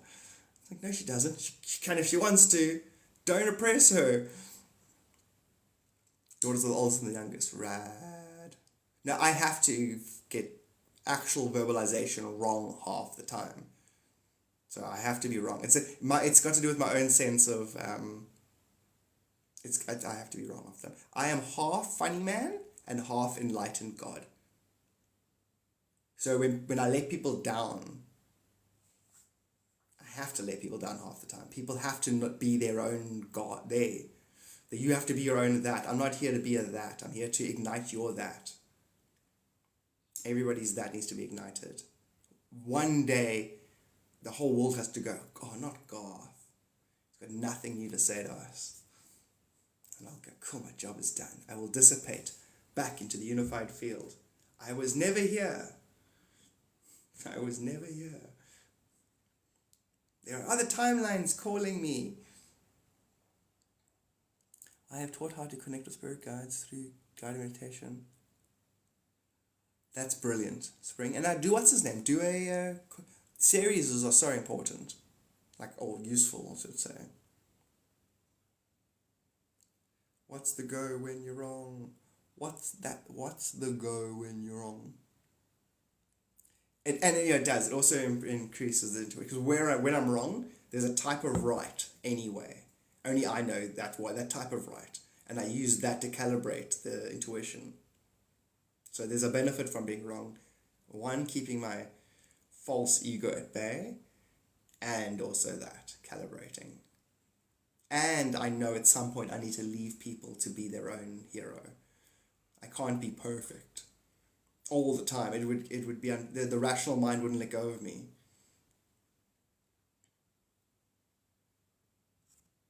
It's like, I'm going to pretend not to be perfect. That's how arrogance say, I pretend not to be perfect. So you don't get addicted to me. That's such a cool thing to say to someone. Like, You know, I'm like, yeah, no, I'm pretending to not be there. So you talk about it arrogant. A great cover story as well.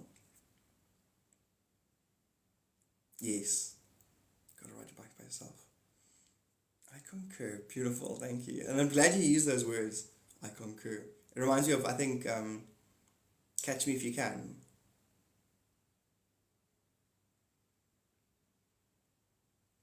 I watched Spaceman. What was that? I haven't seen Spaceman. I haven't heard of Spaceman. Spaceman. Correct. Now, we went through a messed up phase in the 2002, 2006, trying to figure this whole place out. Like, me and my best friend, deactivated, we would discuss stuff, and then the stuff would be in movies, like, straight away. And we're like, how is it happening? Like, you know, so the way Jim Carrey carries on in number 23, trying to figure out how number 23 is everywhere, I was doing that with 17, but also with reality. Like, I'd bring up a topic, and then it'd be put in a movie, and then my friend, he'd bring up a topic, and then it goes into... So the way life synchronizes now, it's one thing when you got the internet full of stuff that can synchronize with your thoughts. You know, it felt like an analog world was synchronizing with us. I bring up a topic, and then, you know, it's in Zoolander, that kind of thing. It'd be in the whatever movie was about to come out. We'd get stoned and make jokes all night for like a week, and then the thing I was doing in circles is what then gets put into the movie. And you're like, what the fuck? You know? And you throw Jim Carrey into the equation, like the whole thing that I've been copying for like a decade, 2 decades. And then his movie started copying the themes that we were discussing. I like it because it's, now I know what it all was, but there's going to be a stage where it's like, what the fuck? They know they're like, why is reality copying me, basically? Like, is this place what I thought it was? All right. Pretty much.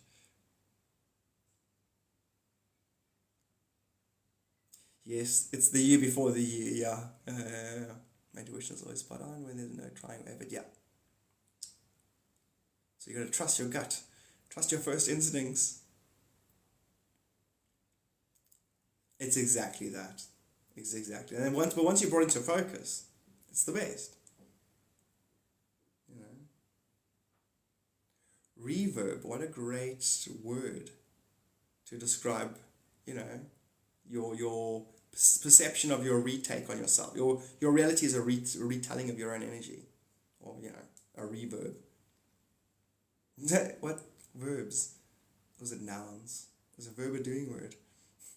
And what's a reverb? Is it a redoing word? Yeah, it's a redoing word.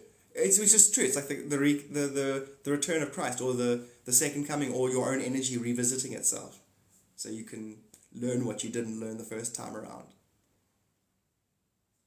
Okay, I'm logging off. This is the minute that I say goodbye. It's over 4 hour live. Like answering without thinking, correct. Reflex. The fabric of reality is spiritual truth. Therefore, in theory, if you trust your instincts, you will be in alignment with the truth. In theory.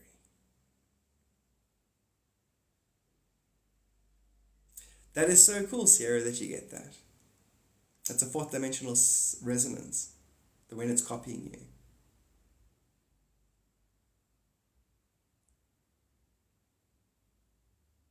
So the whole thing of I know you are, but what am I? Is the universe. I know you are, but what am I? So the universe is always asking you to redefine it based on your definition, your self-defining. You too, Mally, have a super, super one. Deanne, I love you too so much, seriously. I'm like, you know, superficial in my love for you guys. I love the fact that you're spiritual adepts. Deanna, thank you.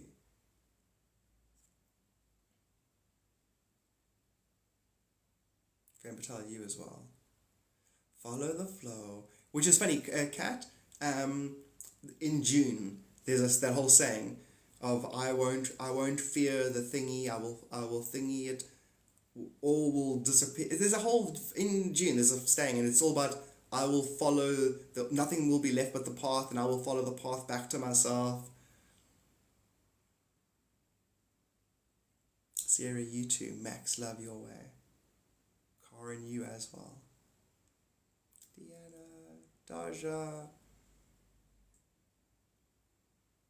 Yeah. No, the Dalai Lama talks about that, Mally. That there's an cock that when it notices you noticing it, copying you, it becomes self-conscious basically. Dalai Lama talks about that.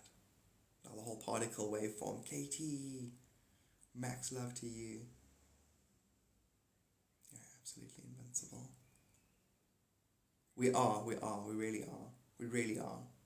No, this group of us, I know it's lame because it's on my live and everything, and it's on my gathering here, but this group is hectic. They've picked up on us, basically. But don't worry, be unprotected and safe. But they are world toners, the guys that set the motion, set the next narrative. They are aware of us, and they're also aware that they can't seed new paradigms because of us. Because of us, they can't seed new paradigms, meaning, paradigms are Ukraine paradigms. However, these are paradigms that they will see so they can do this to the collective. Hey, watch my hands. Okay, and they can't do that now because we're like, oh, universal metaphor, translated, done, dissipate, next. Oh, universal metaphor, translate, dissipate, next. What Russell Brand does. Well, he'll say what they're doing and then he'll translate what they actually mean. You guys are doing that. You're preventing the atoms in reality from karmically bunching up on itself. Which means they can't go and give you a bullshit metaphor and keep your attention. Which means we're all decentralizing. There's a moment when the aliens clap because you've won your freedom. This is that moment, and you, the beings they're clapping for.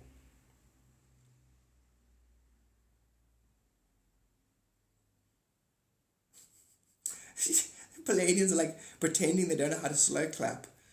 The captain's like, listen, I'll teach you how to slow clap. Now follow me every 2.5 seconds. No, and then one of them claps too soon. No, stop it. Clap when I clap every 2.5 seconds. They're pretending they don't know the slow clap and that they're going to try and learn it. In other words, them learning the slow clap from a 7th dimension, pretending they don't get, is us pretending we don't get that we're God. We're there, basically. We've done 99% of the work. This planet is in such a good place right now. You guys have done such a freaking amazing job. And it's not now that you've done the job, it's every moment of your life. Every moment you had little moments where it wasn't as easy. It wasn't, and of the mundane things. The mundane things where you chose to do something, you chose to,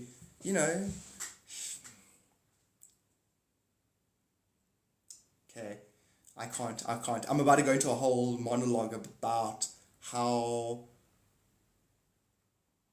I can't say it multidimensionally, but basically everything is effing special. I'm going to go now. Let's leave it at the slow clap paradigm. No, stop it. It's like one of them's like, no, slow clap like this. Okay, they're getting it right now. They pretended to suddenly get it. And then they're going, if we can do it, you can do it. Okay, I'm going, logging off. I love you guys. You're not addictive. I'm not addicted. Cheerio. Yeah, setting up our own surprise party. Exactly. You got it. You got it, Kate. You got it, Kat. Katie, stay amazing. Everybody stay amazing. Whatever. I always end these lives with literally no words. Nothing special. Like this, the way I feel relative to what I want to say or do, and I haven't got anything. Holy hilarious.